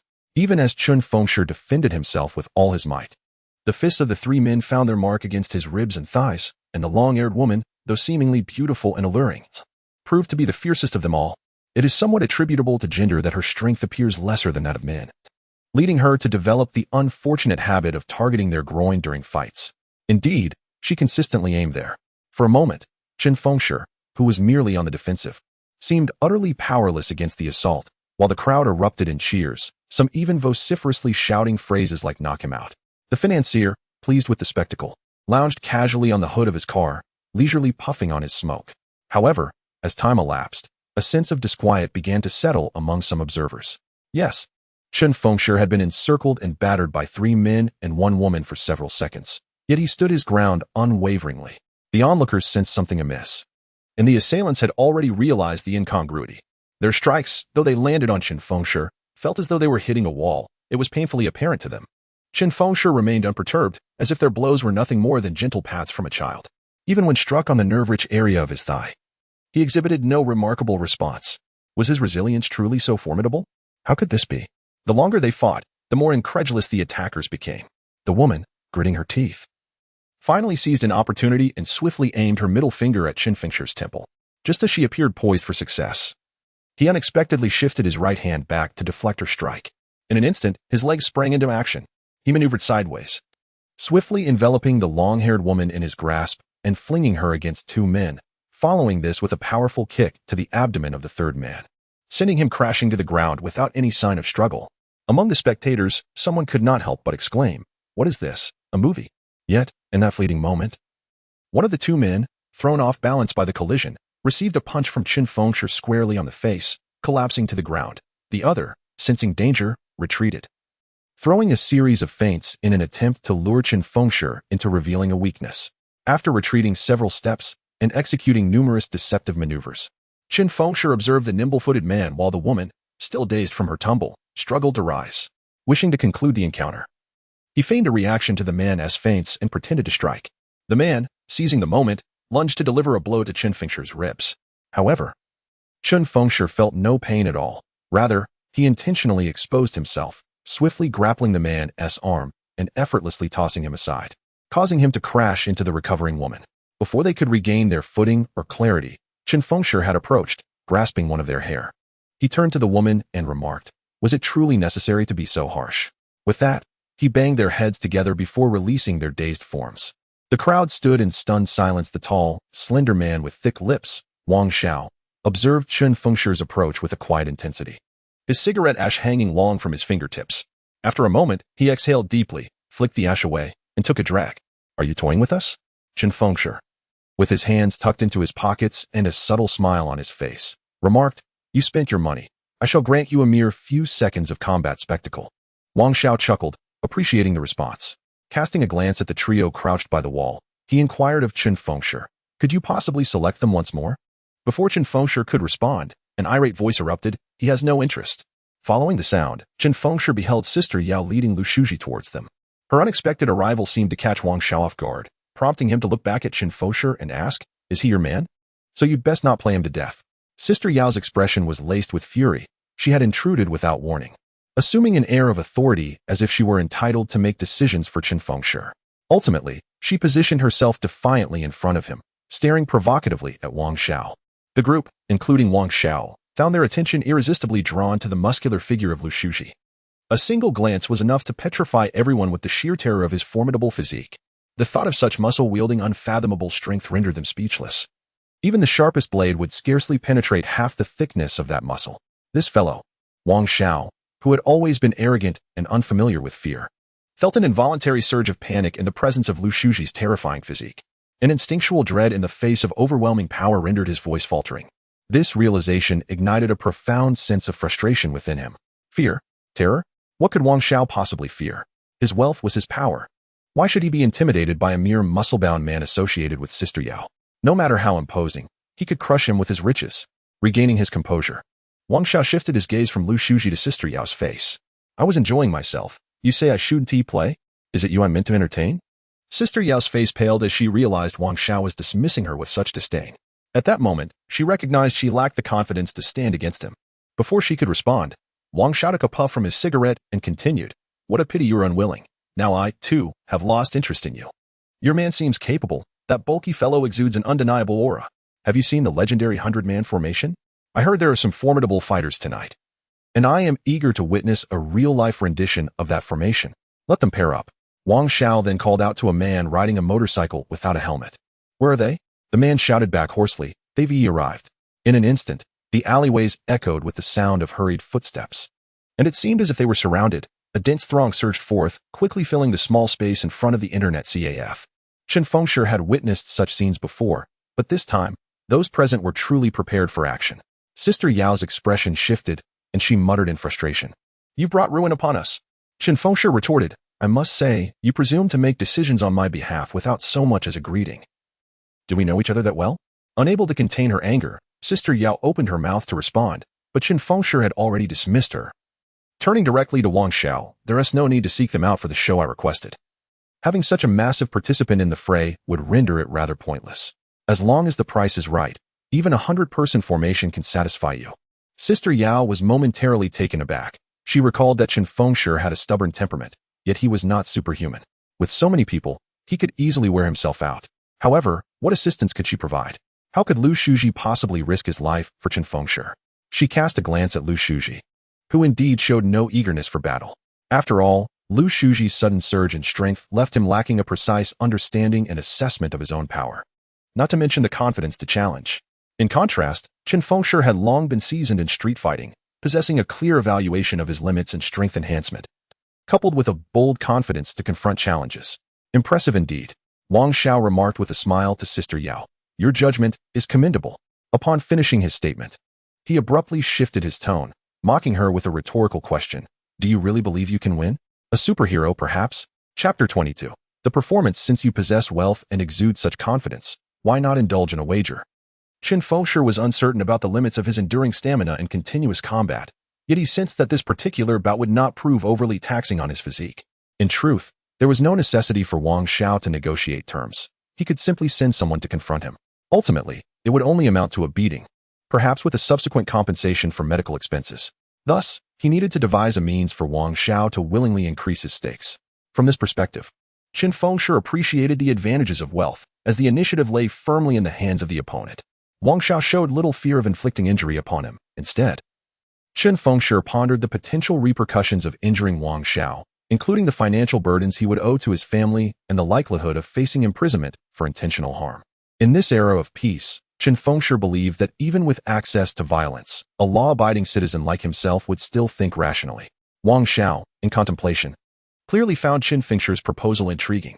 He perceived that Chen Fengshi stood little chance of victory. This contradiction in judgment could be likened to a contest of discernment, and such a contest naturally engendered interest. With interest came a justification for expenditure. However, if he were to bear the costs alone, the entertainment value would be insufficient, and the prospect of tangible returns was elusive. Should Chen Fengshi lose, there would be no merit in continuing to pummel him, rendering the earlier conditions moot. Your man is quite impressive. Don't you want to wager a little? Wang Xiao directly inquired of Sister Yao. Though she possessed some wealth, it paled in comparison to his fortune. Yet, if Sister Yao were to back him as an opponent, he could foresee a potential gain. After posing the question, he turned to Chen Fengshi and declared, if you wish to gamble, stake the winnings from earlier. If you win, I shall double your reward. Absolutely. Chen Fengshi responded without hesitation. Sister Yao hesitated, a feeling of unease washing over her. She found this uncertainty peculiar. Given her long-standing intimacy with Chen Fengshi, her nature should have compelled her to support him fervently, to stand resolutely by his side through thick and thin. This was the sort of loyalty she prided herself on. Yet now, she found herself wavering, subconsciously contemplating the worth of the sacrifices she might make in order to support him against Wang Xiao. This inner turmoil led her to reflect on Chen Fengshi's insistence that she undergo a medical examination, suggesting their connection was merely a figment of memory. Perhaps there was truth in his words. She suddenly recognized that their past shared intimacy was considerable, yet in reality, her feelings for him lacked the profound depth one would expect. A woman beside Wang Xiao scoffed, Sister Yao, is this really you? Are you so timid that you cannot support your own man? Can you not even play with this sum of money? That hardly seems like you. I'll wager my car, Sister Yao declared, placing a hefty bet. Indeed, she felt compelled to support Chen Fengshi, even if she knew defeat was likely. And even if she was reluctant to part with such a significant sum. However, she was a person who valued her reputation, in the presence of so many. She could not afford to lose face. Wang Xiao and his companions had anticipated this very sentiment, convinced that no matter how much Sister Yao was willing to stake today, she would undoubtedly commit to the role of the opponent. The performance of Sister Yao pleased them immensely, prompting enthusiastic applause and cheers. Wang Xiao, along with the owners of the two cars that had arrived together, joined in the commendation. Among them, one who shared a close rapport with Wang Xiao candidly remarked, I was just thinking of gifting someone a car, and Sister Yao's is quite fitting. I'll take it. Wang Xiao has no objections, does he? It's of no use to me anyway. If you like it, take it. Wang Xiao, naturally indifferent, understood that this was essentially a gamble. Claiming Sister Yao's car entailed the acceptance of the risk of loss, which, in truth, was a form of support for him, alleviating some of his pressure. Don't speak as if victory is assured. My car is new and valued at full price. Kai Xiao, should you lose, do not lament that your family is too strict to afford such an amount. Sister Yao was unyielding, and regardless of the outcome, she refused to shy away from verbal sparring. Kai Xiao's expression darkened, yet those familiar with the situation understood that it was not a significant matter. The inability to produce the funds was one thing, but whether his family could afford it was another. Thus, when disputes arose, he often found himself under scrutiny. He confidently smacked the hood of the car beneath him and responded with bravado, I concede. I'll forfeit the car to you without asking for any price difference. A group of individuals accompanying Wang Xiao and Kai Xiao, along with motorcycle riders, erupted in cheers, praising Kai Xiao's generosity. Sister Yao, however, was disinclined to let Kai Xiao revel in his triumph. As an adversary, she aimed to strike when possible. With an air of indifference, she retorted, Your car has been in use for 4 years. The price difference is merely a few coins. Who cares? Is it really worth such harsh words over a little pretty boy who has never been brave enough to show his face? Kai Xiao gritted his teeth in silence, ready to retaliate without restraint. Sister Yao's comment struck a nerve. Not merely regarding the trivial price difference, but highlighting that his car had been in service for 4 years, ultimately mocking his household's strictness and implying that he had not replaced it in such a long time. As if you truly know how long we've been acquainted. Sister Yao felt a pang of insecurity but refused to concede in this verbal duel. Chen Fengshi, listening from the side, found their banter rather tedious, noting that exchanging vocabulary in this manner bore little distinction from common quarrels. It was merely the grandeur of discussing vast sums while masking the essence of their conflict with trivialities. He chose not to engage in this verbal sparring and noticed an increasing number of spectators on the low rooftops of nearby industrial buildings. Some even shining bright lights down below. Are they akin to Wang Xiao's entourage? Just here to witness the spectacle?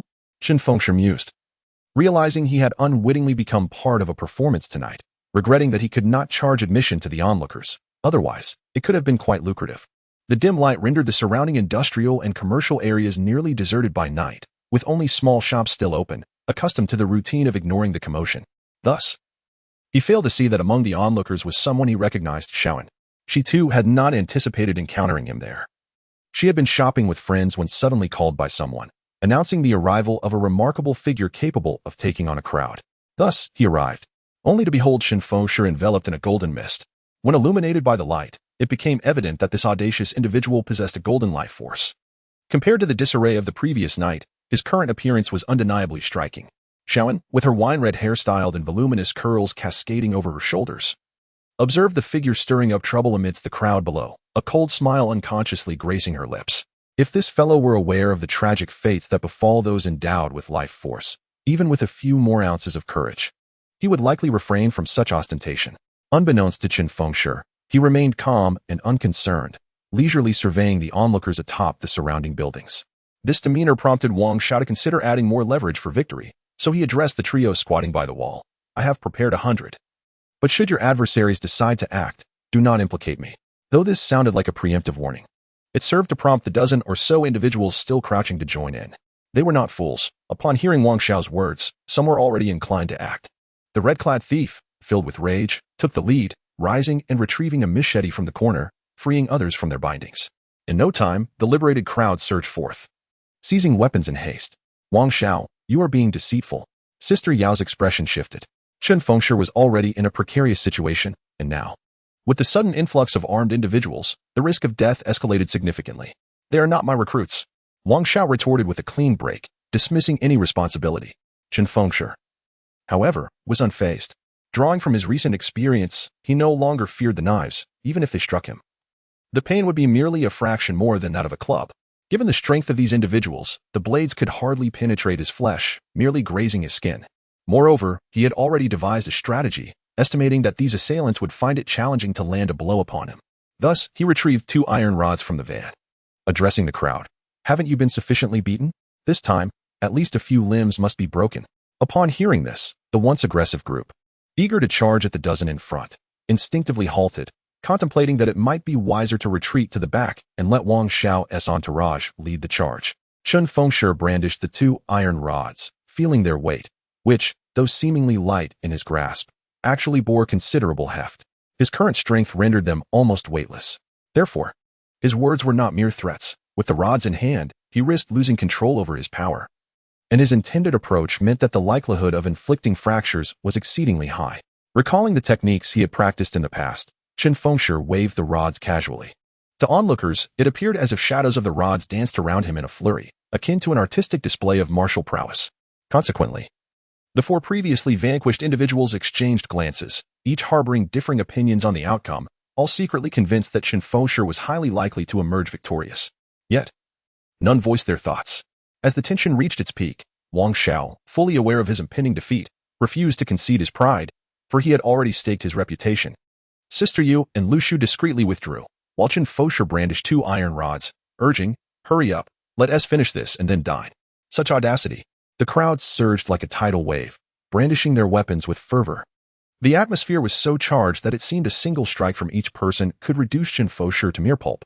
The adversaries converged in a furious assault, overwhelming him in an instant. Consequently, Chen Fengshi wielded the iron rods with grace, as if performing an intricate martial arts routine. Wherever the rods swept, they seemed to obliterate all in their path. The advancing blades and clubs were sent flying in droves, rendering the hands that grasped them numb from the impact. While the shimmering blades reflected dazzling light under the illumination, Chen Fengshi spun and twirled, his movements akin to an artist in a grand performance. At times balancing on one leg while gracefully maneuvering the rods around him. At other times, he leaped into the air, the shadows of the rods cascading in an enchanting display. The surrounding crowd suffered grievous injuries. Legs were swept and broken. Cries of agony filled the air. Weapons slipped from grasp, careening wildly, striking others, while those who lost their arms found themselves with no escape. Witnessing Chen Fengshi's rods sweep through the throng like a scourge along a row of legs, leaving them howling in pain upon the ground, Wang Xiao stood atop the car. His cigarette nearly burned to the end, yet he remained oblivious, his gaze fixed in astonishment. The woman beside him was equally transfixed, unable to suppress her astonished exclamation. This is utterly unbelievable. Chapter 23. As you wish indeed. They all found it utterly unbelievable. Was this a movie? Was Chen Fengshi wielding a staff that weighed an astonishing 13,500 pounds? Did he merely glide through a throng of people, causing them to collapse in agony as if struck by an unseen force? It was preposterous. Yet, not everyone shared this sentiment. The 4 individuals who had just faced Chen Fengshi were not taken aback in the slightest. They had witnessed him practice with the staff and recognized his extensive foundation in traditional martial arts. Under normal circumstances, this would bear little significance, after all. They were merely human, and the strength derived from an average level of martial training would not diverge drastically from that of an ordinary person. However, they understood that Chen Fengshi possessed an almost superhuman physical prowess, resulting in a significant disparity. In essence, the art of martial combat with a staff typically involved one person swinging a staff to strike another, yet when Chen Fengshi wielded it, his adversaries appeared as fragile as paper dolls, easily toppled with a single sweep. His demonstrations of martial technique, with effortless fluidity, sent numerous opponents sprawling to the ground in rapid succession. "Hey, don't retreat," Chen Fengshi called out, realizing that the individuals behind him hesitated to advance, blocked by those who lay incapacitated on the ground. Initially, some attempted to navigate through the fallen bodies to get closer, but now that opportunity had vanished, he was left with no choice but to approach them. Yet the group seemed to collectively withdraw, which felt like a waste of precious time. Fortunately, despite their desire to retreat, they were wary of the consequences of appearing cowardly under Wang Xiao's watchful eye, and thus they mustered the courage to press forward with their attacks. Yet, this proved ineffective. Their aggression only expedited the time it took for Chen Fengshi to dispatch them. With two iron staffs in his hands, he spun and swept them around, toppling a circle of adversaries with each rotation.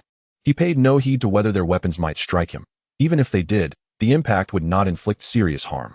Instead, he focused on wielding the staffs with greater speed, and those techniques he had once believed were merely for show now radiated formidable prowess. Of course, this was not solely due to the techniques themselves, but rather the extraordinary capabilities of Chen Fengshi's body. Sister Yu was left dumbfounded.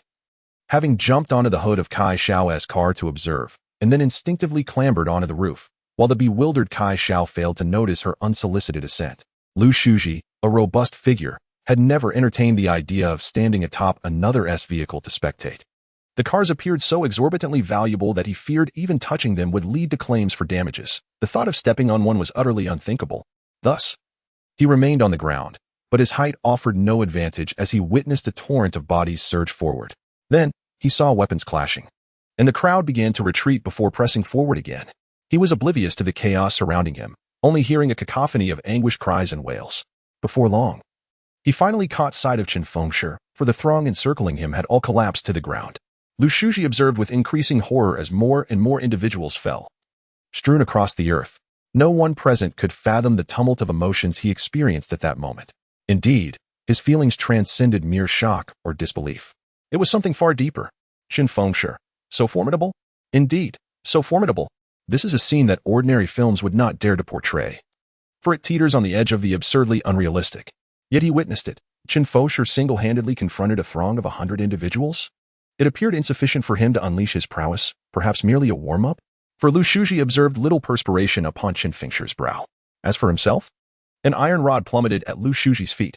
He glanced down and, driven by an inexplicable compulsion, bent to retrieve it. He held it in his hands, scrutinizing the rod, then lifted his gaze to the sight of Chen Fengshi valiantly wielding his weapon against the dwindling crowd, before again lowering his eyes to the rod. Suddenly, Lu Shuji's grip tightened around the iron rod. Initially, he merely wished to test it, but upon exerting a modicum of force, he was astounded to find that he could indeed bend it. With renewed vigor, he applied more strength. Gradually, he witnessed the iron rod yield to his hands, bending further until it ultimately formed a U-shape. Lu Shuji stared in astonishment at the rod he had effortlessly contorted. Meanwhile, Chen Fengshi caught up with two fleeing individuals, swiftly sweeping their legs from under them. Surveying his surroundings, he noted dozens still standing, none other than the very group he had just subdued. Upon meeting Chen Fengshi's steely gaze, the white-clad thief quickly discarded his machete and scurried back to his previous crouching position, cradling his head. Observing the others still frozen in place, Chen Fengshi, with a look of irritation, waved the rod in his hand, prompting the group to instinctively retreat a step. He then struck the concrete ground with the rod and pointed towards the white-clad thief. The dazed individuals finally snapped back to reality, hastily discarding their weapons as if they were hot potatoes, then scampering to the wall, instinctively returning to their former positions, quickly crouching down once more. Chen Fengshi noticed the absence of the red-clad thief and scanned the area, discovering him curled on the ground, clutching his leg and wailing. This fellow truly possesses tenacity. Refusing to concede, Chen Fengshi silently admired the red-clad thief's grit, though he could not recall the moment he had swept his leg and incapacitated him. The chaos of the multitude was simply overwhelming. In no time, the commotion had subsided, had it not been for the few individuals still darting about to evade him. The confrontation would have concluded even more swiftly. Sister Ya stood atop Kai Xiao's car, her excitement palpable as she clapped vigorously and cheered. Well done, old Chen. Kai Xiao, having regained his composure, observed her exuberance atop his vehicle, a mix of pain and realization coursing through him.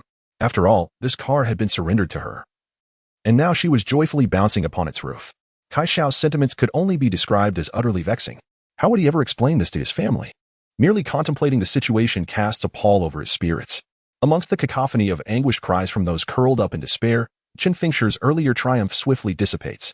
Observing the contorted faces of the suffering, marred by mingled tears and snot, he finds it impossible to maintain his elation. He cannot help but engage in self-deprecating thoughts. Truly, I possess the heart of a sheep. Even when inflicting harm upon these unworthy souls, I am still overcome with compassion. It is no wonder that during my travels to the temple years ago, the old monk declared that I have a connection to Buddha. Indeed, I am naturally endowed with a merciful heart. Chen Fengshi, however, refrains from excessively praising his own softness of heart. Nor does he wish for such tenderness to govern his rationality. He has consistently reminded himself that, when necessary, he must harden his heart. Otherwise, he risks developing the traits of a saintly figure, easily exploited and deceived by those adept at feigning vulnerability. Thus, while he internally grapples with empathy, he displays an outward demeanor of calm indifference, strolling through the crowd of pained cries as if it were a mere promenade. He leaps onto the hood of Wang Xiao's car, noticing the roof is overcrowded with people unable to fit, and stands there, inquiring of Wang Xiao. Boss Wang, may I settle the bill? Wang Xiao, with a half-burned cigarette dangling from his fingers, realizes his desire for a smoke just as he discovers his lighter has run out of fuel. Frustrated, he hurls the costly lighter away, cursing vehemently. Damn it.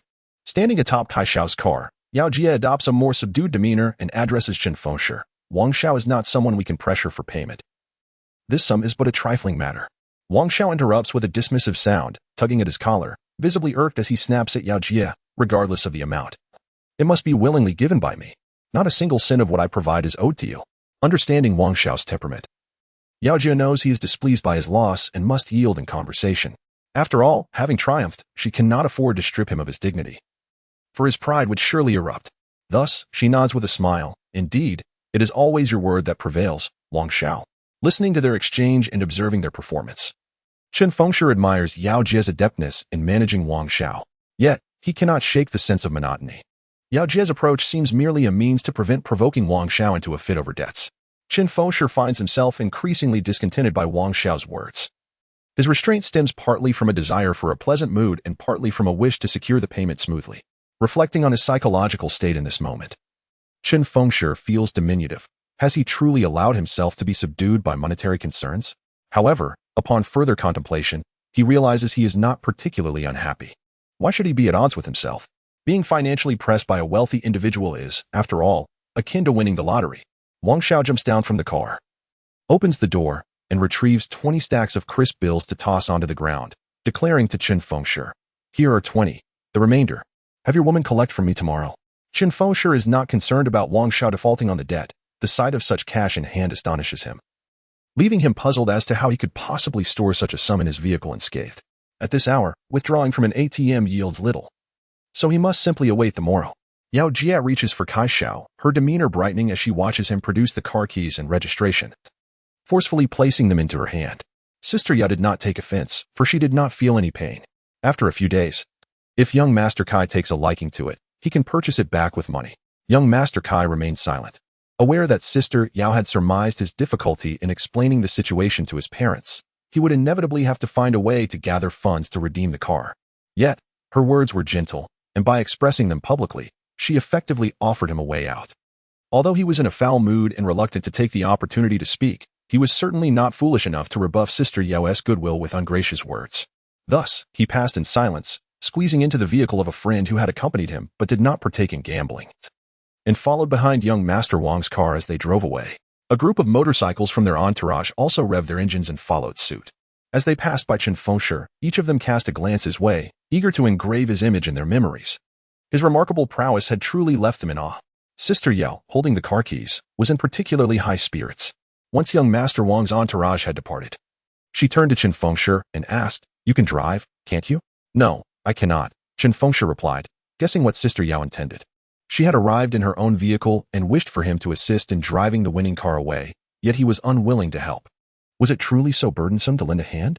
Sister Yao bit her lip, nearly losing her temper, but restrained herself and said, All right. You merely wish for me to go to the hospital, don't you? I shall go tomorrow. After that, we can talk. I do not dare to converse with you now. After finishing his statement, Chen Fengshi candidly added, I can drive, but I dare not drive this car, Alexander. My limited driving experience consists merely of stepping in as a temporary driver when my parents had been drinking during family outings. And I have likely driven less than 300 kilometers. If I were to scratch or damage your car, I would feel indebted if I did not compensate you. Yet if I were to pay, it would surely cause me anguish. Chapter 24. The budding fury sister Yao chuckled softly, taken aback by Chen Fengshi's unexpected words. Yet, recognizing the truth in his statement, she decided not to press him further. All right, we shall continue this conversation tomorrow. I will make another trip myself. Lu Shuji. Why are you standing there in a daze? It's been quite a while. It's nothing. You go ahead, Lu Shuji replied, having indeed stood there for a moment, holding a crooked iron rod that Chen Fengshi perceived as having been bit. Sister Yao thought to herself that since she would need to return to fetch a second vehicle, she could take Lu Shuji back then. She climbed into the recently won her 8 and reminded Lu Shuji to wait for her. I will come back for you shortly. Don't wander off. Lu Shuji remained silent, still clutching the rod, his gaze fixated on several individuals who had managed to stand after crawling up from the ground. Though their legs were injured, their bones were intact. It was only when Wang Xiao departed that they finally rose. Chen Fengshi noticed something peculiar in Lu Shuji's expression. His eyes revealed an uncontainable fervor. Indeed, Lu Shuji was harboring a thought, a surge of impulsive desire welling up within him.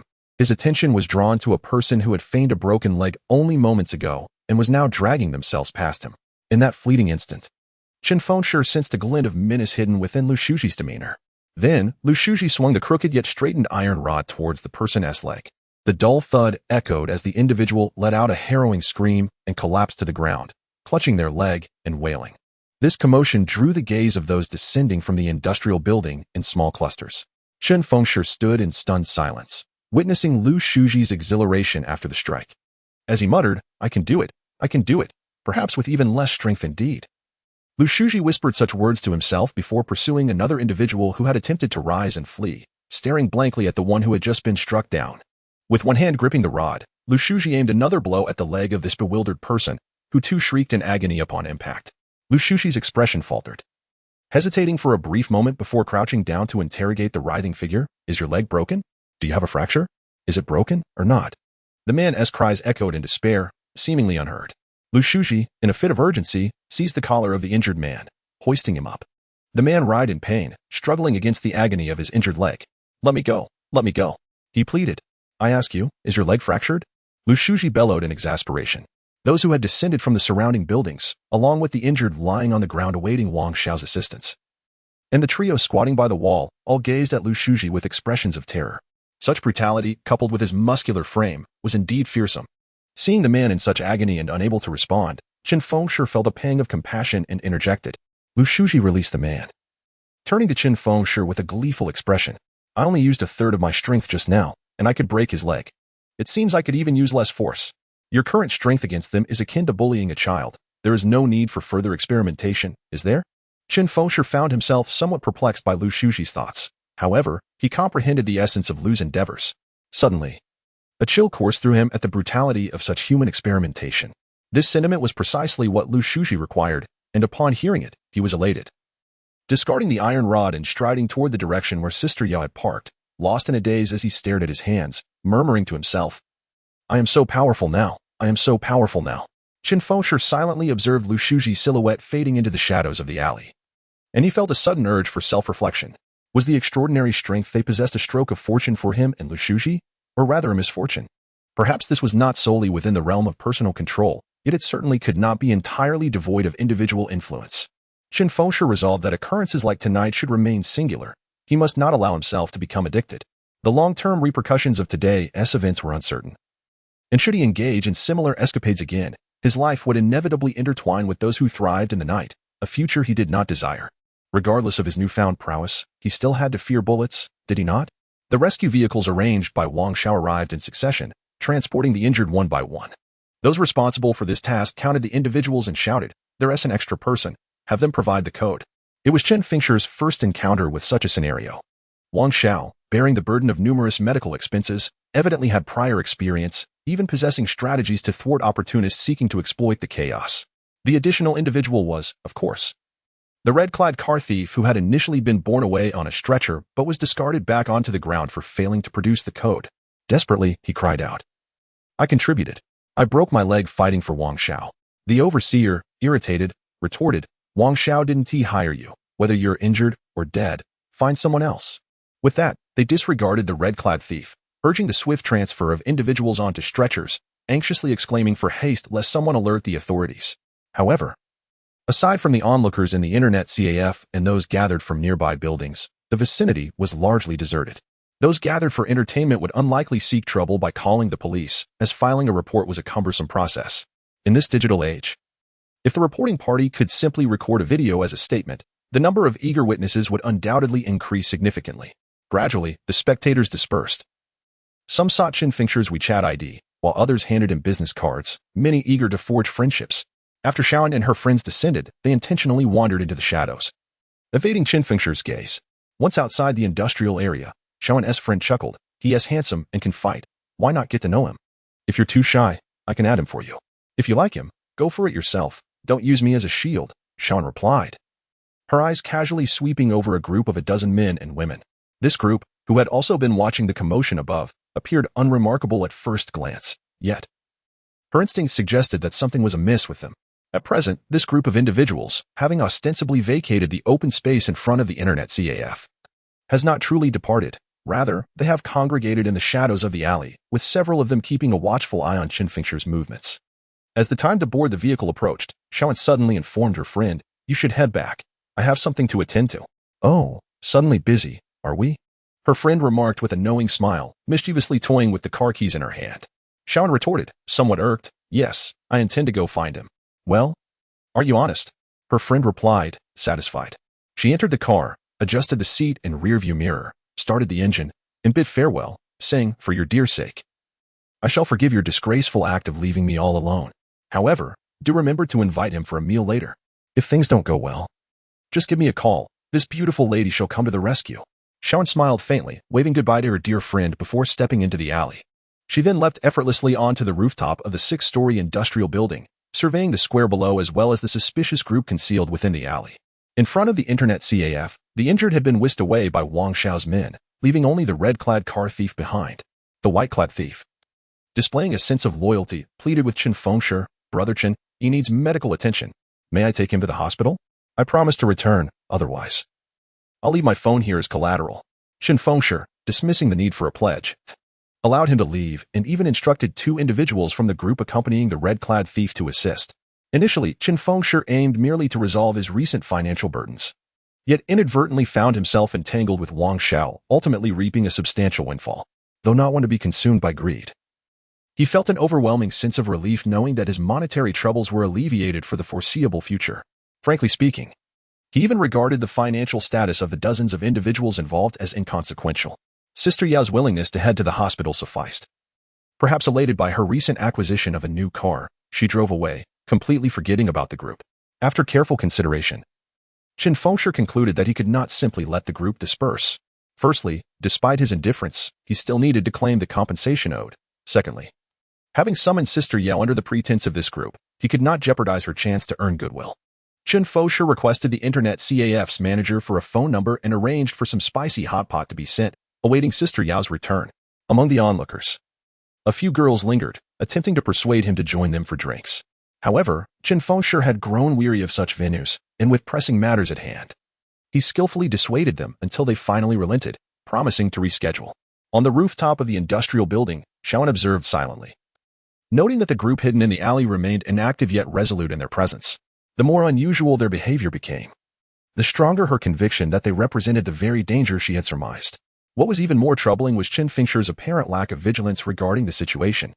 Chen Fengshi devoured 7 generous bowls of spicy hot pot before Sister Yao returned, and her return was indeed swift. On her way back, she recalled the presence of the individuals, including Awa, awaiting her assistance, yet she ensured to park her vehicle properly before retracing her steps. Sister Yao was in high spirits, unable to contain her laughter as she observed Chen Fengshi consuming an astonishing number of empty lunchboxes. You never used to eat this much, she exclaimed. Intrigued by Sister Yao's circumstances, Chen Fengshi pondered the transformations she had undergone. While the modifications to Lu Shuji's physique were evident, Sister Yao had also experienced changes. Although her strength was not exaggerated, it was undoubtedly at a pinnacle level for her weight class. What struck him most was the remarkable resilience of Sister Yao's physique. Her agility and speed far surpassing that of Lu Shuji. Yet, it was evident that Sister Yao remained oblivious to these facts. This led Chen Fengshi to wonder. Had her transformation influenced her appetite? It was a simple principle. Greater physical strength necessitated increased energy expenditure, thereby elevating nutritional requirements. After all, humans thrive on sustenance, and one would expect an increase in appetite. You have been possessed by a spirit, and although your muscles haven't drastically changed, your resilience is certainly superior to that of an ordinary person in your weight category. Surely, your appetite must have surged? His inquisitive remarks left Sister Yao momentarily stunned, causing her to increasingly believe in his assertions. Initially reluctant to acknowledge this truth, she deemed it pointless to deny it, if there was indeed nothing between them. They ought to confront reality. While she felt exceptionally hungry, she knew she must endure for the sake of her figure. I don't sense any extraordinary power, she replied. I just feel perpetually famished and lacking in energy. Chapter 25. The world was already dangerous. Go ahead and eat. Your body's fundamental energy consumption has significantly increased, so you won't gain weight. If you notice any signs of putting on weight, you can stop immediately. I'm concerned that if you maintain your previous eating habits, it may lead to health issues from hunger. Chen Fengshi glanced at the spicy hot pot, suggesting they could share, but Sister Yao interjected. You just came into a windfall and you're eating this? A windfall is still considered a delicacy in my eyes. Chen Fengshi chuckled. As for cleanliness and high-end cuisine, I have yet to reach that level. I recall your mother is quite particular about such matters. Am I not mistaken? Sister Yao confidently affirmed her recollection. My father is very liberal. He says once he is out of my mother's sight, I can eat whatever I please. At a young age, I have a robust constitution, and I'm not at the stage where I need to be overly meticulous. Once I've had my fill, I won't crave it later. If one keeps obsessing over food and continues to eat recklessly into middle age, that would be a health nightmare. Chen Fengshi felt quite jovial, after all. He had just come into a windfall, and Sister Yao's inquiries had effectively resolved his concerns. The myriad troubles at school seemed trivial compared to being considered an adversary by Sister Yao. Listening to him, Sister Yao pondered and smiled. Your father remains amusing as ever. Their good spirits fostered a lively conversation. Meanwhile, the group squatting by the wall had been waiting with great unease. After much anticipation for Sister Yao's return, they found themselves forgotten in the corner. Someone exchanged glances, and Awa, serving as the key figure to rescue them, eagerly called out, Sister Yao. It's me, Awa. Where have you been getting your maintenance done lately? You look so much more beautiful than the last time we met. Oh. If only I had recognized old Chen's words sooner. He is just too handsome, especially with that fair complexion. How could I possibly have recognized him? Sister Yao genuinely recalled the presence of the group and turned to Chen Fengshi, saying, Lu Shuji is still hungry. I'll come by tomorrow after visiting the hospital. She added, I'll take them with me, and I'll settle the payment with you tomorrow. No need for a discount, just tell me how much. Sister Yao was indeed generous, buoyed by her good mood. She was certain that young Master Kai's car would soon be reclaimed, and the unexpected wealth she had acquired today far surpassed Chen Fengshi's. Money from acquaintances could be considered a bonus, thus discounts were unnecessary. Chen Fengshi understood her intentions. This was her subtle way of inviting him to name his price. Whatever sum he mentioned would effectively be included as a token of gratitude for her profits tonight. However, Chen Fengshi did not wish to ask for too much, recognizing Sister Yao's boldness in putting her own car on the line as a wager. Regardless of her winnings, she deserved every bit of it. Nonetheless, Chen Fengshi deliberately raised his voice to declare, 80,000. You can take everyone with you. With a smile, Sister Yao readily agreed, saying she would settle the payment tomorrow, and instructed Awa to lead the group out of the alley to wait. The group, understanding the situation, refrained from further chatter, knowing they could discuss matters upon their return, and followed Awa out. As Chen Fengshi watched them leave, he was about to speak when Sister Yao playfully countered. Were you implying that the 80,000 was meant for their ears? Indeed, the actual figure is merely 20,000. The additional members can be accounted for at 3,000 each. Chen Fengshi smiled, aware that his particularly loud voice had served as the basis for Sister Yao's judgment. Indeed, he had deliberately raised his voice, intending for that group to hear the numbers. By speaking louder, he believed that those individuals would feel more indebted to Sister Yao. Very well. Sister Yao, not one to linger unnecessarily, recognized that Chen Fengshi understood her intentions. Since he still declined, there was no need for her to mention the gratitude fee again. Chen Fengshi noticed Sister Yao take a deep breath, adjust her smile, and ask him, how do you find it? Her demeanor was gentle, perfectly suited to their audience. You truly pay attention to detail. Chen Fengshi could only admire her meticulousness.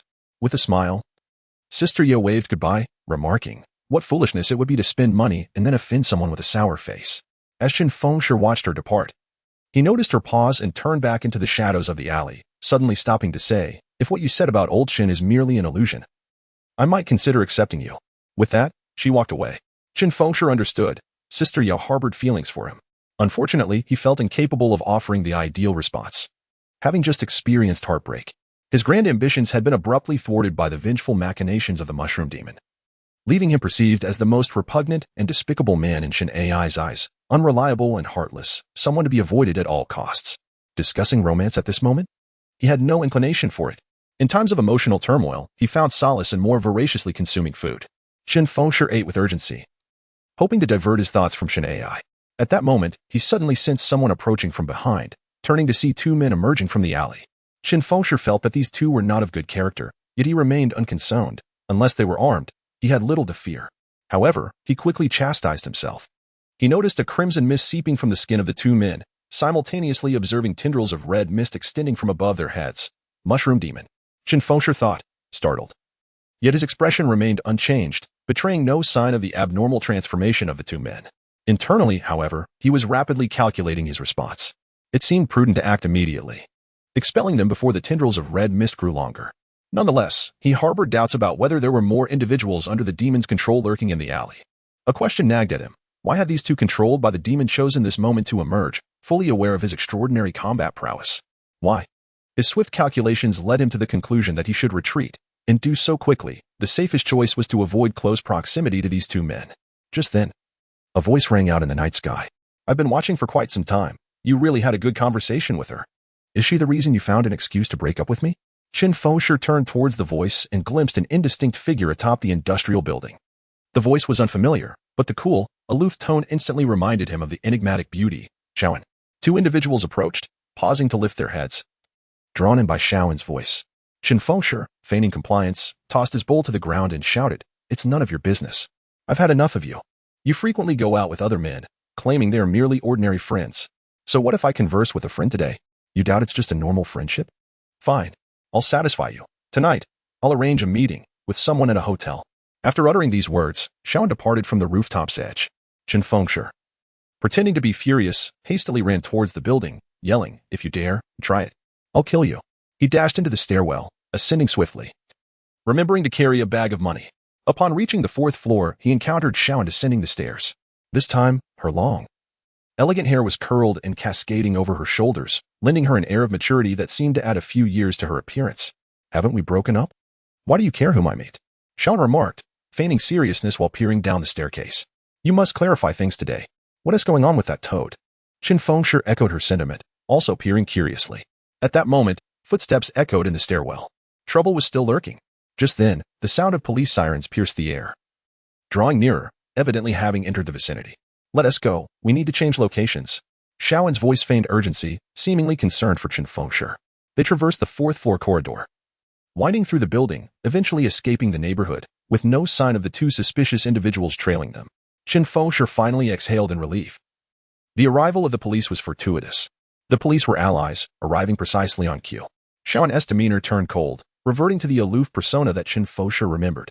The implication of her statement was substantial, indicating that she and her police companion were well prepared to handle such situations.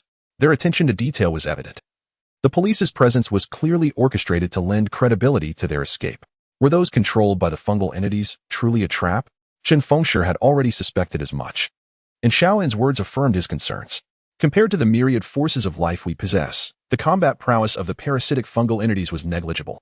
However, the matured fungi controlled a comprehensive set of resources, deeply familiar with human society and adept at manipulating various powers and rules. From politics to law enforcement, and even to the common rabble, all were under the influence of these parasitic beings. The group they had encountered was specifically tasked with investigating individuals possessing life force. The fungi they harbored maintained a delicate balance, hidden from view, but upon detecting a suspicious target, they would deliberately accelerate their proliferation, revealing themselves. As Xiaoan reached this point, she lit a menthol cigarette. Chen Fengshi felt a wave of dread. The earlier situation had indeed been perilous, without a sufficiently justifiable reason. Even if he had avoided close contact, he might still have attracted the attention of the fungi. Xiaoan gazed at Chen Fengshi coldly, unceremoniously exhaling a cloud of smoke into his face. Just now, you displayed a semblance of intelligence. Once they ascertain that you possess the essence of life, there are at least 100 ways to bring about your demise. Is there not a modicum of respect? Chen Fengshi waved his hand to disperse the acrid smoke, directly expressing his dissatisfaction. Xiao took another drag, this time refraining from exhaling it in his direction, though her tone remained notably frosty. Do not presume that I am particularly eager to save you. My concern lies solely with the primal entity of the fungal demon that may have been unleashed. It recognizes me and is familiar with those 4 individuals from the outer city. Should it relay any information to other fungal demons, we are doomed. It appears I owe my gratitude to it. Chen Fengshi couldn't help but chuckle, then curiously countered, Are you not worried about whether the primal entity resides within me? Or whether it is concealed in a secure location? During your bullying of 101 children, you consciously touched your pocket 15 times. Clearly fearful of the entity's loss. Xiaowen's meticulousness took Chen Fengshi by surprise. He had not kept count, yet he had indeed acted with intention. He never permitted disaster to arise from negligence, a principle instilled in him by his father, and he was pleased to possess such a commendable habit. Xiaowen waved at an empty taxi, and as it slowed to a halt, she gazed at Chen Fengshi and remarked, You were quite cautious. Which leads me to believe that you are a companion worthy of rescue. Chapter 26. The appointment. The taxi came to a halt. And although Xiaowen allowed Chen Fengshi to enter the vehicle, she had no intention of joining him, since they were now companions. Could she really leave him in a state of confusion? Chen Fengshi found Xiaowen's thoughts rather elusive. Had she not prepared to mend their differences, despite her earlier words? He could only bow in a gesture of respect and say, I admire your principled nature. Farewell then. Xiaowen swiftly uttered a series of numbers. Evidently a phone number meant for communication. After delivering her message, she turned on her heel and walked away, displaying an indifference to the identity of the person he might contact or whether he wished to reach out. Chen Fengshi was drawn to individuals with strong personalities, as he found such interactions rather intriguing. Yet, he could not quite comprehend his own feelings. Was he merely seeking trouble for the sake of it? Regardless, he refrained from uttering any words of retention and simply departed in the taxi, unable to return to school and with his rented room being monitored. He felt no fear of harm. However, there was no need to confront a crowd of agitated individuals when tippers were flaring. That would only escalate matters unnecessarily. Injuring someone would serve no purpose, as they were all victims in this scenario. Suddenly, his phone rang. Upon answering, he heard the anxious voice of the thin man on the other end. Old Chen. Old Chen. Some people on the school forum are supporting you. I've heard that some individuals at school have suddenly developed a strange illness, losing weight dramatically in a single day. This has led some to believe that what you said might indeed be true. Don't panic, just lay low for a couple of days. And the storm may pass soon. I'll keep you updated with any further news. After hanging up, Chen Fengshi felt invigorated. Yet concern for those afflicted by the mysterious illness weighed on his mind. However, speculating aimlessly would serve no purpose, nor could he reveal himself. He could only seek refuge in a hotel while awaiting further developments. Before settling into the hotel, Chen Fengshi purchased a travel bag along with a change of clothes. He stuffed bundles of cash into the travel bag, clutching it tightly as he slept, unable to shake off his unease. In retrospect, he realized how rather foolish this behavior was, especially when juxtaposed with how casually Wang Xiao tossed around money in his car, treating it as casually as instant noodles. Thus, his own act of cradling 200,000 for comfort seemed even more trivial in comparison. Nevertheless, Chen Fengshi felt no shame. To him, it was entirely justified. Having never held such a significant sum before, he perceived this experience as sudden wealth. Being cautious was far better than being reckless and risking theft. With this mindset, he dismissed any notions of his behavior being lowly. The amenities in the hotel room were not new to him, a privilege he attributed to his father. His mother, with her traditional disposition, always chose to save rather than spend money that could be spared. In contrast, his father would make the 18-hour drive back to their hometown, insisting on stopping in a city for a night or two, claiming it was an opportunity to enjoy themselves. His mother would often argue about the cost involved, while his father would counter that spending on new experiences for their child was indeed worthwhile. Their family harbored no penchant for short-term travel. The sole occasion was a 3-month excursion to the 3 cities of Jiangnan, where they resided in temporary accommodations, savoring the culinary delights and exploring each city in depth. His father asserted that such an experience was essential for truly understanding a place. Regrettably, a vacation of that duration never recurred. Chen Fengshi's mother ceased to mention the prospect of traveling again, as the novelty of that experience faded upon deeper acquaintance, revealing little of substance. Moreover, she was daunted by her husband's extravagant disregard for expenditures. The thought that their 3-month journey had consumed half a year's family income left her reluctant to embark on a similar adventure. Thus, Chen Fengshi's disinterest in hotels stemmed from his memories of resting during the journey home. In the past, he had not perceived the significance of this. Now, clutching a bag of money while reflecting on his 3-year absence from hotel stays, he suddenly recognized the peculiarity of his father. He could scarcely fathom spending the contents of that bag over 3 months. Such an act would seem utterly insane. Yet his father, upon deciding to pay, never flinched. Nor did he express remorse afterward, never engaging in discussions about expenditures with others. Chen Fengshi had always held a certain admiration for his father. Now, with 200,000 in hand, he found himself even more impressed by his father's audacious mindset, which was entirely uncharacteristic of a middle-income earner. Thus, he sent a message to his father. If you were to bring 200,000 in cash, no. If you brought $1 million in cash to stay at a hotel, what would you do? As he pondered his father's potential response, a reply swiftly arrived. There exists a device known as an automatic teller machine. Chen Fengshi felt like giving himself a punch. Admittedly, he lacked experience with deposits, having only withdrawn funds, and had completely overlooked the option of storing cash. Yet, unwilling to concede defeat so easily, he pressed on. In the dead of night, aren't you concerned about safety? As the saying goes, one should not flaunt their wealth. To begin with, you do not consider yourself to be carrying excessive cash. Criminals lack the ability to read minds or see through walls. Secondly, the Cosmic Bank has security personnel stationed at various locations throughout the city during the night. Chen Fengshi leaped to his feet as the memory dawned upon him. The automated teller machine in their residential area had security on duty at night. Though it was too late to be certain, it was likely still manned at this hour. Besides, he was not particularly worried about the prospect of robbery. Money ultimately needed to be deposited into an account, so Chen Fengshi decided to act without waiting for dawn. Upon arriving at the Cosmic Bank branch in his residential area, he discovered that there was indeed a security presence. Carrying his travel bag, he drew no attention, leaving behind 1,000 in cash, which he felt was more than sufficient. However, upon reflection, he realized that given his current appetite, it would scarcely last him for a few days. Yet, having unexpectedly come into money, he felt it unfair to exploit the owner of the noodle shop. When one is truly in dire straits, that is one thing. But when there is a solution at hand, yet one seeks to save money, it becomes a malicious act against others. Ah, great mother, why have you instilled in me such a lofty sense of morality? Chen Fengshi mused, considering that if it were someone else, would they really pay for something free? Dream on. Upon contemplating the prospect of dining, he felt a resurgence of hunger, and sleep eluded him. He recalled the phone number that Shaun had left prior to their separation, surmising it likely belonged to a police comrade who was facilitating their retreat. Thus, he made the call, and to his astonishment, a woman's voice answered without waiting for Chen Fengshi to introduce himself. I will be off work in half an hour. If convenient, meet me at the Shanj Dpiding on Donglin Road. Sure. My surname is Chen, and my name is. I'll tell you later. The call abruptly ended, leaving Chen Fengshi uncertain whether it was inconvenient for her to speak or if she harbored some reservations. He recalled that during their first meeting, Shaun, clad in professional attire, seemed reluctant to divulge too much, leading him to wonder if this female officer shared similar concerns or if it was merely an unspoken understanding. Being a novice in this realm, he was oblivious to such nuances. The designated meeting place was easy to locate, a bustling eatery situated along the roadside of an old residential area. The establishment boasted a spacious layout, with numerous tables set up on the broad sidewalk, teeming with patrons and thriving with business. Chen Fengshi typically shunned crowded places. Perhaps influenced by his father's demeanor, he preferred to hail a taxi rather than jostle through throngs of people, even if it meant waiting for several buses or subway trains. His memories of queuing for meals were scant and often characterized by indecision, much like the current situation.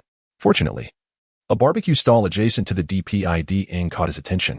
He intended to place an order, but soon discovered that many diners at the DPID Inn were also opting for barbecued fare, leaving him uncertain of how long he would have to wait. Luckily, the appointed time arrived swiftly. Chen Fengshi spotted a group of 6 or 7 officers in uniform approaching from a distance, among them only one woman. As they drew nearer, he discerned that this female officer had a darker complexion, a slender face, and a rather delicate frame. Yet her features were quite striking, with a spark of intelligence gleaming in her eyes. Just as he was guessing it was her, she waved goodbye to her colleagues and hurriedly approached him, familiarly linking her arm with his, and they departed from the DPID. It became apparent that they would not be dining there, as it was hardly an appropriate venue for conversation. Silently, he allowed her to guide him away. She stood approximately 161 or 162 meters tall, slender, yet undeniably a police officer. Once they had distanced themselves from the Shanj Dpiding and turned down a few streets, she released his arm and smiled calmly. Has your life force recently awakened? Just in the past couple of days, Chen Fengshi replied, appreciating her directness. There is much knowledge to impart. The slender officer paused thoughtfully before asking, "Shall we go to my place for a late-night snack? I owe you thanks for your assistance today. And since you have gone through the trouble of working late, it is only fitting that I treat you." Chen Fengshi felt compelled to respond with politeness at this moment. The officer, somewhat taken aback, smiled and remarked, "So, you are a little tycoon? If you can confirm that you won't feel pain to cover the bill, I would be delighted. Even if it stings, it is only right and necessary," Chen Fengshi replied with newfound confidence, experiencing the adage that having money instills a particular self-assurance. Indeed, wealth serves as a person's courage. It had been a long time since he had indulged in a carefree meal outside. The female officer contemplated briefly before suggesting a self-service hot pot. "Did you think that all-you-can-eat hot pot would satiate your hunger? No, it is constrained by time. And the individual small pots can barely accommodate a significant amount of food at once. You must wait for the ingredients to cook before adding more. And with the time limit in place, even the most voracious eaters find little advantage." Chen Fengshi lacked experience, but upon seeing the small pot designated for one, he felt a twinge of apprehension. However, he quickly realized his error. The female officer had reserved a table for 6, with each of them seated across from one another, each facing 3 individual pots. With all 3 pots cooking simultaneously, the pace was manageable, unless one chose ingredients that were particularly slow to cook. The officer appeared seasoned in this endeavor, and Chen Fengshi felt a surge of joy. Evidently, they were indeed companions. Though she appeared slender, it was clear that her appetite was astonishing. Is gold a classification of life force? I wonder how many categories exist, and what distinctions lie between them. A series of questions swirled in Chen Fengshi's mind, and at last, he had someone who could provide answers. Chapter 27. Trials. As the female officer placed food into the pot, she responded, "As comrades, the first fundamental rule is, do not introduce yourself, nor inquire about your companions' names or other personal information. Even though we are face to face, I shall still refer to you by your code name, Golden Blood, while you may call me Jade Beauty. The nemesis of the fungal demons is us. The mature fungal demons regard our extermination as their primary objective. Does this imply that your life force is of a green hue?" Chen Fengshi surmised that the nickname Golden Blood must have been bestowed by Shaoan, and thus the codename Jade Beauty likely bore a significance related to color as well. Indeed, Jade Beauty affirmed with a smile, continuing her explanation. The codenames among comrades are often indicative of the color representing their life force. This allows for an effortless understanding of each other's life force characteristics during necessary collaborations, fostering a harmonious synergy. As for names like Shaoan's, devoid of color, they signify the primal life force. Chen Fengshi began to grasp a preliminary understanding and realized that the number of similarly situated comrades was likely more substantial than he had initially presumed. What exactly is life force? Life force emanates from the activation of the genetic information segment we carry, known as the Yinhuang Cambrian. Some comrades' research suggests that this genetic segment may have existed since the Cambrian period, or even earlier. Jade Beauty filled 3 small pots with ingredients and prepared 6 different seasoning dishes. Chen Fengshi listened intently, and as he received this scientific explanation, the clouds of doubt within him dissipated like shadows under the light. The history of life force is extensive, predating human history itself, and the reasons for its integration into our bodies remain uncertain. Nevertheless, current data indicates that the proportion of the population carrying the Yinhuang Cambrian genetic segment is approximately 1 in 4 million. Jade Beauty clasped her hands on the table, eagerly anticipating the simmering of the soup, her delight at the food evident in her eyes, making Chen Fengshi ponder that if he were to gaze into a mirror, he might reflect a similar expression. Such a minuscule number? Chen Fengshi jested. By comparison, the rare martial arts masters are mere illusions. Life force is categorized by color, with closely related colors exhibiting similar power characteristics. Jade Beauty replied, showing little interest in the jest, her focus remaining on the bubbling pot. Different types of life forces exist, with some being particularly rare. The rarest is the primal life force, belonging to the red spectrum, with a probability of about 1 in 200 million, followed by the black, gold, and silver types, each with probabilities exceeding 1 in 100 million or 60 million. It was then that Chen Fengshi realized his golden life force was indeed a rarity. While this knowledge bore little practical significance, it instilled within him a subtle sense of uniqueness. He also learned that the color shared by Shaoan in the fungal demon's crimson mist was, in fact, the most elusive. The essence of primordial life is indeed intriguing, resembling the hue of the fungal entity. The golden life force perceives the fungal creature in a state of crimson mist. Little Jade, surprisingly, finds this quite astonishing, leading Chen Fengshi to momentarily pause, realizing that the colors of the fungal creatures they behold are, in fact, vastly different. What color do you perceive? A swirling mass of ash and white. When the parasitic form of the fungal creature reveals itself, it extends in banded patterns from the crown outward. Little Jade's response unsettles Chen Fengshi, as it dawns on him how pronounced the divergence is in their perceptions of the fungal creature. Does this imply that what they see may not be entirely real, or perhaps not wholly complete? The crimson mist state aligns with what Littlin, of the primal lineage, observes. Perhaps the rare types of life force reveal the complete, authentic form of the fungal entity. Little Jade, however, seems indifferent to this revelation. Noticing Chen Fengshi's wild speculations, she resumes her meal. Chen Fengshi then becomes aware that his own dish is nearly ready, prompting him to partake as well. As they begin to eat, they fall into a rhythm, clearing one pot and adding ingredients, and by the time the third pot is finished, the first is ready to serve. Little Jade indulges heartily in her meal, too engrossed to converse, while Chen Fengshi focuses intently on devouring his food, choosing not to disrupt her enthusiasm. He reflects that this hot pot dining experience is a splendid approach. With 3 pots, they can relish their meal without restraint within the hour-and-a-half limit. He wonders why Little Jade has not enjoyed such a feast in a long time. Once they settle into their eating rhythm, Little Jade falls silent, and they feast voraciously for an hour and a half. The proprietor has long been observing them, lamenting the missed opportunity to close early and retire for the night, regretting the volume of business he could have attended to instead. What a satisfying experience. Upon exiting the hot pot establishment, Little Jade is content, her mood radiant, her smile more genuine, revealing her emotions openly. In truth, I feel I could still eat more. Shall we perhaps continue elsewhere? Chen Fengshi suspects that Little Jade is merely being polite.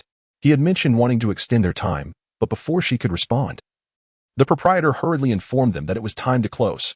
Chen Fengshi understands that the owner's heart is heavy with loss, preferring to forego their business rather than accommodate their formidable appetite. It is nearly sufficient. To genuinely satiate one's hunger is a challenge. In contrast, one should learn to maintain the life force in a state of lower activity. Is that feasible? Chen Fengshi is both astonished and elated. The activation of genetic segments from the Cambrian period results in life force that induces particular changes in bodily tissues. Thus, the more active our life force becomes, the greater the energy expenditure from these changes. Why does the food we consume seem to vanish into a bottomless pit? Little Jade gestures toward Chen Fengshi's abdomen, acknowledging that this is indeed a peculiar inquiry. Chen Fengshi had long contemplated that, based on his limited knowledge, the most plausible explanation lay within the intricate functions of bacteria residing in the human body. Thus, he ventured to respond. Is it due to the presence of certain bacteria that can decompose substances at an astonishing rate and aid in absorption? Indeed. Xiao Jiabiyu nodded in agreement, affirming the validity of his thoughts. It is said that the number of bacteria in the human body is 7 to 10 times that of human cells. Our absorption and immunity are inextricably linked to the assistance of various beneficial bacteria. To describe humanity as a symbiotic entity with bacteria is not an exaggeration. Once the genetic information from the Yin-Wang and Cambrian periods is activated, it enhances the functions of various bacteria in the body exponentially, and moreover, it can lead to the formation of new bacterial strains. The remarkable fortification of our physical strength and the extraordinary vitality of life are derived from this process. Chen Fengshi had indeed pondered many possible explanations, and this was merely his scientific conjecture, which Xiao Jiabiyu unwittingly validated. They consumed copious amounts of food without their stomachs distending. For what they ingested was rapidly decomposed and absorbed, subsequently stored in a unique form by the special bacteria of life force, resembling the golden ethereal mist he perceived. Thus, could it be said that so-called superpowers and incredible abilities have always existed, merely manifestations of the life force? Chen Fengshi's thoughts unconsciously began to expand. Do you know how to activate the genetic information of the Yin-Wang and Cambrian periods? He inquired, observing Xiao Jiabiyu casually strolling ahead. However, this question seemed laden with profound significance. After pondering for a moment and considering his own circumstances, he speculated and retorted, could it be the bacteria demon? Precisely. Xiao Jiabiyu replied, nodding in admiration of his insight. Without the bacteria demon, the life force remains in a dormant state. It is only through the bacteria demon that the life force can be awakened. Furthermore, once activated, our life force must continue to consume the bacteria demon to sustain its vitality. If too long passes without consuming the bacteria demon to acquire the necessary genetic information, the life force will revert to a dormant state. This was a startling yet reasonable concept.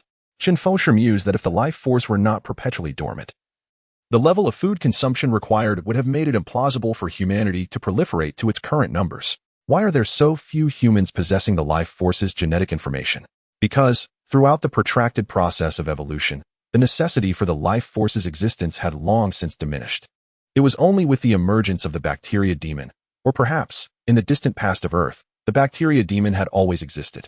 The life force may have evolved as a means to contend for survival against the bacteria demon, and when the bacteria demon ceased to exist, the life force fell into dormancy. Xiao Jiabiyu, as someone who had experienced these matters, likely understood the musings of Chen Fengshi and anticipated his inquiries. Without allowing him to speak, she suddenly halted, gazing intently at him, and solemnly declared, "The earliest known invasion of the bacteria demon occurred 6 months ago. This is a battle for survival. Our companions are exceedingly few. In Xuanqing, our situation is perilous and arduous. How can we endure the expansion of the bacteria demon and gather more allies? These are indeed the foundations for a future counteroffensive." Chen Fengshi was momentarily taken aback. Her earnest words made him acutely aware of the precarious situation they were in, possessing the power of life yet surrounded by peril. Their numbers were few, and their existence was a constant struggle to evade the persecution of the fungal demons. Before he could utter a word, the delicate young woman gestured towards the old residential block by the roadside and said, "Tomorrow is a day off. We shall converse then." With that, she briskly waved goodbye and gracefully retreated into the alley, swiftly vanishing around a corner. Chen Fengshi recalled the fundamental principle she had mentioned concerning companionship. For their safety, they should not know too much about each other. Thus, he had no intention of pursuing her. Yet, he understood that her wariness towards him was not particularly intense. Otherwise, she would not have invited him over for a late-night meal. Cooking for oneself was indeed a more economical choice, especially considering their appetites, which significantly contrasted with the costs of dining out. He felt a sense of joy in having met a companion and in gaining a deeper understanding of the life force and the fungal demons. At least he need not worry about the peculiar powers he possessed having dreadful side effects, such as sudden death or accelerated aging. However, he was still troubled by the uncertainties of his situation. Yet, at this moment, Chen Fengshi lacked a profound comprehension of what hardship truly entailed. After a spell of wandering and lost in thought, he eventually flagged down a taxi to return to the hotel. Just as the vehicle started moving, his phone rang unexpectedly. It was a call from the delicate young woman. He hastily answered, but all he could hear were footsteps, resembling the sound of polished shoes rushing down the stairs. Something was amiss. "Driver, stop," Chen Fengshi exclaimed, disregarding the need for change. Tossing a 20 yuan bill aside as he swiftly pushed open the car door and dashed into the alley. He had no time to reflect on the impulsiveness of his actions. It was, after all, the most extravagant thing he had done thus far. And the car had barely traveled 30 meters. Chapter 28. Clouds of suspicion. Chen Fengshi dashed into the alley, pursuing the direction in which the delicate beauty had just vanished. He cast anxious glances around while incessantly inquiring about the situation on the other end of the phone. "Don't come here," came the frail voice of the delicate beauty before the call abruptly ended. "Don't come?" In the narrow passage between the aging buildings, Chen Fengshi found himself at a loss, uncertain of the delicate beauty's whereabouts. Did her warning imply a connection to the parasitic entity? Yet, could such a caution truly facilitate his swift retreat home? Without further hesitation, Chen Fengshi racked his brain for a solution and promptly sent a message to Shaoan. "Tell me the address of the delicate beauty. She is in trouble." No sooner had he dispatched the message than a figure swiftly traversed the mouth of the alley before him, and as the silhouette passed, Chen Fengshi detected a faint whiff of gunpowder. With a sudden leap, he ascended to the rooftop of an antiquated 7-story building, his feet landing securely as he exhaled a sigh of relief. In the moment of his leap, he had not contemplated the gravity of the situation. His instinct compelled him to chase the individual, only realizing the lack of experience as he vaulted over the rooftop railing. The tension in him eased as he found his footing. In a fleeting moment, Chen Fengshi surveyed the alley from his elevated vantage point and spotted the shadow darting past. He leaped from the rooftop, bounding across 2 buildings, and saw the shadow emerge below. Drawing a deep breath, he launched himself downward. The pressure of the ascent was considerable, but the descent bore an even greater weight. Fortunately, his prior experience with jumps mitigated the impact upon landing. Although the thud resonated, the force was manageable. As he descended abruptly, he positioned himself squarely in the path of the shadowy figure, who appeared taken aback. In an instant, the figure reached for a weapon at their waist. Simultaneously, Chen Fengshi observed a crimson mist rapidly emanating from the individual's skin, a telltale sign of the parasitic entity. In the dimness, Chen Fengshi could not discern whether the figure was drawing a knife or a gun. Regardless, he delivered a powerful kick that sent the individual crashing against the wall, disorienting them. Seizing the opportunity, Chen Fengshi grasped the figure's wrist, twisting it until a dark object clattered to the ground, the dull metallic sound sending a shiver through him. However, he dismissed the urge to retrieve the fallen item and pressed the individual against the wall, using one hand to pin their head down. He witnessed the crimson mist being absorbed into the golden aura enveloping his own skin, causing it to thicken rapidly. Although the man pinned against the wall possessed a robust physique, he was no match for Chen Fengshi's strength. For the first 20 seconds, he remained dazed, and only then began to struggle, his left hand searching for a weapon. Chen Fengshi, undeterred, yanked the man's head back and thrust him against the wall once more, further disorienting him. In this moment, Chen Fengshi intertwined the man's hands, gripping his two middle fingers with one hand. Chen Fengshi glanced around, finding the dimly lit alley devoid of any signs of life or sound, save for the breaths shared between him and the man beside him. In contrast, his own breathing felt heavier. Yes, he was anxious, not only due to the suspected handgun that had fallen to the ground, but also because of the unknown weapon concealed on the man against the wall, and the lurking uncertainty of whether there were more parasitic entities in the vicinity. No abnormalities were detected around him. Chen reminded himself to remain calm. The silence in the alley enveloped him, and his ragged breaths gradually subsided until they returned to his steady rhythm. He dragged the man nearby into the stairwell, vanishing into the darkness behind the first-floor staircase. The red mist that had enveloped the man had dissipated, and the tendrils of crimson that extended above had not reached far. Using the man's belt, Chen bound his hands behind his back. Once the man regained some lucidity, Chen pressed him. "Where is she?" "I killed her. Isn't it just a matter of paying with a life? She took my brother, causing my parents to succumb to grief and die from stress. My family lost our home, my brother's business collapsed, creditors are hounding me, and my wife ran away with our child. It's all because of that damned policewoman. If I can kill her today to avenge myself, I'd accept paying with my own life." The man had ceased his struggle, and as Chen absorbed his words, his body trembled involuntarily. Little Jade was killed by this man? Where is she?" The words escaped Chen's lips like a painful extraction. Simultaneously, he tightened his grip on the man's wrist, eliciting a pained cry. "Building 34, Unit 3. It hurts. Let go." With a swift motion, Chen struck the man unconscious, dismissing any further dialogue. Whether this memory was genuine or a fabrication of the parasitic entity remained uncertain. Yet, even if it were true, how could he perceive the misfortune caused by his brother's criminal actions as the fault of the law enforcer, Little Jade? Wrapping his hands, Chen tore the man's clothing, binding his legs and securing his arms, ensuring the man could not move. Only then did he return to the alley, using a cloth to retrieve the metallic weapon that had fallen earlier. It was a pistol, a black handgun. However, he was unfamiliar with firearms, and the dark surface concealed any identifying marks. The mere presence of the gun filled Chen with dread. He was fortunate that the man had not had the opportunity to pull the trigger on him. Yet, amidst this relief, his concern for Little Jade intensified. Building 34, Unit 3. Chen quickly located the place. Before he even reached the stairway, the metallic scent of blood assaulted his senses. The motion sensor lights in the corridor were operational, and as he ascended the stairs, the orange glow illuminated the scene. He spotted Little Jade, slumped at the end of the stairs leading to the first floor. Blood pooled on the steps, flowing from the 7th to the 5th, still trickling downwards. Fueled by rage, Chen's clenched fists trembled as he prepared to rush forward when suddenly, a door on the first floor swung open. He quickly retreated from the staircase, straining to listen from outside. As the stainless steel door swung open, a shriek echoed through the stairwell, quickly followed by a woman's frantic voice exclaiming, "Hurry, my husband. There has been a death. Call for help, someone. A person has died." A man's voice responded from within, affirming the urgency. "Yes, call the police, summon an ambulance." A resident had discovered the delicate beauty, and Chen Fengshi could only silently hope she was still alive, that there was still a chance for her salvation. Chen Fengshi hastened back, dragging the still unconscious assailant out of the stairwell, where the petite beauty had been shot, and stuffed the firearm into the assailant's trousers, wiping the belt at the point of contact with the cloth. Upon completing these actions, he noticed the commotion in the stairwell escalating, as more startled residents were stirred. Suddenly, a phone call interrupted. He had silenced the ringer earlier, and upon seeing the caller ID, it was Shaoan. He answered the call and swiftly departed the scene through the alley.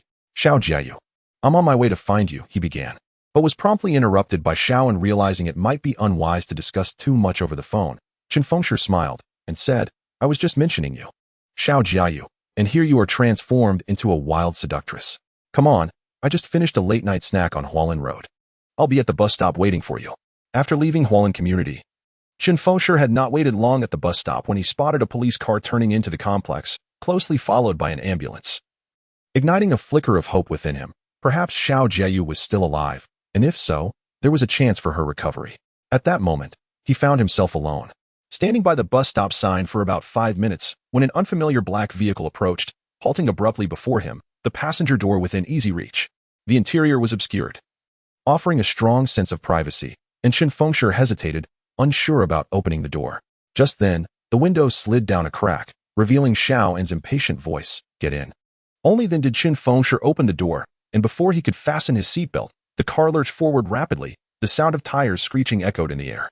Chen Fengshi could discern this was a maneuver he had tried once with his own car, which had prompted his mother to lament over the cost of tires. He couldn't help but reflect on what it must feel like to drive without concern for tire wear. "Tell me what's happening."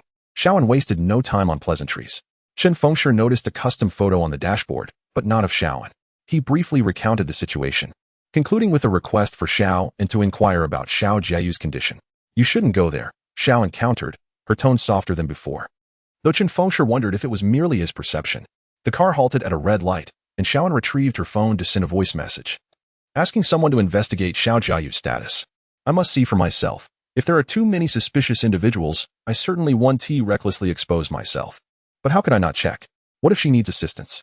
Chen Fengshi did not consider his actions to be reckless, although, truth be told, he was acutely aware of the peril inherent in being part of a living entity.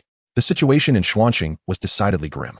Suddenly, as the vehicle rounded a corner, a man pushing a cart laden with scrap material emerged from the shadows along the dimly lit roadside.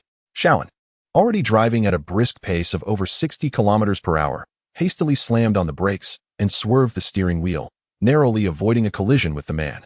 However, the edge of the cart grazed the car door, sending the man tumbling and scattering his belongings, cardboard and scraps, across the ground.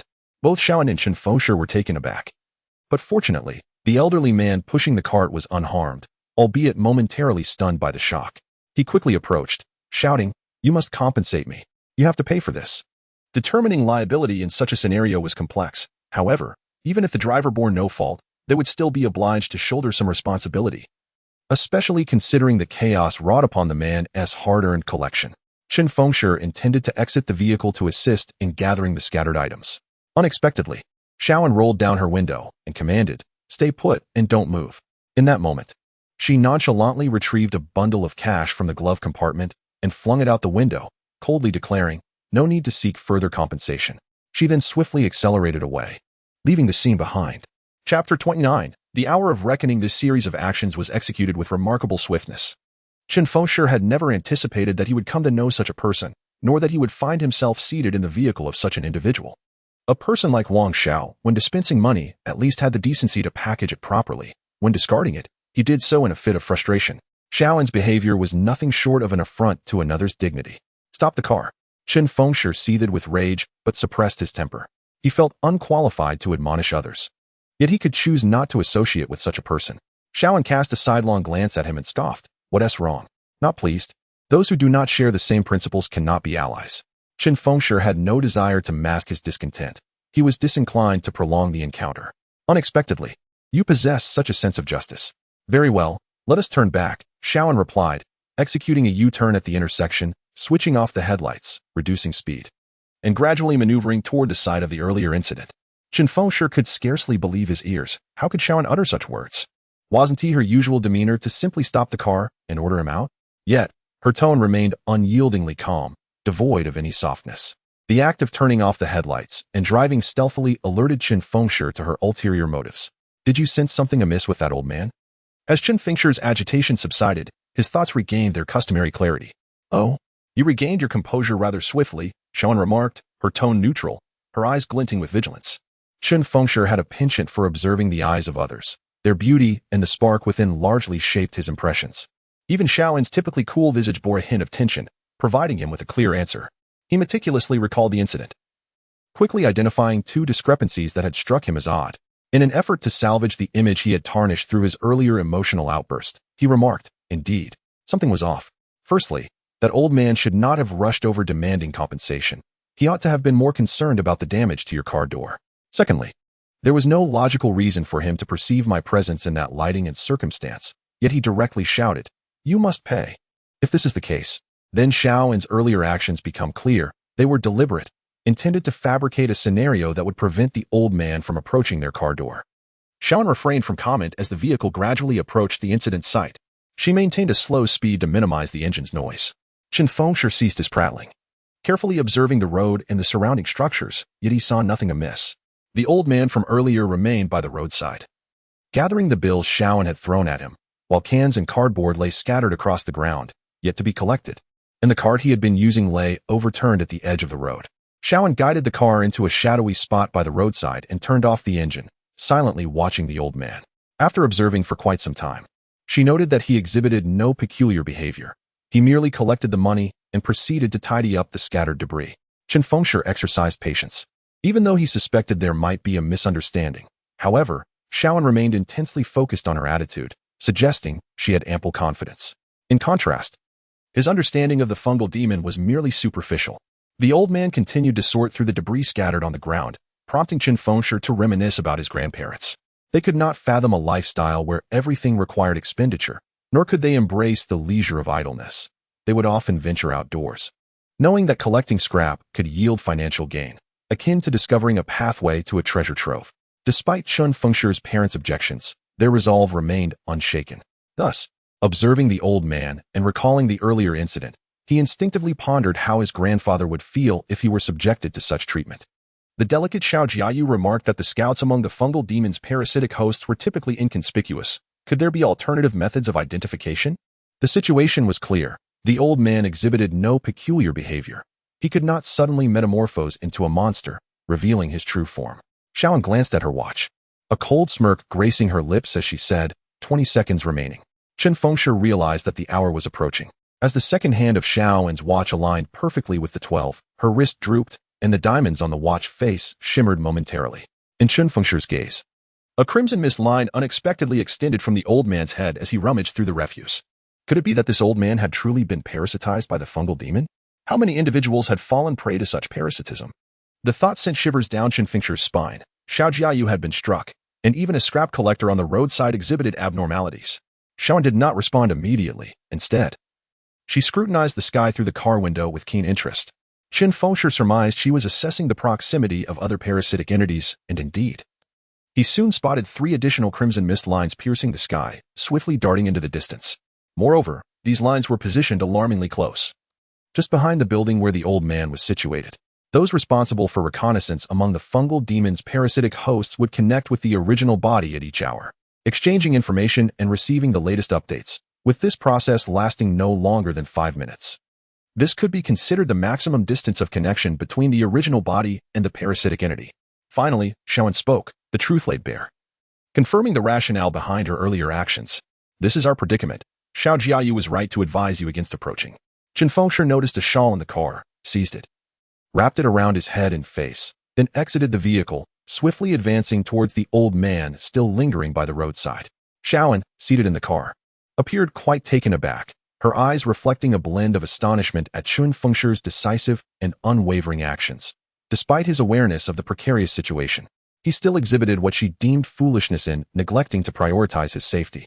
Approaching the old man from a rear angle, Chen Fengshi promptly pressed a finger onto the large vertebra at the back of his neck, causing the old man to faint. Normally, a substantial force would be required to render someone unconscious with a precise strike. Yet in this instance, Chen Fengshi's power was such that even a gentle application of his fingertip sufficed. Chen Fengshi swiftly caught the old man and gently placed him on the sidewalk. As the golden mist within his body rapidly expanded and thickened, it soon enveloped the old man's form entirely. After several seconds of expulsion, he noticed 2 strands of red mist beginning to move towards him. This was, however, anticipated. He lifted the old man and laid him in the green belt by the roadside, then focused intently on the approaching red mist strands as they drew nearer. When they reached a position near the roadside, the 2 strands paused momentarily, seemingly searching for the old man's presence, before shifting in the opposite direction, as if strolling along the edges of the sidewalk.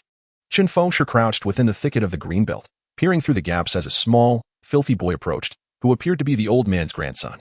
Once the boy passed by, Chen Fengshi sprang forth unexpectedly, approaching from behind, and with a swift motion, pressed a finger onto the boy's acupoint. Then cradled the unconscious child into the thicket, placing him beside the old man to expel the malevolent presence simultaneously. Meanwhile, another red mist strand continued its movement, stopping not far away, perhaps glancing back at the boy, before lingering for a moment and then slowly advancing towards their direction. Chen Fengshi took a deep breath, silently formulating various strategies to respond. The initial assault on the old man and the boy had gone remarkably well, but this approaching presence posed a significant danger. Ideally, he wished to remain unseen by the parasitic entity. Even if obscured in visage, his physique and stature would still serve as identifying features, prompting the entity to seek him out relentlessly. This third figure would undoubtedly sense his concealment within the thicket. Should he be spotted, it would signify his defeat. Consequently, Chen Fengshi adjusted the positioning of the old man and the boy's feet to be slightly more outward, making them the primary targets of attention. He set his phone to vibrate and sent a message to Shaoan, stating, "Call me in 30 seconds, then secured it among a few low-hanging trees. He then nestled deeper into the thicket, finding a suitable vantage point. A small girl, completely shrouded in red mist, cautiously entered the greenbelt, surveying her surroundings for any signs of suspicion. She moved with trepidation, maintaining a distance from the thicket, clearly wary of it. Following the circular formation of the bushes, she advanced until she recognized familiar legs. Yet, instead of rushing forward excitedly, she cautiously surveyed her surroundings before carefully stepping closer. At that moment, Shaoan's call came through punctually, causing the phone, which was tied to the trees, to vibrate and disturb several low shrubs, creating a rustling sound. The girl, believing someone was concealed there and positioned behind the legs of the old man and the boy, quickly approached to ascertain the situation. As she hurried past the thicket where Chen Fengshi was crouched, her back was clearly exposed to him. In an instant, like a cheetah, Chen Fengshi leapt from the bushes, not allowing the girl a moment to turn and smile before his finger had already pressed upon her acupoint. The imminent danger was averted. The unconscious girl had no opportunity even to glimpse him. Chen Fengshi arranged the trio, the old man, the boy, and the girl, side by side on the grass, enveloping them with the golden mist as he expelled the malevolent entities. As he texted Shaoan about safety, he once again confirmed that no red mist lines were approaching. Just as he sent the message, the sound of a car engine resonated, followed by the noise of the vehicle coming to a halt at the roadside. The door slamming shut, and the approaching footsteps growing ever closer. Indeed, Shaoan had arrived, with her arms crossed beneath her ample bosom. It was clear that holding them in front might be somewhat uncomfortable. "Hey, what are you looking at?" Chen Fengshi, seated on the grass, did not hastily avert his gaze. Instead, he appeared quite earnest as he thoroughly admired the sight before him, before stating, "My intentions are purely to appreciate beauty." Upon noticing Shaoan's disdainful scoff, he pointed to his own face and inquired, "Do I possess any hint of lewdness? Is there? Take a good look. Is this not the pure appreciation of a gentleman?" The notion of a gentleman merely cloaked a well-disguised hypocrite, yet to be unmasked. Shaoan regarded him with indifference, her words laced with an obstinacy that mirrored her character, an archetype marked by a lack of affection. "Do you enjoy seeking thrills, harboring tendencies toward self-destruction?"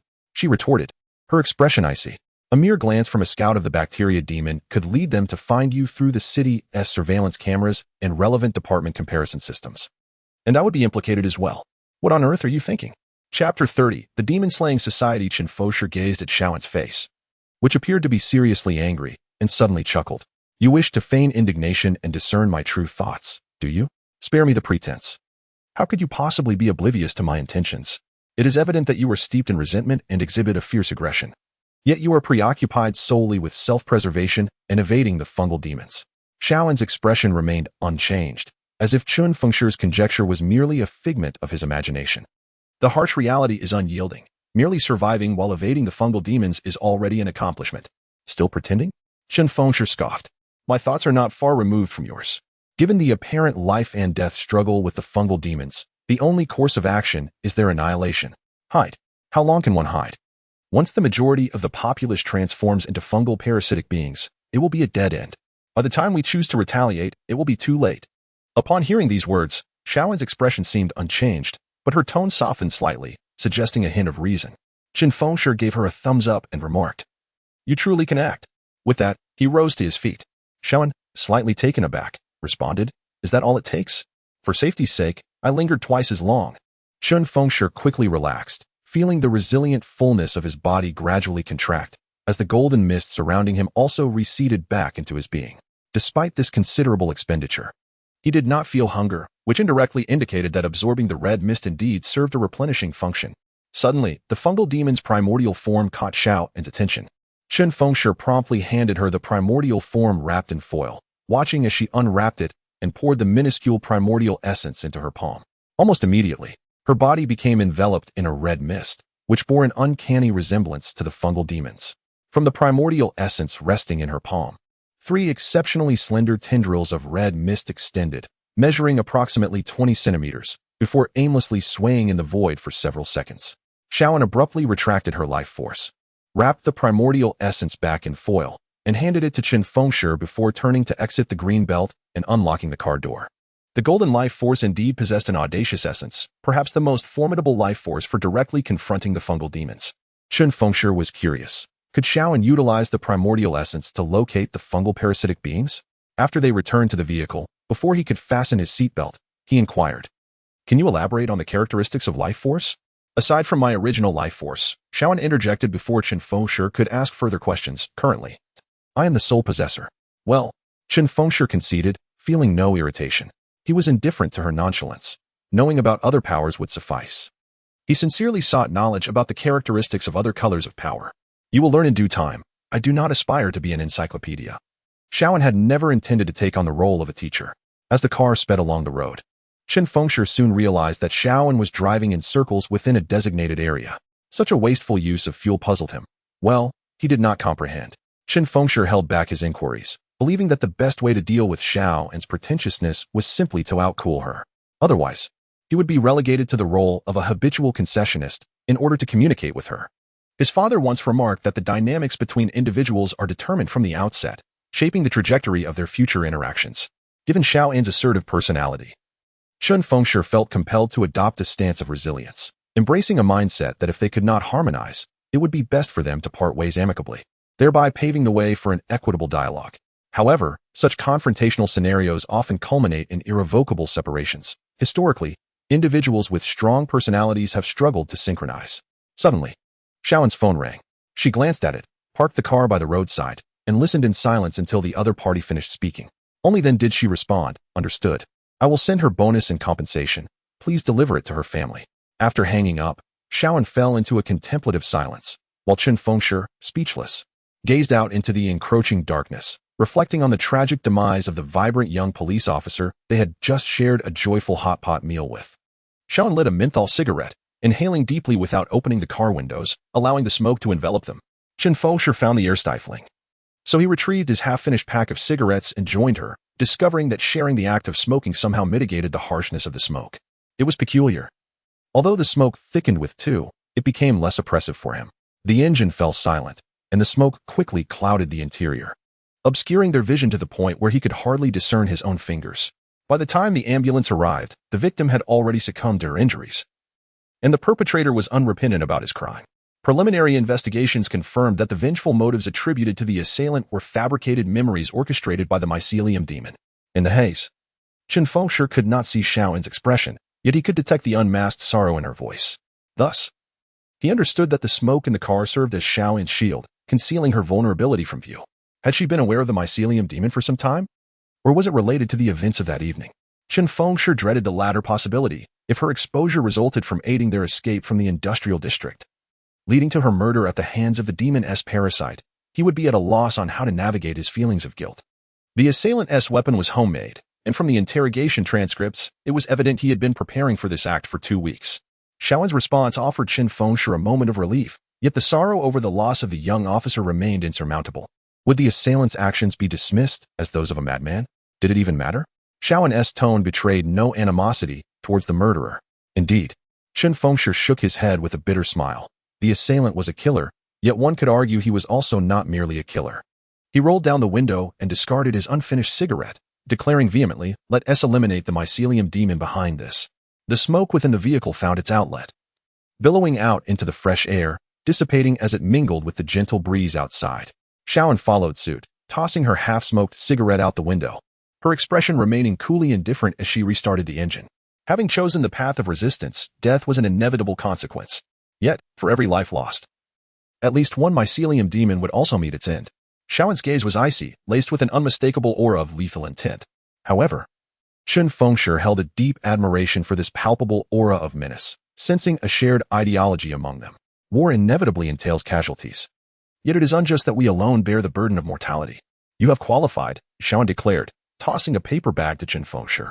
Upon opening it, he discovered a mobile phone, 5 SIM cards, a bank card, a pair of gloves, and a thin hood that could be compressed into a finger-sized orb.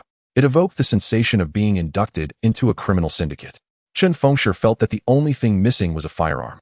The hood bore the number 7 on its forehead. The SIM cards were for backup, each containing a distinct contact number. The gloves were cut-resistant, while the hood served as a means of self-protection, aimed at camouflaging one's form in the event of exposure to the parasitic gaze of the fungal demon. The bank card would receive monthly deposits of salary and bonuses from the 1st to the 5th.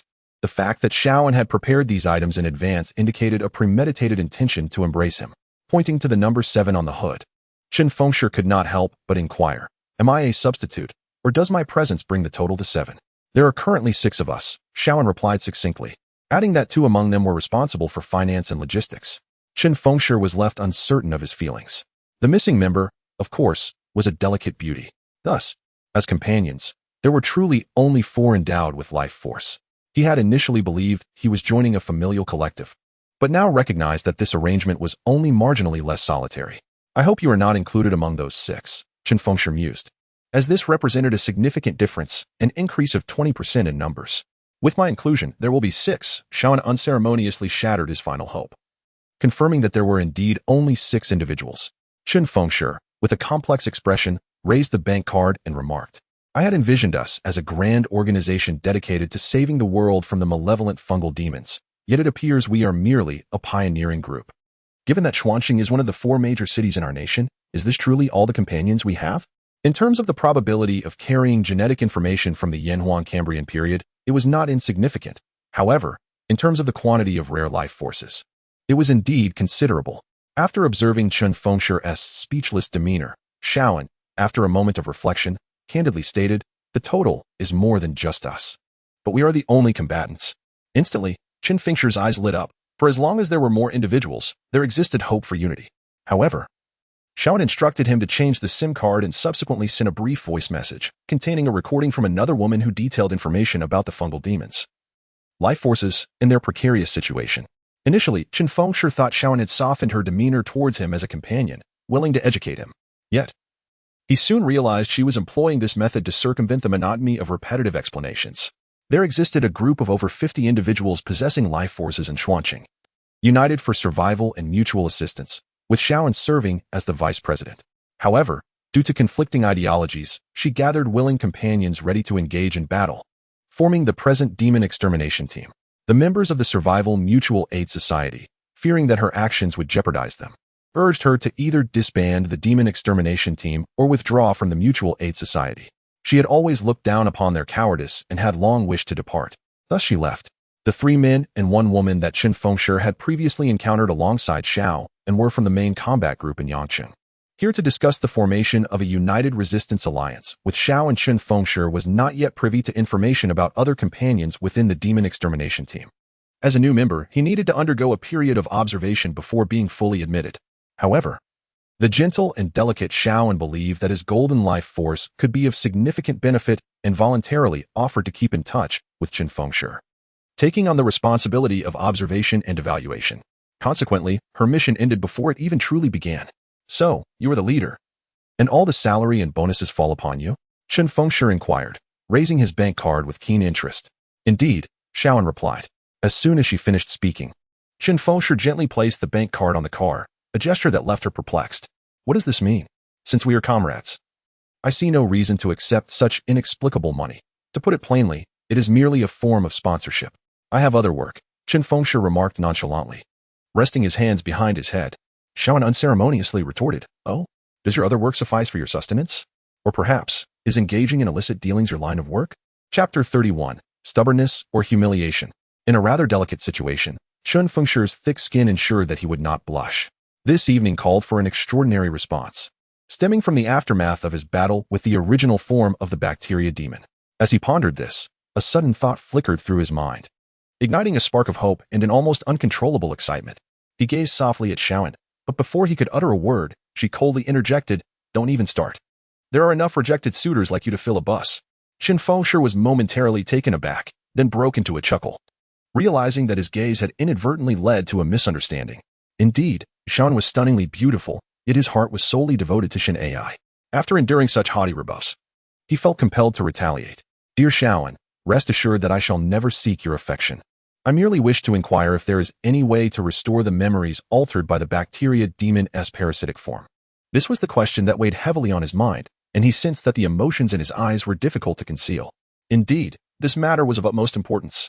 His grand life plan, pursuing Chen AI after graduation, could be devastated by the dying counterattack of the bacteria demon. Do ask me, Shaoan, he implored. But her laughter was devoid of warmth, a clear and blatant provocation. Shaoan, this seems rather inappropriate. We are comrades now. And you are the only one who can provide me with the answers. Surely, one day I will encounter other companions, and I can wait to consult them then? For Chen AI's sake, he resolved to endure the current predicament. Shaoan scoffed. First of all, I am the president of the Demon Extermination Society. If I choose not to disclose information, others won't either. Chen Fengshi replied with a smile. But has the esteemed president forgotten about our mutual aid society? Don't be ridiculous. Do you really think they would know anything about this? Shaoan ruthlessly shattered his illusions, but her subsequent words were even more disheartening. Only I possess the capability to accomplish this, or more accurately, only the power of the original life force can achieve it. You may either plead with me or wait for another companion with the original life force to appear who is willing to assist you. Chen Fengshi was filled with the urge to curse, yet reality was unforgiving. For Chen AI, must he endure such indignities today? He feigned contemplation for a moment before letting out a long sigh. I was too naive. In this world, only shared interests foster genuine camaraderie. What is the Demon Extermination Society, after all, but a desperate coalition of unfortunate souls entangled with the bacteria demon, fighting for survival? Do you even know how to use words? Shaoan interrupted him with a sharp retort. So, you're trying to leverage our camaraderie against me? Fine, I will. Of course, take responsibility for your conclusion. Chen Fengshi found himself doubting her. Did Shaoan truly possess such leadership qualities? Was she so easily swayed? The president's demeanor has made me acutely aware of my own shortcomings. I was too narrow-minded before, but now I truly feel the abundance of love and friendship among comrades. Do tell me, what is the situation? Shaoan's calm demeanor caused Chen Fengshi to harbor doubts. He truly believed that Shaoan was not so easy to converse with. Consequently, he concealed the matter concerning Chen AI and merely spoke of the countless misunderstandings he faced at school, the myriad accusations that were hurled at him. Upon hearing this, Shaoan unexpectedly broke into a rare smile, though it was not one of amusement. It was quite a stroke of fortune that the original entity had descended near the university only to result in this outcome. Had the resolution of the original entity been delayed by a few days, he would surely be either deceased or a fugitive by now. Chen Fengshi concurred with this notion, yet he did not perceive it as mere luck. Had he believed in the peace offered by the bacterial demon, or harbored a touch of navet, fantasizing that an agreement could pave the way for a blissful life with Chen AI, the present situation would have been entirely different. A once innocent soul had suddenly become the most notorious lecher at the school, a scoundrel, a rogue. He was nearly rivaling Doe in his misfortune. Chen Fengshi could not be bothered to emphasize the non-luck aspect. That was inconsequential. What truly mattered was whether the problem could be resolved. An innocent soul? Shaoan scrutinized him doubtfully, clearly unconvinced. Let us not entirely dismiss that notion, shall we? Chen Fengshi was not concerned with this topic. He promptly redirected the conversation, asking, when will the esteemed president be available to assist in clearing my name? Though assisting him was part of her duties as president. Resolving the issue would necessitate the original entity of the bacterial demon that once held sway over them. However, should he not solicit her help, she could not accept it. A cold smile crept onto Shaoan's lips. Leaning back in his chair, Chen Fengshi adjusted his collar and smiled. Shaoan's ulterior motives had finally been unveiled. Her trump card lay in this. During their initial encounter, Shaoan had mentioned that the original entity of the bacterial demon would be something Chen Fengshi would need to plead for in the future, and now, she posed the question, would he maintain his dignity while bearing this injustice, or would he bow his head in supplication, prioritizing the clearing of his name, and ultimately, Chen AI? Chen Fengshi felt two conflicting thoughts warring within his mind. One insisted that a person should maintain their self-respect and not slap themselves in the face over such matters. The other argued that a true man must bear responsibility, endure hardship, and accept humiliation when necessary. Suddenly, Shaoan pulled the car over to the roadside. An elderly woman cradling a child, seemingly recognizing her license plate, immediately approached the driver's side. Shaoan hurriedly exited the vehicle, calling out, "Didn't I tell you? Just wait by the roadside. It's inconvenient for you to hold the child." Shaoan escorted the elderly woman to the roadside, assisting her in taking the little girl from her arms and playfully engaging with the child. Chen Fengshi was taken aback, just as he opened the door to exit. He saw Shaoan abruptly turn around and gesture for him to remain inside the car. Though perplexed, he sensed there was a reason for her request and promptly closed the door. The window was lowered slightly, allowing enough space to overhear the conversation outside. "How has this week been? Good, all is well. Boss Su need not worry, though I wonder if there has been any news from the child's mother? The elderly woman's eyes reflected a sense of urgency. The child's mother has been located. She is currently in Xianzhou, married with children, and her living conditions are manageable. I spoke with her about your situation. She has agreed to take over the care of the child and will also be responsible for your elder care.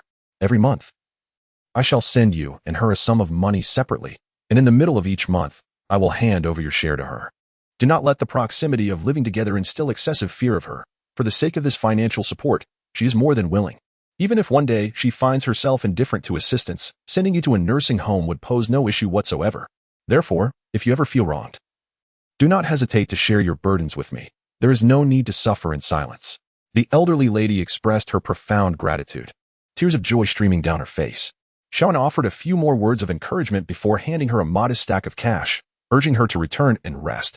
Prepare yourself. Someone will arrive to fetch you both at 10 o'clock the day after tomorrow, and they will take you to your child's home. With heartfelt thanks. The elderly lady departed, and Xiaoan, before getting into the vehicle, reminded her once more before driving away. Chen Fengshi deliberately cast glances at her, and at last, Xiaoan spoke. 3 months prior, a companion of his had perished. He was initially a scavenger, drawn into the fray solely for the promise of battle rewards. At a time when the demon-slaying society had yet to be established, this individual may not have understood profound principles, yet he was exceptionally responsible and earnest.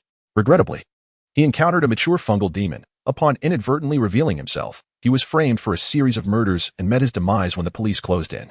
Chen Fengshi fell silent, vaguely recalling the news of a serial killer being shot dead a few months earlier. He mourned for this acquaintance he had never met, as it resonated deeply with his own circumstances and likely his future as well. I had initially planned to secure a small house for them to reside in, providing a fixed monthly allowance for their living expenses. However, the elderly lady, with greater maturity, expressed her concerns regarding her age and health. Fearing she may not have many years left, should she pass, what would become of her grandchild, who was still at a tender age? She implored me to locate the child's mother, asserting that if she were willing to take her daughter in, her own fate would be inconsequential. Chen Fengshi understood her perspective, leading Xiao to devise a more comprehensive solution, resulting in the current arrangement where the grandmother and granddaughter need not be separated, each having someone to rely upon. The funds would be dispensed monthly rather than in a lump sum, akin to a carrot dangled before a donkey, providing an ongoing motivation to accept the responsibility of caring for both the elderly and the young. President, should the day come when I am beyond salvation, I beseech you to grant me a swift end, ensuring my parents remain oblivious to the truth. If all else fails, let only my father be informed. My mother, having never endured significant emotional turmoil, possesses a fragile mental fortitude. If I were to go missing, she could still cling to hope, while my father would be able to keep the truth buried within him. Chen Fengshi felt a wave of emotion wash over him, realizing the necessity of making arrangements in advance for unforeseen circumstances. It sounds as though enduring emotional turmoil is a blessing, he remarked, noting Xiaoan's peculiar focus. Without delving deeper, he casually replied, certainly, it is not a blessing. My father often says that my mother's fragile mental resilience reflects her life of happiness and peace, a harmonious family life that many would envy. This capacity for emotional endurance is merely the price paid for suffering. A strong mental fortitude often comes hand in hand with misfortune. That sentiment is rather intriguing. And what of you? Your mother seems so wonderful. What hardships could you possibly endure? Initially, none. However, I happen to have a father who speaks in such a manner. He asserted that boys should not exhibit excessive fragility, often inflicting upon me psychological harm. At this juncture, Chen Fengshi found himself caught between laughter and tears. The crux of the matter was that I could not blame him, for he insisted that it was a choice I had made on my own. When he first inquired whether I would be willing to embrace such an education, I was merely 1 year old. Subsequently, he continuously brainwashed me into believing my choice was correct, instilling this belief for 5 years at a time, ultimately leading me to be ensnared until the age of 15. Xiaoan remained silent, not betraying a smile. After a moment's pause, he suddenly remarked, this so-called harm, which is purportedly for your benefit, when you reflect upon it in hindsight, is filled with happiness. Such harm is something I would rather desire. If you desire this, it seems you are far more unfortunate than I. Chen Fengshi had long harbored suspicions, for during the rebellious phase, one comes to understand that many peculiarities of character are intricately linked to familial circumstances. He considered himself somewhat of an aficionado in this regard. We were not intimately acquainted. Xiaoan's refusal to disclose his thoughts was unequivocal as he halted the vehicle once more and stated with nonchalance, have you made up your mind? Will you plead with me, or relinquish the chance for salvation and all that it entails? Are you still in turmoil? Take your time. I shall grant you the luxury of contemplation. Shaoan amplified the volume of the music, reclined his seat, and closed his eyes in feigned slumber. Chen Fengshi had initially presumed that after sharing a few heartfelt words, she would refrain from further discussion. However, Shaoan's obstinate demeanor exceeded his expectations. This posed quite a dilemma. The most vexing part was that Shaoan, whether deliberately or inadvertently, had the music playing in the car, a poignant melody titled "The Clouds That Truly Love You." The sky is transparent, for the rain has gradually ceased. Because the wind gently blows, I find myself missing you. These emotionally charged lyrics, emanating from a soulful male voice, nearly compelled Chen Fengshi to surrender in despair. Chapter 32, Beyond Redemption? In the nearly 4 years of university, from the moment he first laid eyes on Chen Ai, a feeling of fondness blossomed, and the memory lingered hauntingly through countless nights. For the night has passed. The melody continued, the song far from over. Chen Fengshi clenched his fists involuntarily, teeth gritted in silent determination.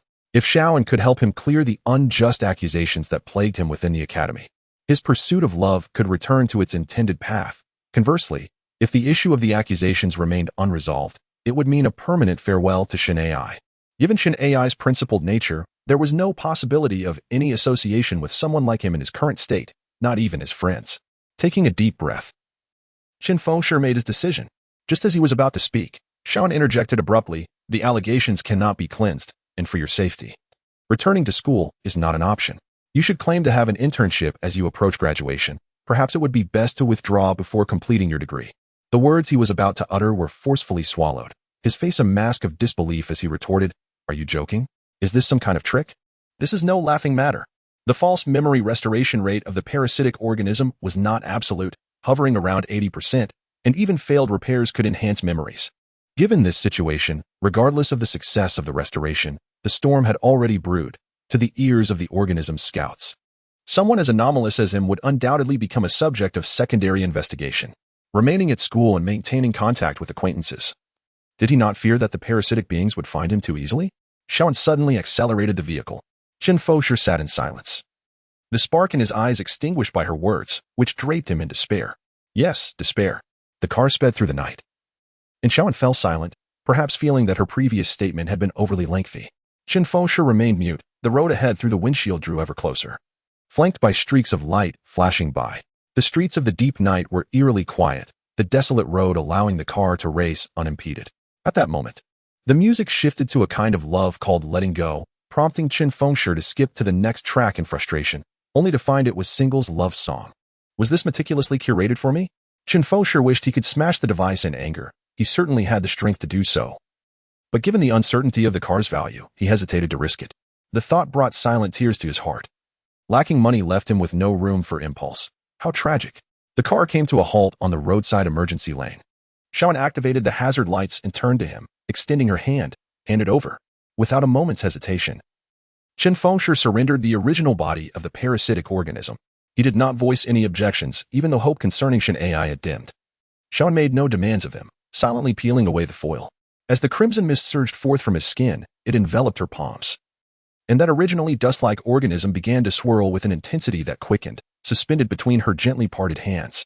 As the crimson mist within Shaoan surged forth in increasing abundance, its thickness rapidly expanded from an initial centimeter to 5, then 10.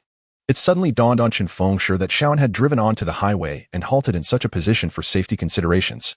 In that moment, his gaze was engulfed by a sea of red fog, both inside and outside the vehicle, with Shaoan at its very core.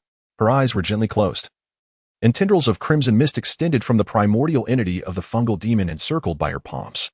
This scene troubled Chen Fengshi immensely. It felt as though Shaoan and the primordial entity were merging into one. Especially striking was the sight of Shaoan enveloped in the red mist, clad entirely in black. The juxtaposition of her dark attire against the crimson haze, set against the backdrop of the desolate, shadowy highway in a black vehicle, exuded an aura of malevolence, contrasting sharply with the grandeur of divine sanctity. A fleeting thought crossed his mind. Could it be that Shaoan is, in fact, the very essence of the fungal demon?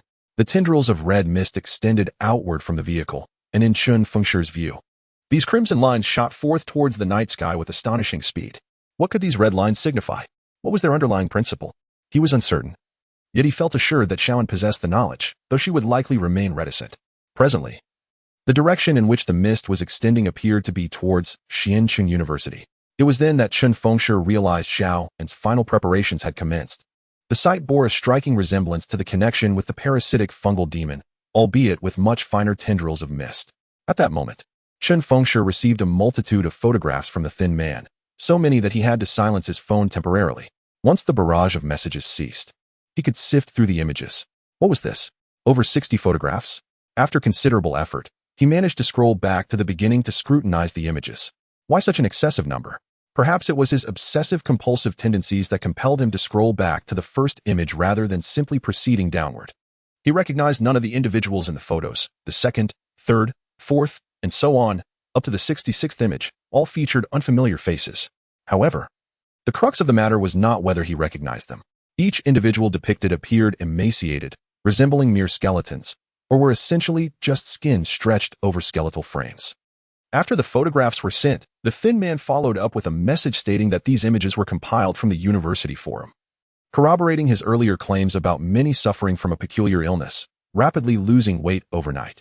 Following this, a voice message arrived. Upon opening it, Chen Fengshi heard the thin man chuckling uncontrollably, saying, "Aren't those last two a couple? I heard they were in the throes of passion when, all of a sudden." The woman noticed the man shrinking, and when she alerted him, he dismissively replied, attributing it to sweating.